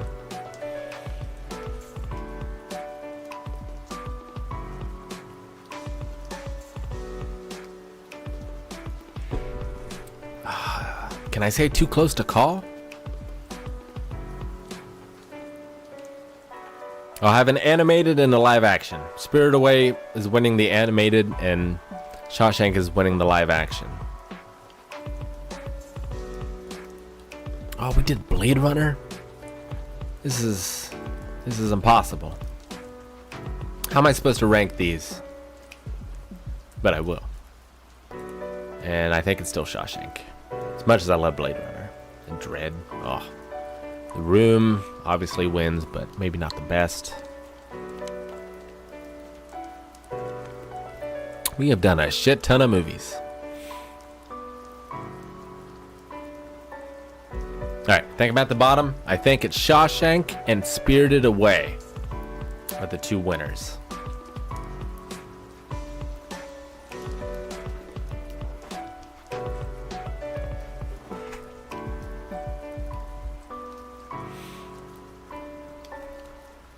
Alright, looking to make sure I didn't miss any super chats. Don't think so. Alright, we got any more questions? Ah, Billy! Came out of nowhere. But I think I got some before him. What movie made the impact on your mindfulness? Ooh, that's a good question.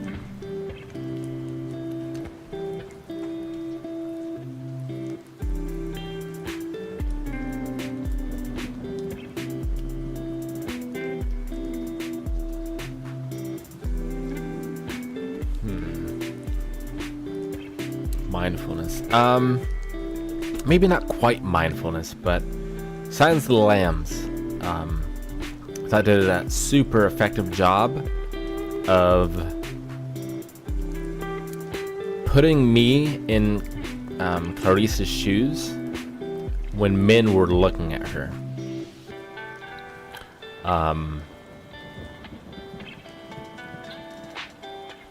Like I had sort of, I felt like I was able to step into her shoes and to feel kind of what that feels like as a woman, in a way. And that made me, like, just think differently about, like, what it must be to be a woman, or like to be someone like smaller.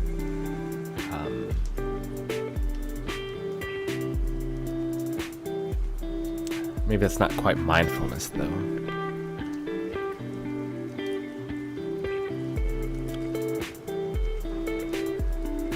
Obviously, or honestly, I think Rocky has done some of that for me. Oh, Pumping Iron, I would say.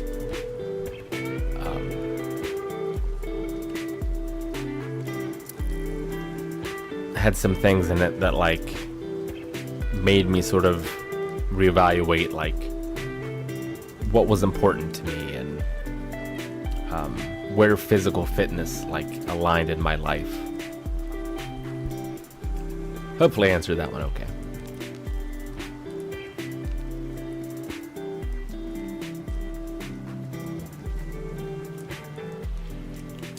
Age asks, all the board game talk makes me want to know, how do you play dominoes? It's a constant table game for me and my family who are Puerto Rican.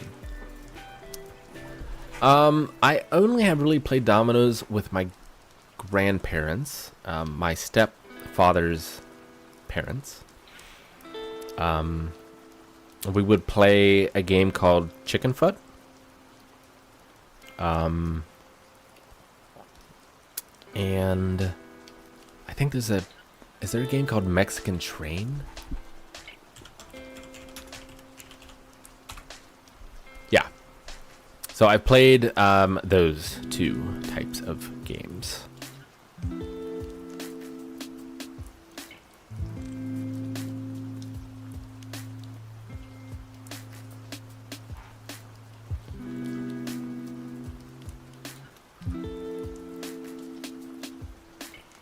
Bailey, I feel really scared about the Zelda movie they're making. So much could go wrong. So much could go wrong. I watch movies. What's been your biggest surprise movie show on the channel? Movie you were expecting that was a lot better than you were... Movie that was a lot better than you were initially expecting.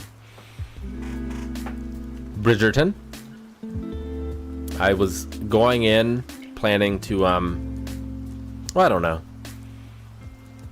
I didn't think it was going to be terrible, but I thought it was going to be a lot more, I don't know what I thought it was going to be. But it surprised me, I would say. I thought I was going to enjoy it, but I didn't think it was going to impact me the way that it did. And give me one of my favorite characters ever. I love the Duke. I love the Duke. In more ways than one. Let's see. What about a movie? And is that the most of a show?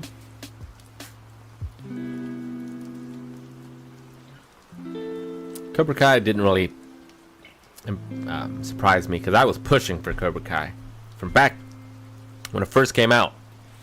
I was right. Anything else?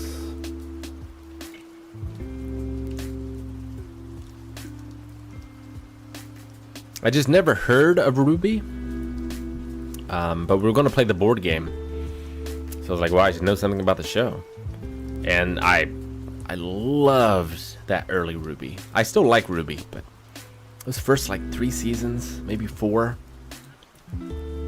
blew me away. As far as movies go,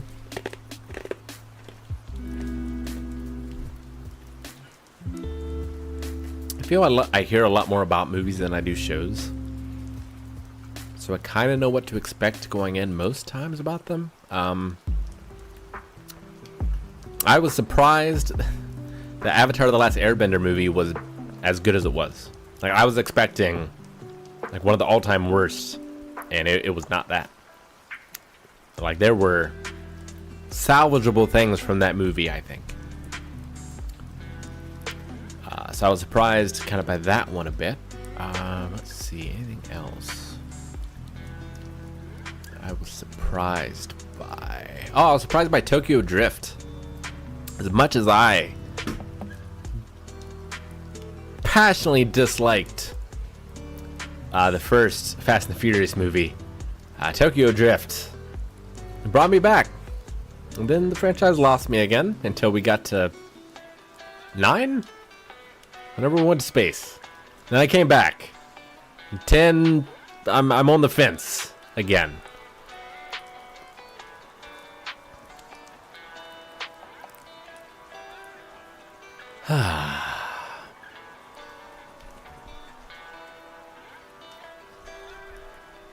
We tried to do WaveCon yearly. I don't know if we've made that decision. We'll see how this one goes. How about that?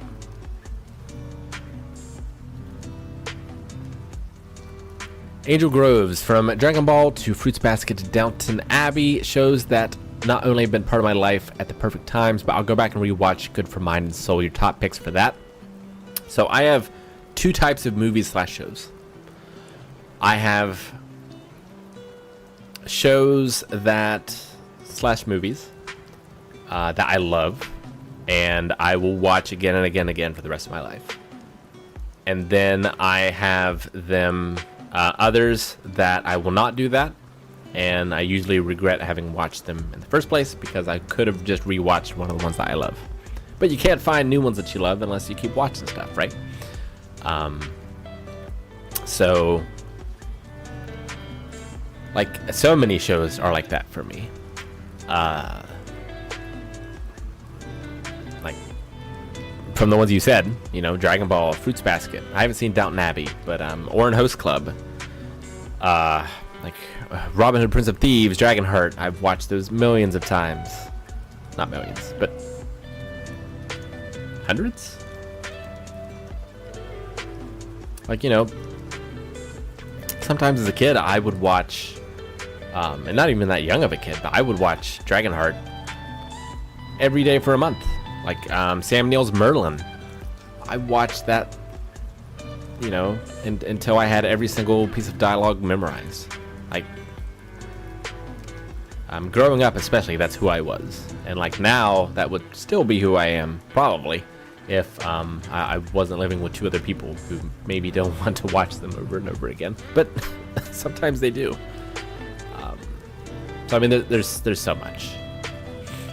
That's why I say, like, in my rankings, it's either an S or an F. Because either, yeah, it becomes part of my life, and I just watch it over and over again, or it doesn't, and it was a waste of time. Not really a waste of time, but... Billy the Kid, just one question. Why did God keep wind from those men? Love you, Rick. Happy New Year. Happy New Year to you as well. Thank you so much for stopping by. Man, Black Shows is so good. So good.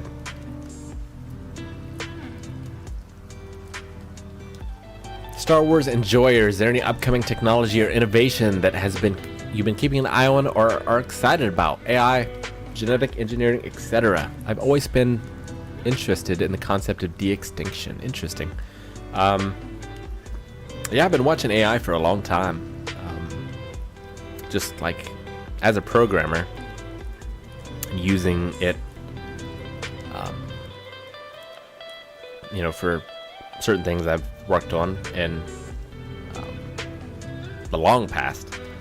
But I watched intently. I watched AlphaGo play its first matches against.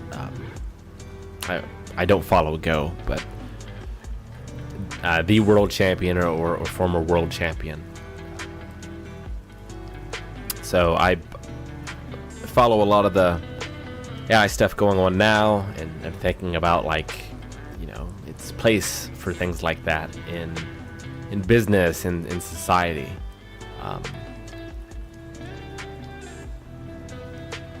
But definitely I keep up with that one. Genetic engineering, I don't understand nearly as well as I understand the AI stuff. But yeah, just some of the stuff that they've been able to do, and might continue to be able to do. I try not to get too excited about some of that stuff because I don't understand it as well, so I can't, like, go and read the research papers and have a meaningful understanding. Like, I can do enough to look and be like, okay, who's paying for this? Is this a relatively trustworthy source, or what I would determine to be? But yeah, no, I'm really hopeful for a lot of that stuff, and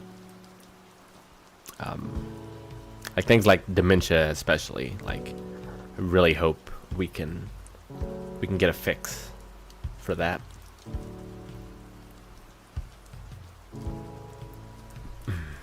The blip blop bloop.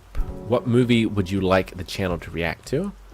Just generally get the other guys' reactions and opinions on. My one I've been heralding for a bit, with the help of Calvin, has been Highlander, the first Highlander. I want us to watch the first Highlander. I think they will love it. I think they will be surprised and love some of the actors who are in it. And I didn't watch that movie until Maggie showed it to me, but that's the sort of movie that made me feel like a kid. kind of like Star Wars did when I was a kid, where like I just thought about the possibilities of this world and this universe and all the stories you could tell. I think that's something that they can get excited about as well. And more importantly, perhaps, is it leads to some terrible movies, which I also love and want to watch on the channel. Oh, Highlander the Source. So good. So bad, but so good.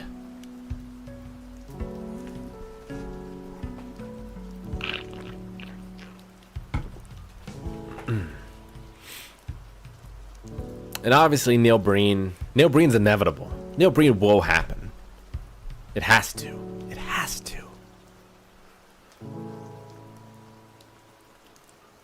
Gold. By the way, Rick, have you heard Bob Odenkirk will star as Johnny in The Room? I heard this a long time ago. Like, I heard that it happened, but then we just never saw it. So now I'm wondering what happened to it. But yeah, I heard it was going to be for a charity thing, and that like it was already filmed, but I've never seen it. I don't know what happened to it.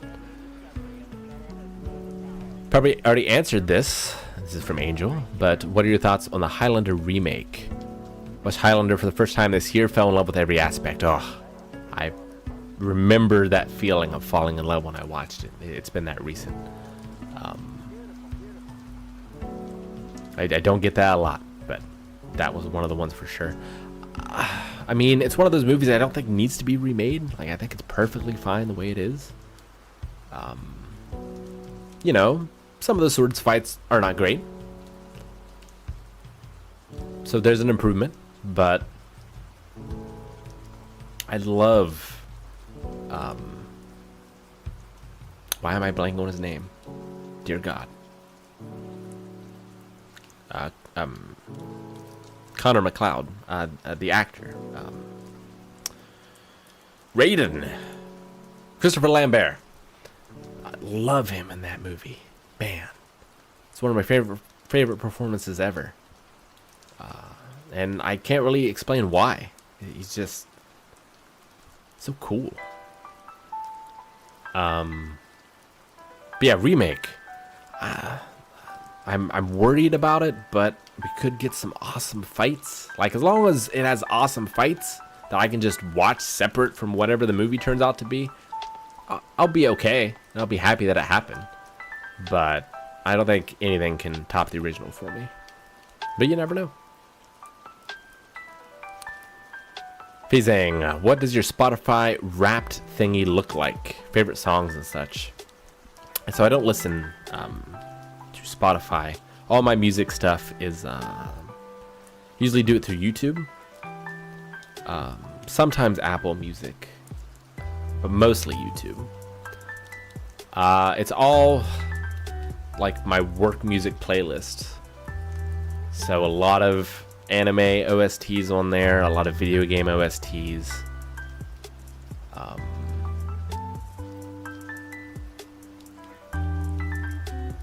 Yeah, I don't have like a satisfying thing that I think show that would show like the most listened ones, but Bluebird might be my most listened to track of the year, maybe the Naruto OST. Man, I discovered that for the first time because I was looking through like anime workout music, and that popped up in one of the compilations, and I was like, God damn, I love this song.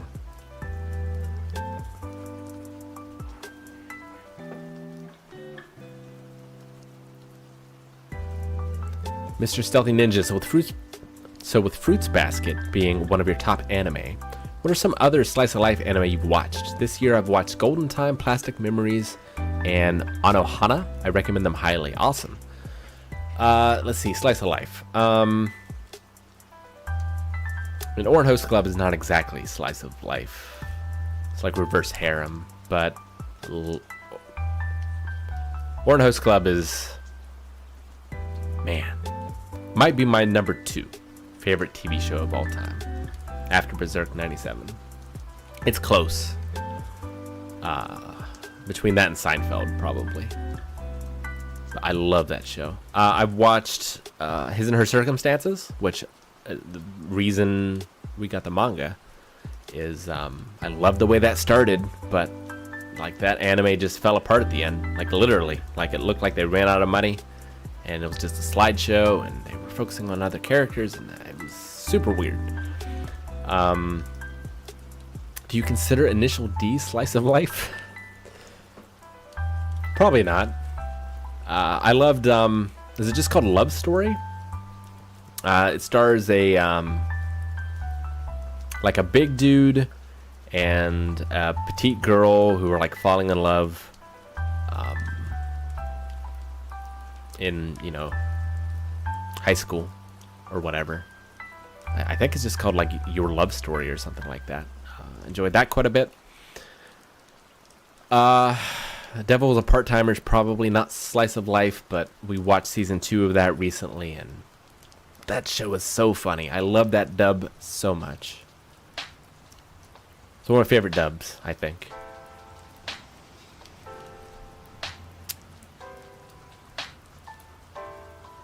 A slice of life. Man, is there anything? There's got to be more, right? There has to be.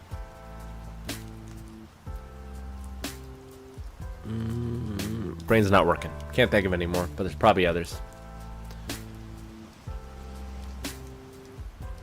I watch movies. When Blind Wave first launched, what were your expectations for the channel? Has the growth of Blind Wave exceeded your expectations? What has been the most surprising journey about Blind Wave? Man.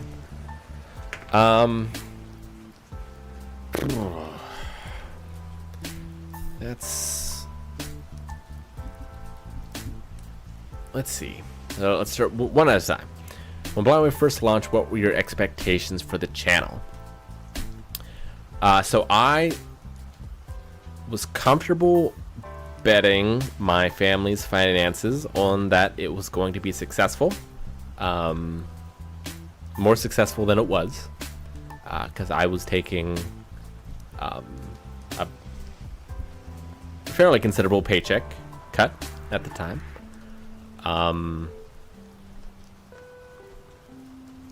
But yeah, I knew I would regret it if I didn't do it. And I thought I could make Blind Wave better than it was.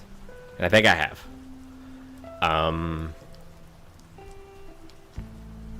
So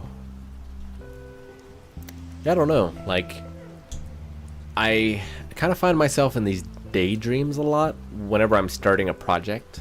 And it doesn't really matter what the project is. It could be this, like, even the hint hunts. Like, I just sort of kind of go through these daydreams where, like, it's a super success, and I am like on like talk shows talking about it and stuff, and just like, I don't know, it's kind of strange.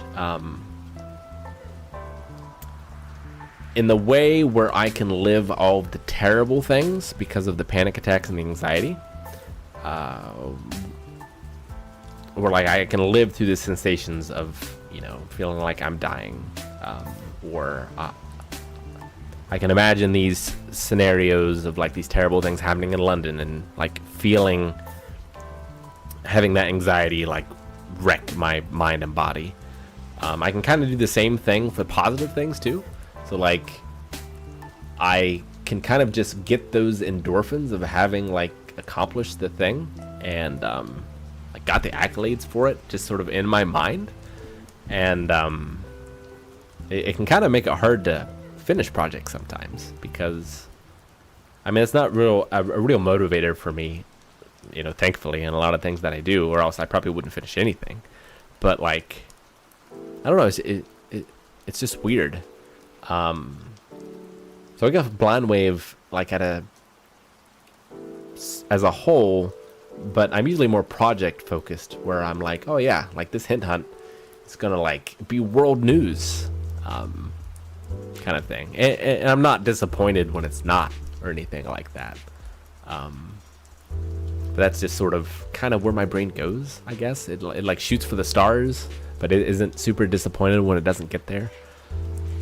Has the growth exceeded expectations? No, not really. Yeah, I feel like I want to get better.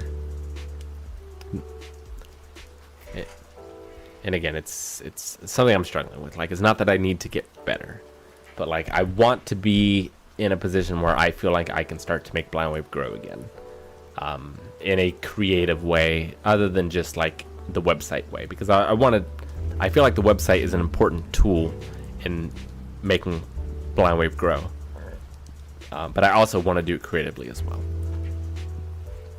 And then what was the last part of that question? The most surprising thing about the journey of Blind Wave. The most surprising thing.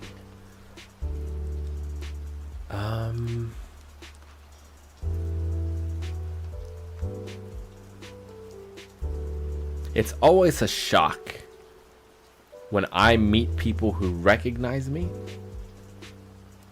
and like who thank me for what I'm doing, or just are happy to see me but don't know me, like, you know, who haven't met me before, I should say. Like, that continues to always just be such a surprise. So that's part of it, I guess.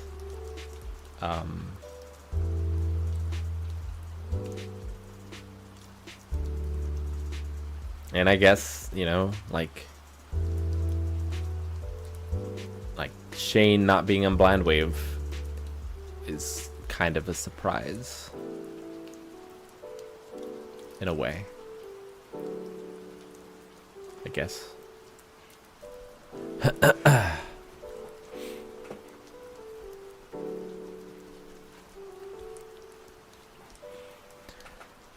Phasing. Unlimited budget. You choose the director and the cast. Which would you like to see on the big screen, Berserk or Naruto? I assume you mean live action. At first I'm like, don't touch my Berserk. Like, perfect just the way it is. But, you know, I didn't like the first Transformers movie very much. But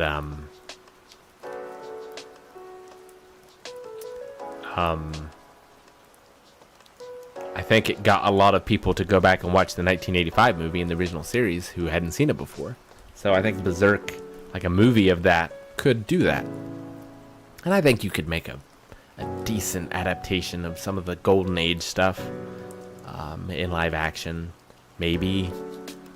And like that might be enough to show it to a lot more people.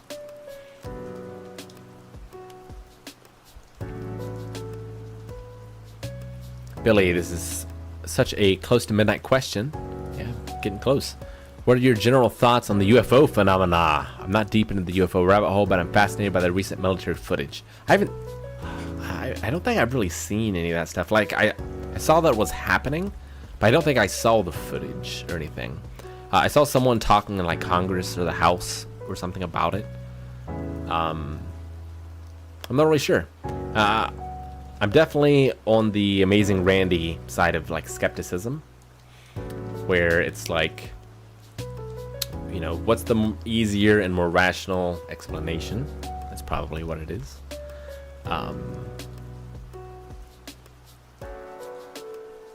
So I would, I guess, have to see the footage.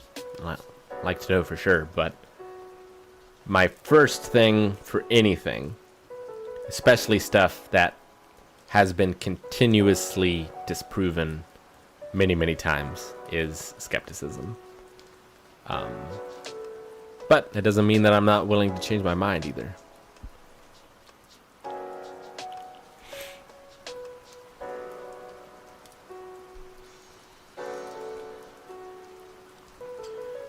Angel Grove, when I live through the sensations of feeling like I'm dying, this means so much. I can't describe how relatable. Yeah, I mean, there's no other way to describe it. Like, you know, it's like in Cyberpunk, like 2077 or Edge Runners. where like you're able to jack into other people's memories and like experience exactly what they experienced. And it's like you are experiencing like what it feels like to be panicked about dying.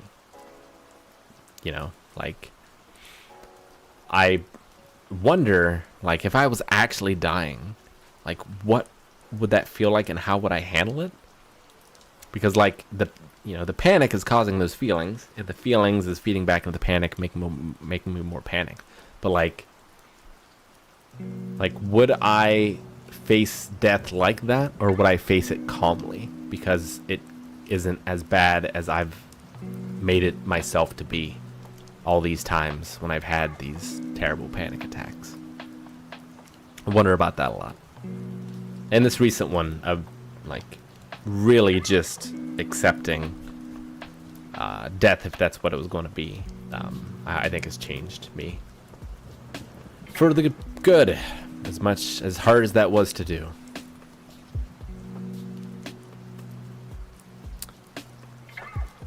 Bloop. I recently watched the real-life story The Imitation Game about how Alan Turing solved Nazi Germany's Enigma code. The question is there any movies based on real events you would like to react to? I'd have to know what they've seen. Because I always want to react to movies that I've seen, but they haven't.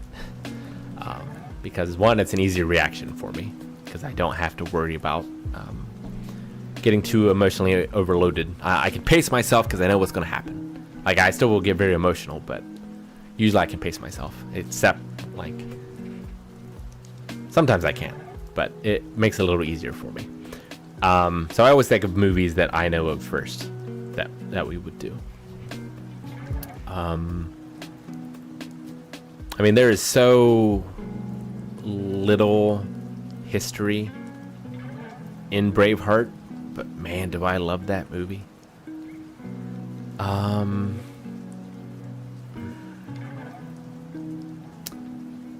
me think. True stories that would be reacted to. I watched one called...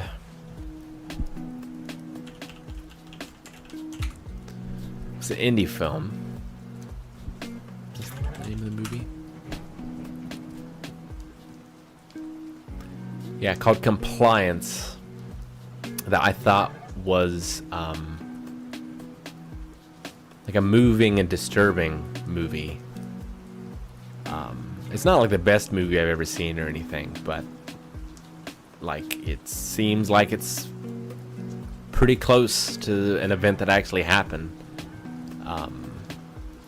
And you know, if you haven't seen it, I don't want to spoil it too much, I suppose, but I don't know. That could be an interesting reaction. Maybe. That's kind of the first one that comes to mind. I'm sure there's others. Let's see.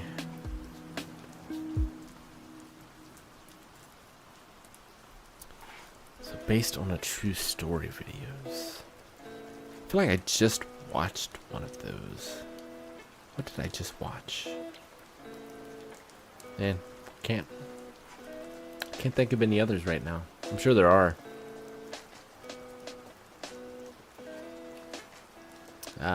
And I mean, I'm pretty sure they've all seen Schindler's List, which is, you know, like our reaction to Band of Brothers. I feel like Schindler's List is important. Like that's a movie that needs to be watched, needs to be remembered. Like there was a time in my life where I watched that movie every year.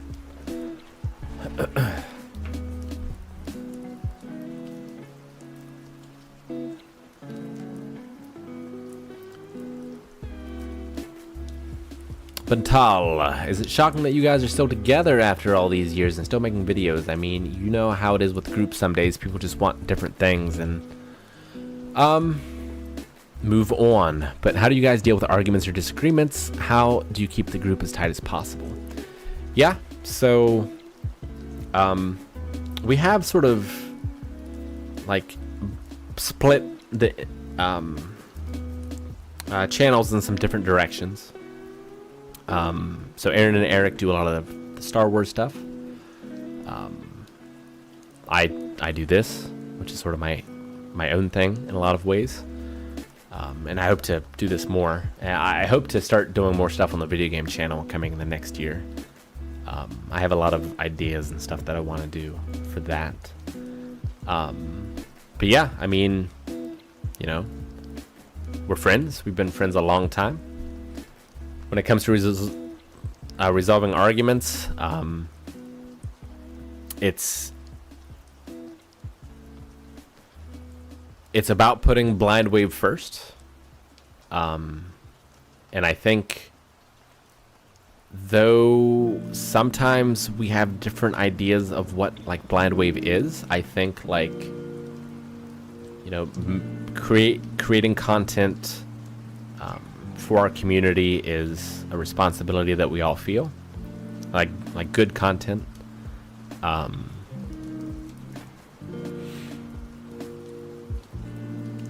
So like when we sort of look at it from that perspective of like, what do we think is best for Blind Wave, that resolves a lot of things.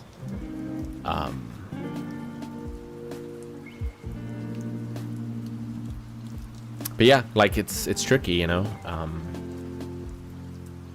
because like it's not just the four of us, but our significant others are also involved in the company to varying degrees.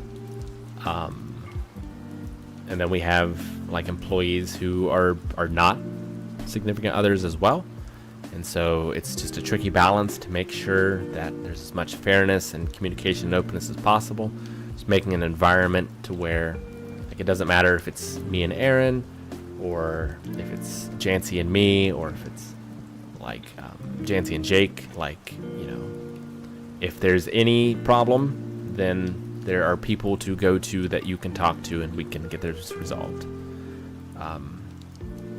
So just trying to make communication just as open and as easy as possible, and as comfortable as possible for everyone. Even when that especially when that communication is hard, like when you know that conversation is going to be hard, just not letting it fester, but just peeling that band-aid as soon as you could. And that's a problem that we had, like honestly, as Blind Wave. We had that problem a lot more towards the beginning than I think we do now. I think we're better at it. I don't think we're perfect at it, but I think we're better at it. But it's a thing of where, like, you know, we would know that there were conversations that we needed to have, but there's all these videos that we need to film. So like, is now the time to rock the boat? If we say something now at the beginning of the day, where we have the most time to talk about this, then is it going to push back videos, or is it going to put people in a mood where they're not going to be the best on camera? Because, you know, that happens sometimes. Or if we do it at the end of the day, then either we don't have enough time for that conversation, or we're going way after hours, and like people have families to go home to and like responsibilities at home. So it's something I think we have gotten better at, although still are not perfect at. For me, my part in that, I start a lot more of those conversations in like a text format because it's easier for me, rather than doing it face to face. Like, talking face to face isn't so hard, but starting that conversation is really hard for me to like know, to try to find when that moment is, or to like get people in a private area so I can have that conversation. It's really, really tough for me. So I'm to try to do a lot more of that in text. And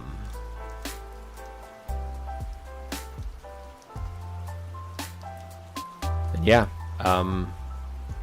like last year was stressful for a lot of us. You know, not just for me and everything I've been going through, but like Eric has had the stuff with his dad and his dad's health. The writer's strike was very stressful, sort of dealing with that. added a lot of extra stress on everyone, and how we should handle it, and then the extra filming it took for us to try and film stuff that could be released. Like for me, for launching the website. So like this past year has been a challenging one, I think, for Blind Wave, but I feel like because of that communication, we're in a pretty good place. But I think it's important to work even harder next year to make it an even better place than what it is now. And I hope to be able to find what my place is in that, where I can still be healthy, but also be like contributing as much as I can, and like hanging out with the guys and being in content with them and stuff. So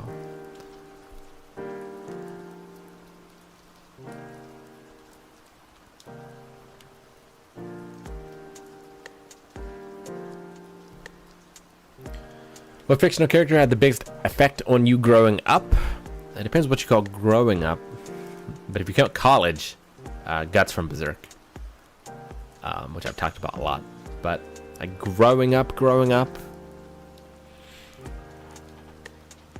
don't know about an effect, but I loved Sherlock Holmes growing up because I felt like he was kind of like me. He was very analytical.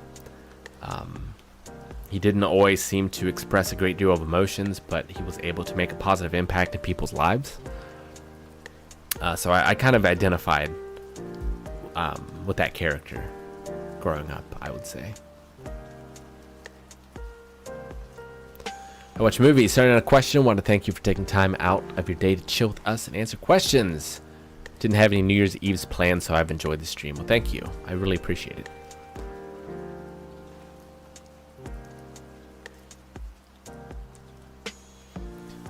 Daniel, have you ever had depersonalization? Been going through that constantly for the past few months. Let me look it up. I think I know what that means, but I want to make sure I have the right understanding of what that means.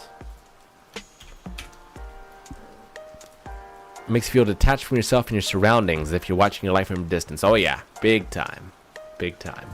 So that is a common side effect of anxiety.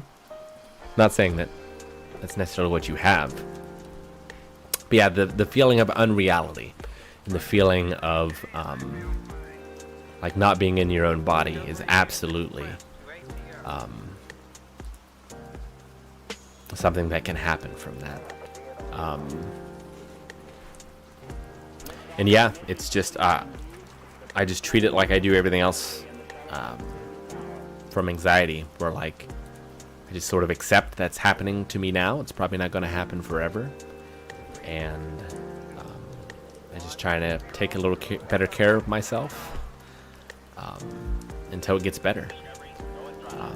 But I don't know enough about it on its own or related to other things to maybe give great advice that a doctor or therapist could give. And that's true for pretty much everything I'm saying today.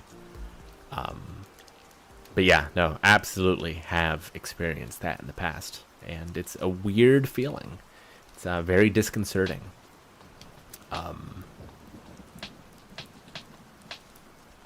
Yeah, it feels like you're almost playing a video game and you're just driving this body around. And I've had that to the various extents. It's something I think that happens with autistics and ADHD as well, where like we kind of feel separate from our bodies in a lot of different ways.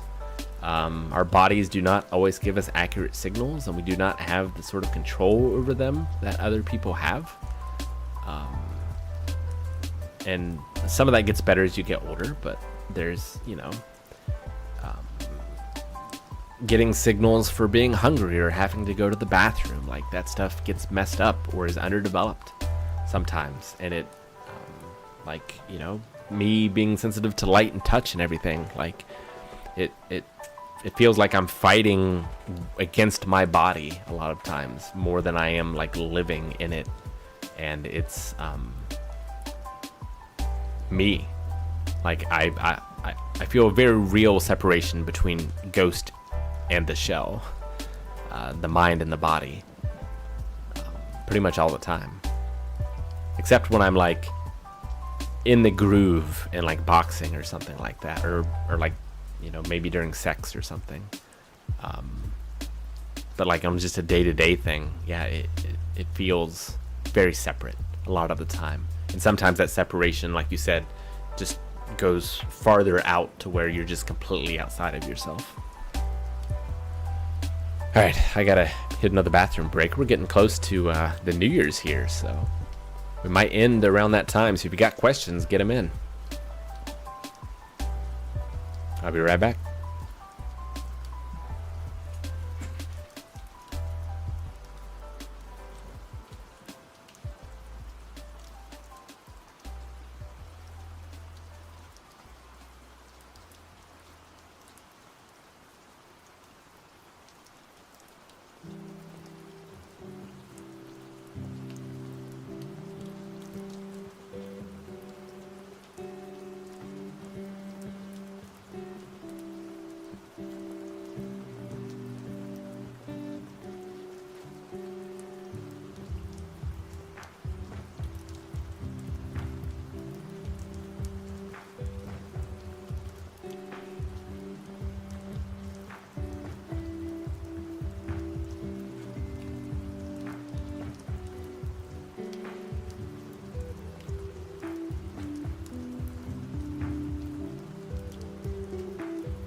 And we're back.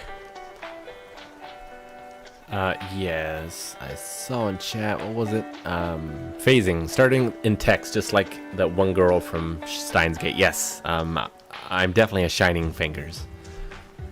And yeah, I've been very open about all this at work, and I've talked about, like, in meetings and stuff, sometimes it can be tough for me to talk, especially in groups of people like that.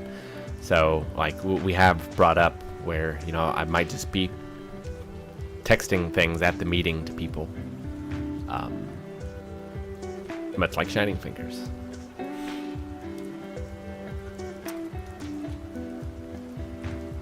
All right, yeah, I think I'll go for another 30 minutes. That's going to be New Year's here. We'll go a couple minutes past the hour, I think, but then we'll probably end it. So if you've got questions, get them now. I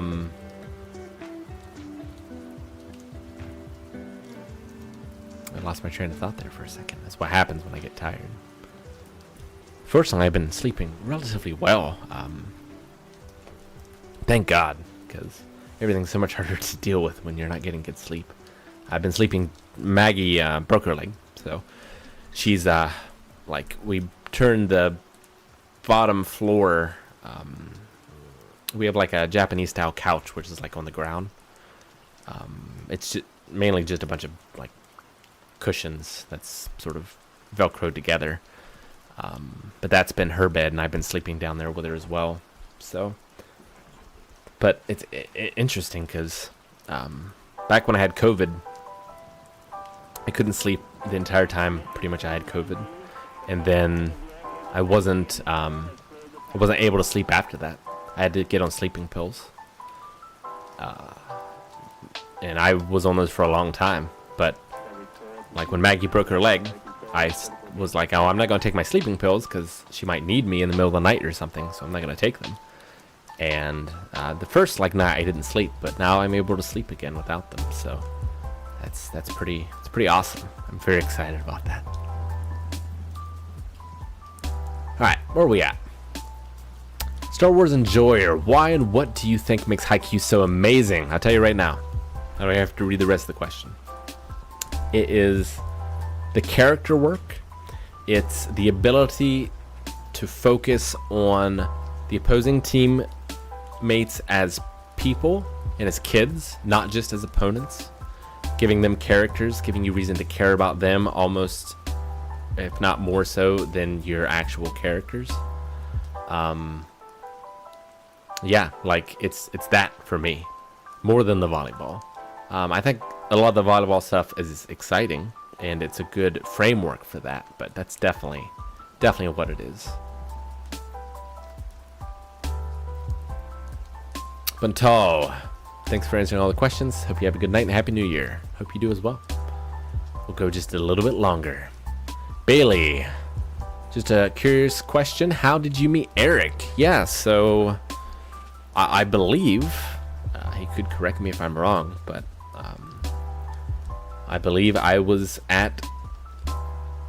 either at Shane's house playing Super Smash Brothers, or he was there playing and I came and played, but that's definitely how I remember it. I met Eric through Shane. He was also going to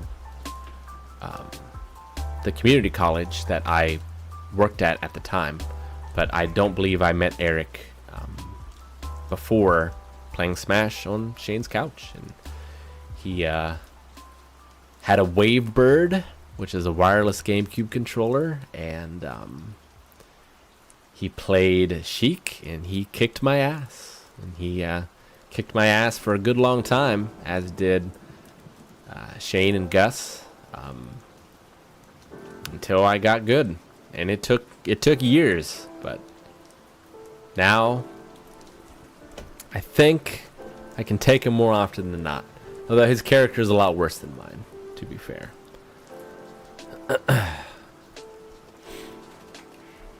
Yes, like I would say more than anything, Smash Brothers is responsible for bringing Blind Wave together.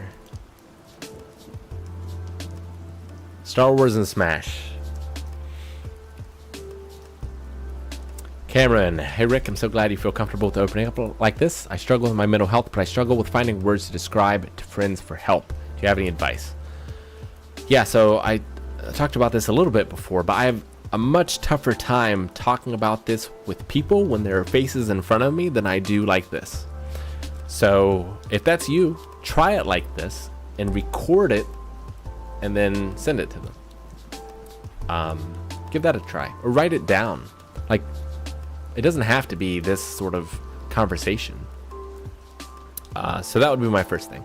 My second thing is, it is a language, in a way, I think, talking about emotions, talking about mental health.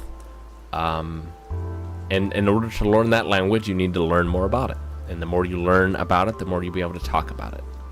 So reading books on it. Like I talk about Claire Week's books all the time, but psychology books as well.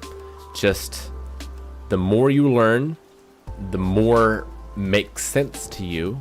And if it makes sense to you, then you can communicate with other people. So I would try those two things. Bloop. I enjoy all the short films and ads you guys have done. Have you considered doing a mini web series? We have, actually. I have some scripts written for that, if it were to ever happen. Yeah, we have talked about it.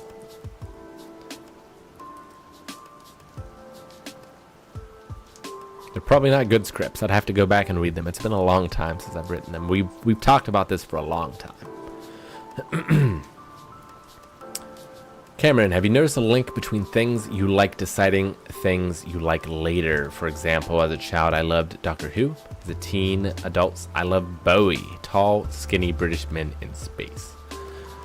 I mean, yeah, I don't know. Like, I think I've had some tastes that have always been there, but I've had other tastes that have changed and grown.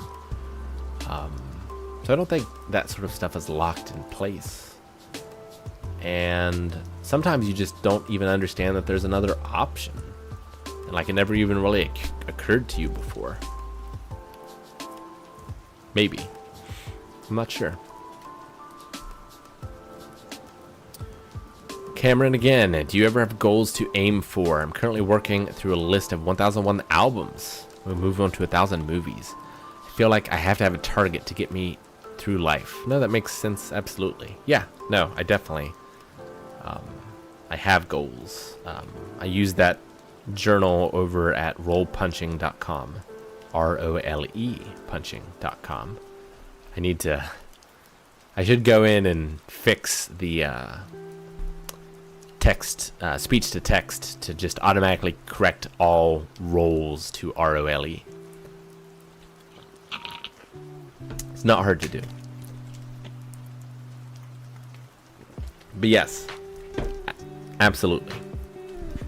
Goals and writing them down is critical for me.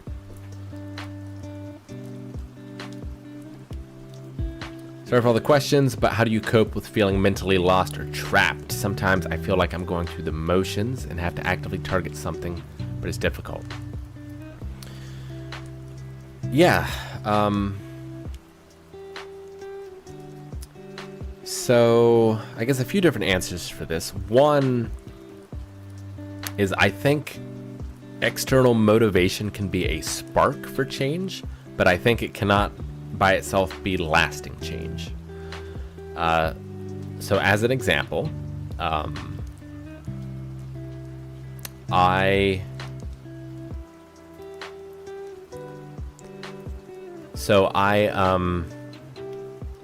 trying to think of the way it worked exactly, but I wanted to get back into martial arts, and I was doing Brazilian Jiu-Jitsu, and then lockdown happened with COVID, and I couldn't do that anymore, so I was looking for something that I could do maybe on my own.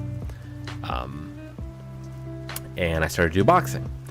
And, you know, at first, changes like that are hard.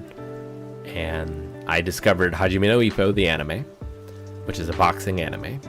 And, you know, whenever I would have problems being motivated, I would watch an episode of that.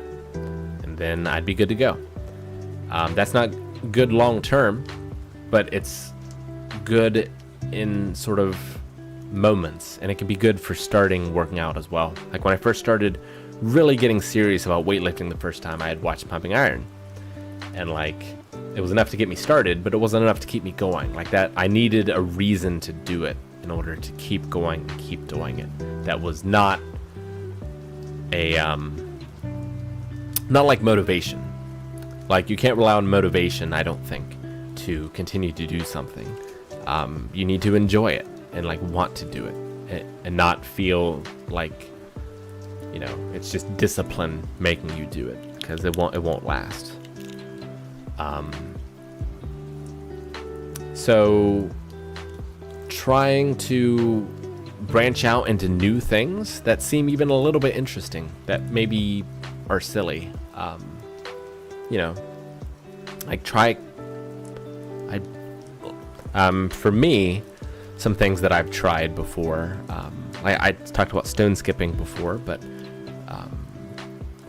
like cooking, like it was locked down and I cooked more for us, and I started getting better at it, so I started enjoying it, and I wanted to do it more, and now I can cook all kinds of things that I couldn't cook, you know, a few years ago. So just try to just reach out and like into new directions, like, you know, not on your social media or Instagram or your algorithms where life has placed you, but, you know, pull a random book from a shelf on the library or something. Like just find a way to expose yourself to a few new things here and there and just kind of dip your toe.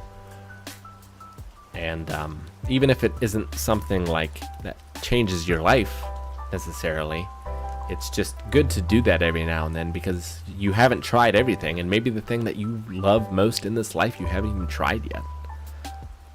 That's how it is for me. How it was for me for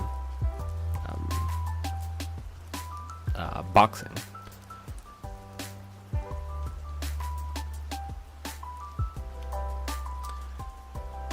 Which villain, this is from Knox, which villain from fiction or non-fiction do you sympathize with, if there are any? And which character from any movie or TV show do you think was misunderstood by many?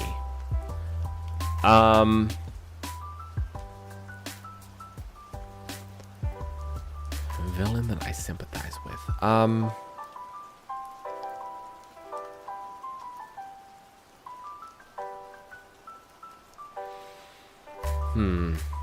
I don't know if sympathize is the right word, but like,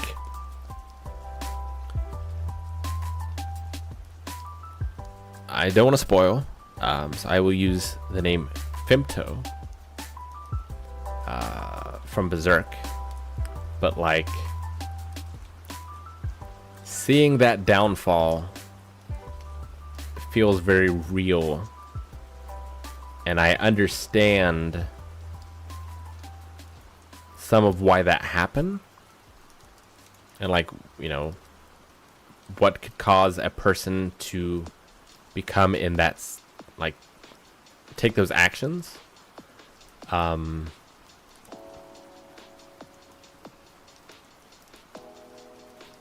Like, I definitely don't agree with what he did, but maybe sympathize is the right word.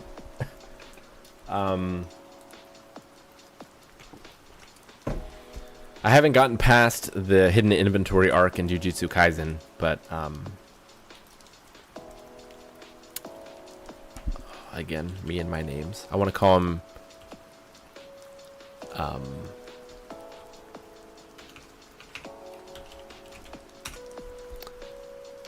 I mix up Gojo and the villain.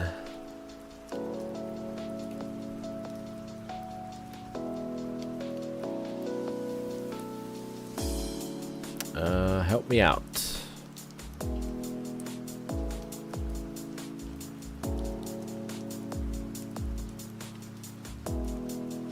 No, chat has me. Ghetto, yeah. Like, there's a lot of stuff that I sympathize with Ghetto during that arc.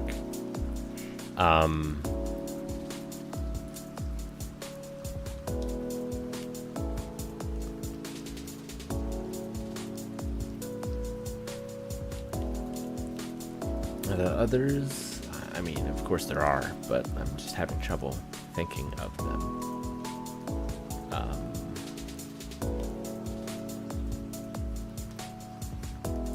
Those are the first two that come to mind. I'm sure there are others. It's a good top 10 list. Top 10 most sympathetic villains or something.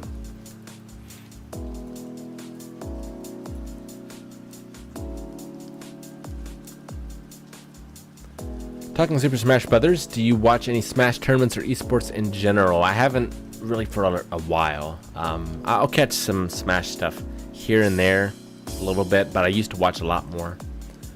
I used to watch StarCraft 2 at the highest level. I watched a little bit of Dota 2. And that's really it, I think. I watch speed runs, which is not quite the same, but kind of the same. It's a competition.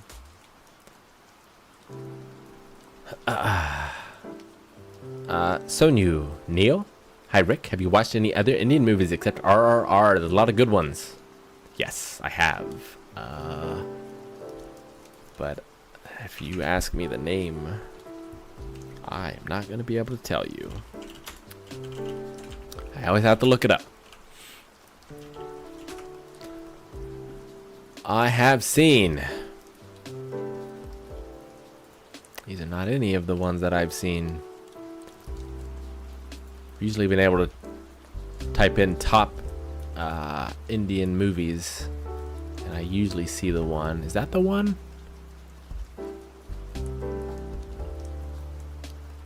No, that is not the one.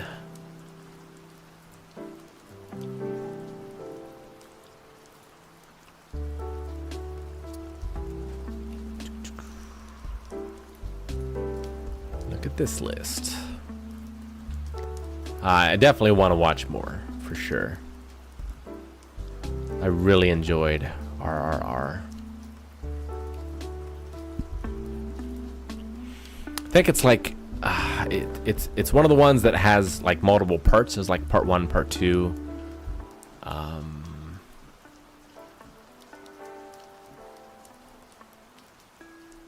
Which is the one I remember. I've seen a couple others before that, but it was more of watching of like, this is kind of a bad movie and I'm going to enjoy it in that way. I can remember one where like a bunch of like Agent Smith type dudes like turned into like a robot or something. It's been a while. I cannot find the name of it. I want to say it started with a B, and I want to say that it was a like part 1 or part like of a part movie, but I cannot remember. I'd have to spend some time looking. Happy New Year's. It's almost New Year's for me.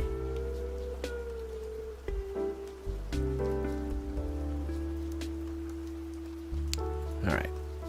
Back to the questions. Zarwick, I have a cousin who runs a gym that helps fight Parkinson's, but the core of his gym is Muay Thai. Has the sport ever been on your radar? I haven't really been super interested. Especially now, having blown out my knee, I'm not sure how much kicking is in my future. But I had done karate. I had gotten my black belt in that, 2nd degree, and I just kind of wanted to move to something much different.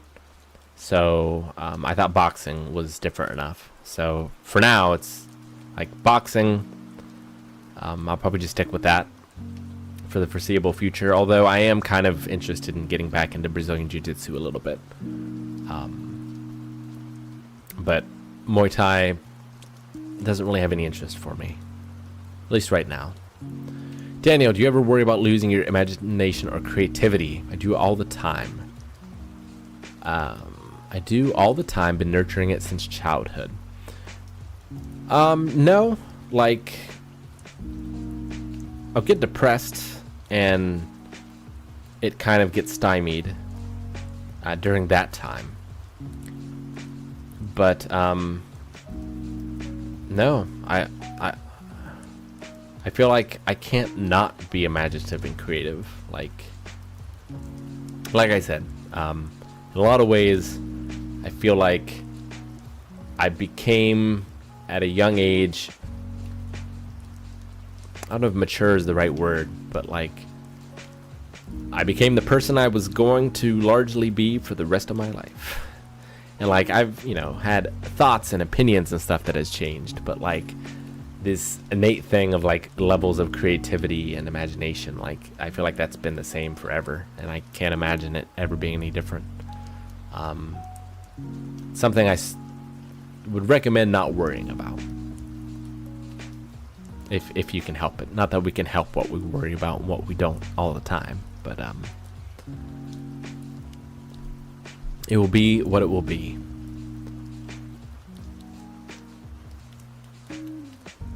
Knox, when you found out you were not going to live forever, how did you process that thought?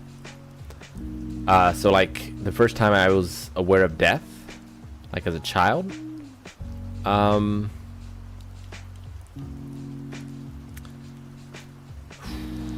Well, when I was brought up very religious, so there was, the concept of the afterlife and heaven, and like you'll see all these people again. So that's certainly how I understood it for a while.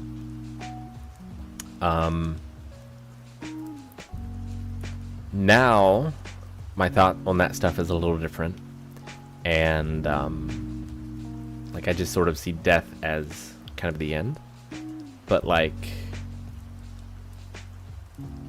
I don't know, just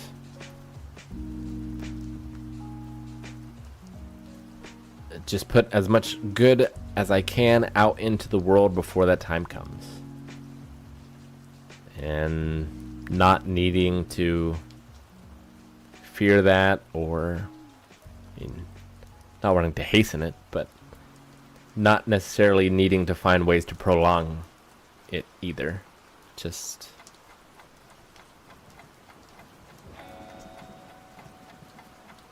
I don't know if that answers the question.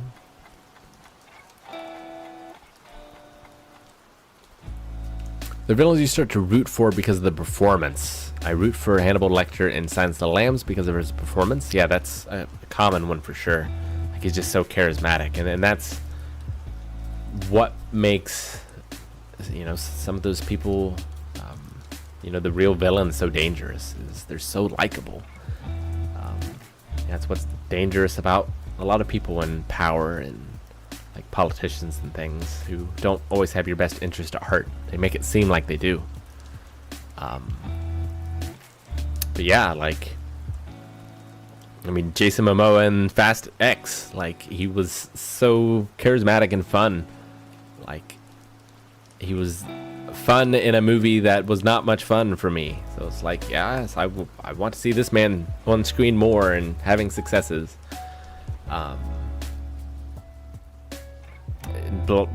Like Black Sails, like, our main characters were kind of the bad guys.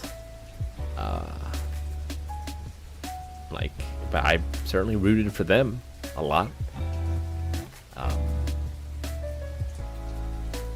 I rooted for Light in Death Note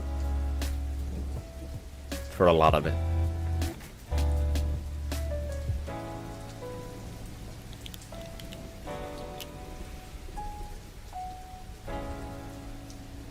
Phasing. Have you played any of these games? Little Nightmares, Sally Faces, and Little Misfortune. They're from indie devs, less than 10 hours playthrough. Little Nightmares, yes. The other two, no. I like Little Nightmares.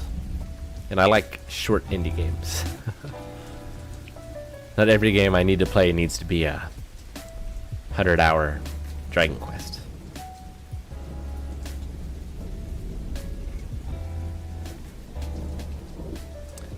Joker, don't think I've heard how you came up with the name Blindwave.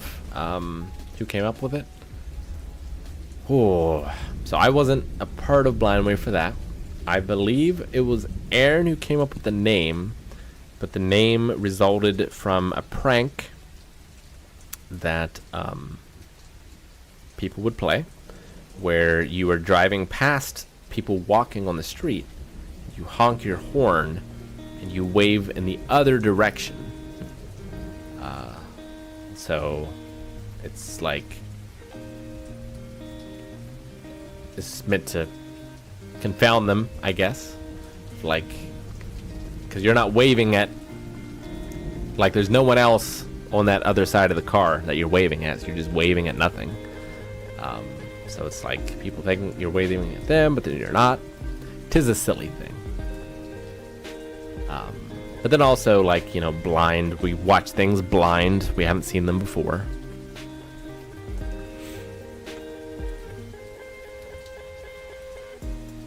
Do you ever see YouTube shutting down? Yeah, absolutely. Someday. I've been on the internet long enough that everything, like, there's nothing big enough that I would be shocked that it would not shut down someday. That's one of the reasons why I think our website's so important, is having a modicum of control of destiny, of our own destiny in our hands, rather than on other platforms. Like, obviously, if YouTube disappeared, that's not great for us. but we got something.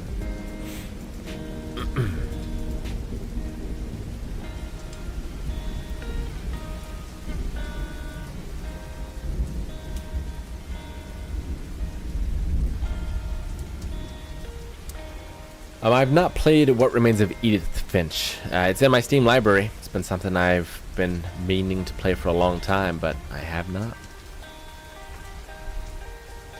I have played Outer Wilds. Very good. Not the DLC.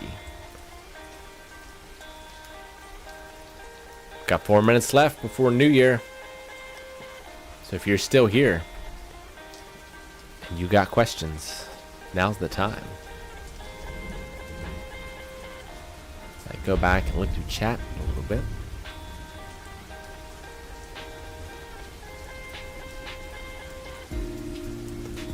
Questions. Ask me anything. Should be at the top of chat. Q&A. Ask me anything. You click on that and you put in a question.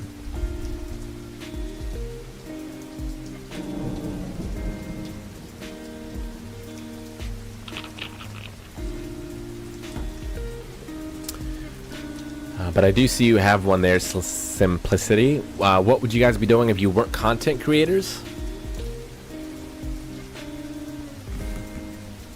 Like, what would I want to be doing? Or what would I be doing in order to, like, make sure I had a stable career and family was fed and all that? I'd probably be in a higher education. Either, again, as a programmer or maybe like finishing my degrees and becoming a teacher, a professor full-time. I've also been in that world enough that that's a rough job and not compensated enough that it should be. But like, yeah, I like doing that.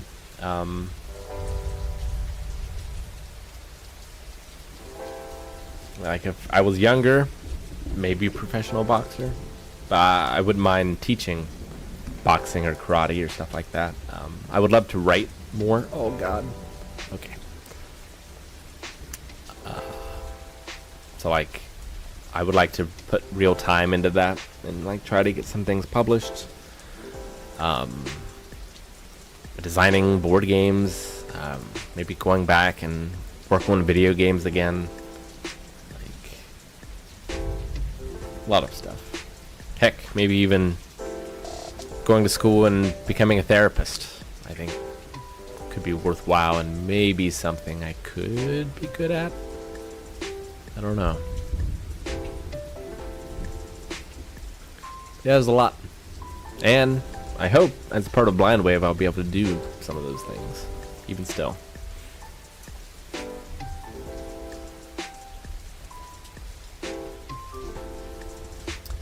Dasher, not sure you've answered this, but are you a Kingdom Hearts fan? I am a fan of the first game. I've wanted to play the second, but I never have. I never owned it as a kid growing up, and then have just never gone back to it and played it. And like, it wasn't my favorite game, but I enjoyed it quite a bit, enough so that I wanted to play the second. But I never have. We play the new Gears with Shane when it comes out. I wonder what ending they will go with. I don't think I'll be playing it with Shane. I haven't talked to Shane in a long time. Years? It's definitely been a year. But yeah, we just kind of haven't talked to each other.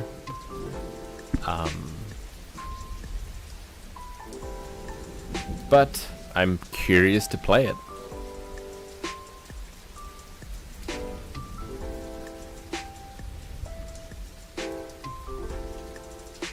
Jay Smith, Rick, do you think Blind Wave would ever add a reactor to the crew? Doesn't personally know / grew up with. The dynamic you guys have is unique and awesome and really different from other channels. I mean, there's been a smattering of stuff. Maggie and I do stuff. We didn't grow up together. Jake's been in a couple things. And I mean, like, Eric and I didn't grow up together or anything. Neither did Aaron and Eric or Calvin. I didn't grow up with Calvin. I guess you say personally no.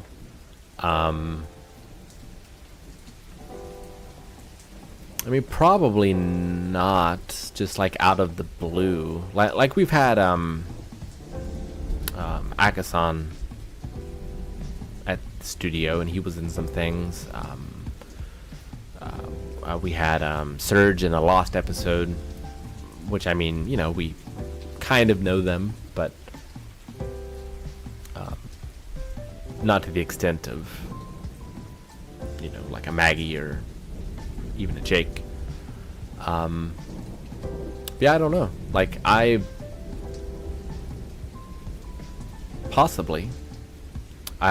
do like having other perspectives and other voices in the content, but yeah, I think there is a good chemistry between us. Like, even on camera, I think there's a different chemistry with, like, the four of us, or the different, like, combinations of them, that's kind of unique and interesting, and something I think that's hard to replicate. Like, I think it is special. I hear the fireworks. Happy New Year's. I can see from my window. Maybe. That's New Year's for me.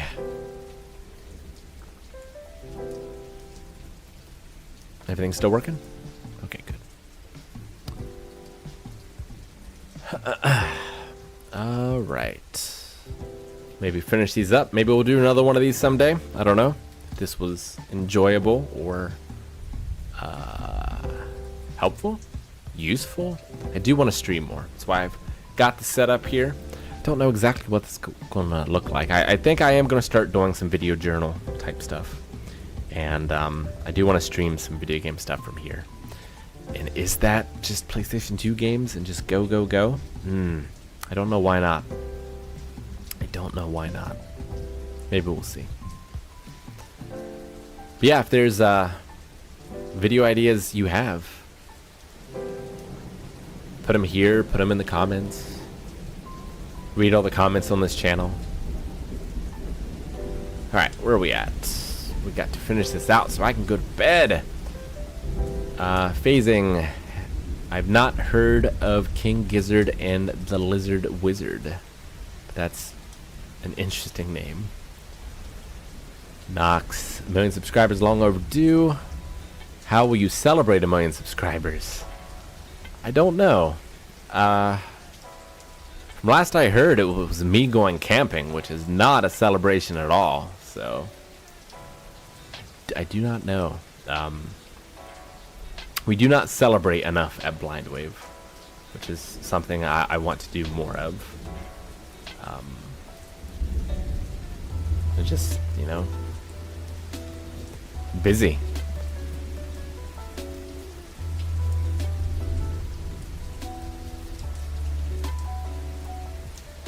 Cameron, do you ever picture Shane coming back somewhere down the line as a guest or returning member? I mean, it's hard to picture right now. Like I said, like, I haven't talked to him in a long time, and I don't know how he feels about me or Blindwave. I don't see it happening. I mean, anything is possible, I suppose. But like,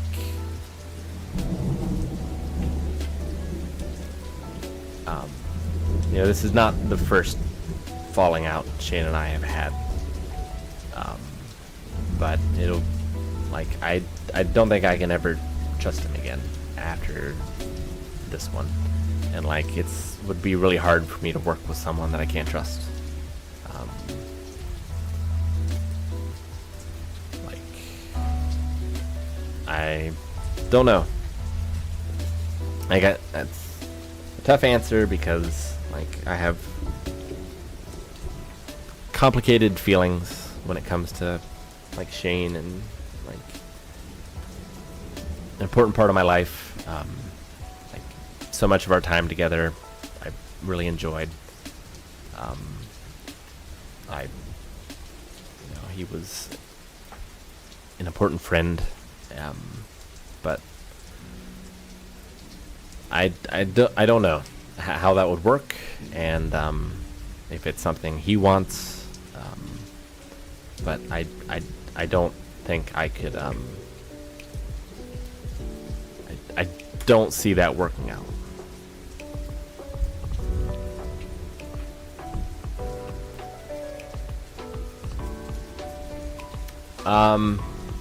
I mean, I enjoyed Ben 10 up to the point where I watched it, but I haven't watched anything past where you saw me watch it on the channel.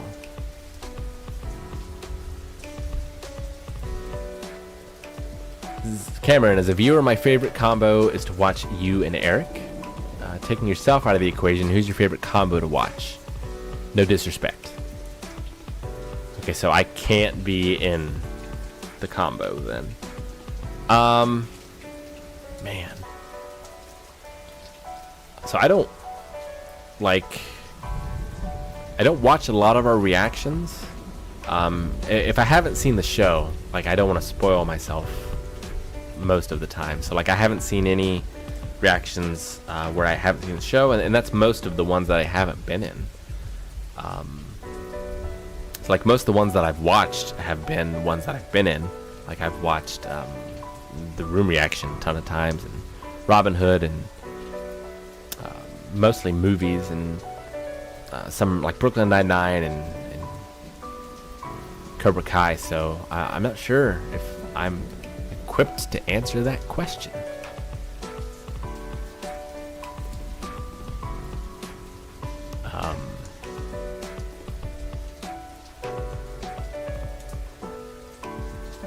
Yeah, I don't know.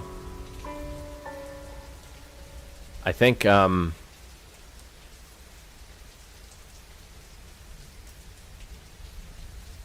I don't think I can pick one. Yeah, sorry. Simplicity. Is anyone on good terms with Shane other than Eric? I'm not the person to answer that.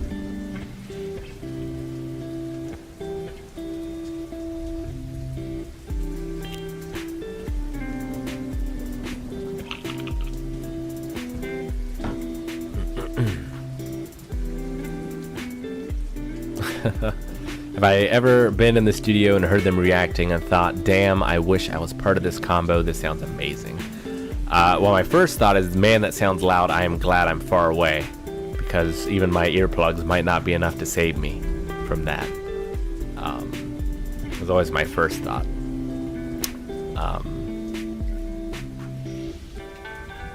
But sometimes, yeah, like I'll be walking by and I'll like stop for a second, be like, what has them so excited? And I'm like, oh, I probably shouldn't look because probably haven't seen whatever it is that has them so excited.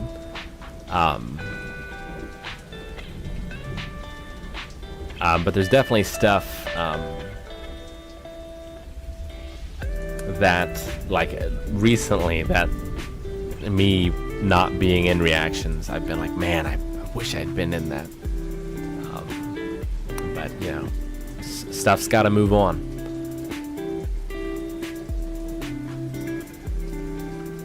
That's so why I'm so reluctant to get back into things, because like I don't know how I will hold up for some of that stuff, and like I don't want to just come in for an episode and then be gone again.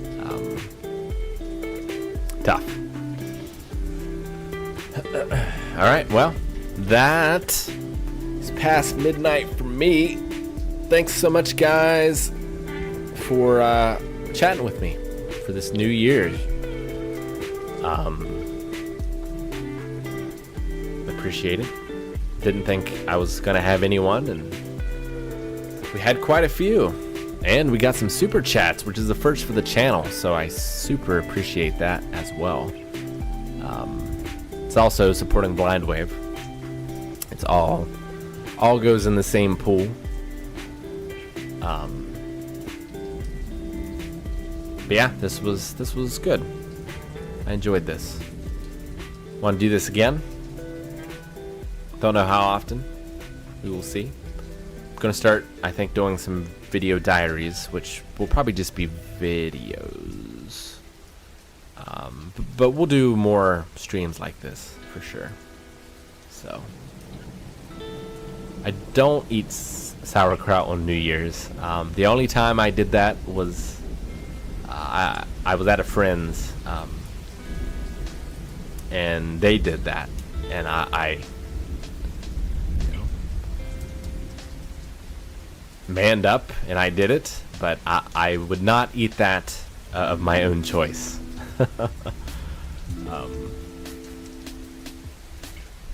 Yeah, I did not much like the taste of that at all.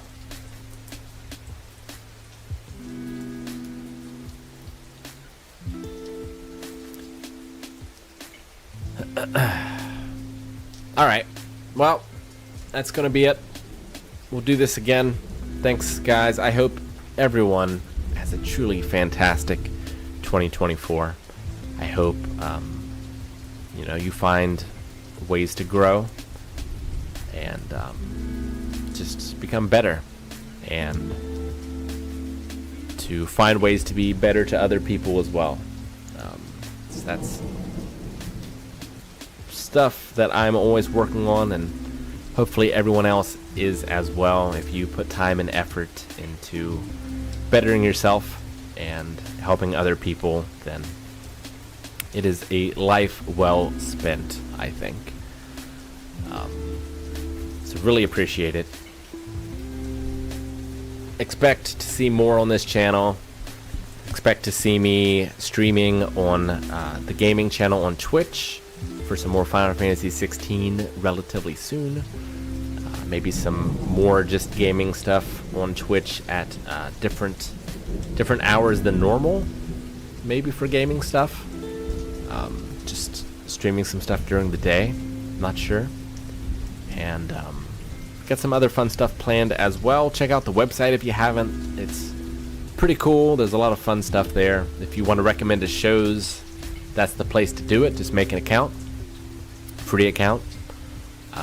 Up in the upper right where your profile is, there's a place for recommendations. Recommend us 3 movies and or shows, and we're going to be using that for polls going forward. So, and watch out for new features on the website as well coming up. That's going to be exciting stuff.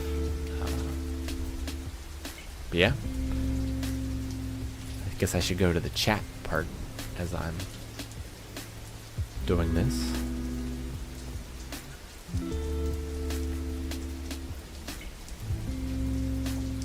Alright, well, thanks, guys. Appreciate it so much. Hope you have a lovely new year. Hope to see you soon. And have a good night. Good night, guys.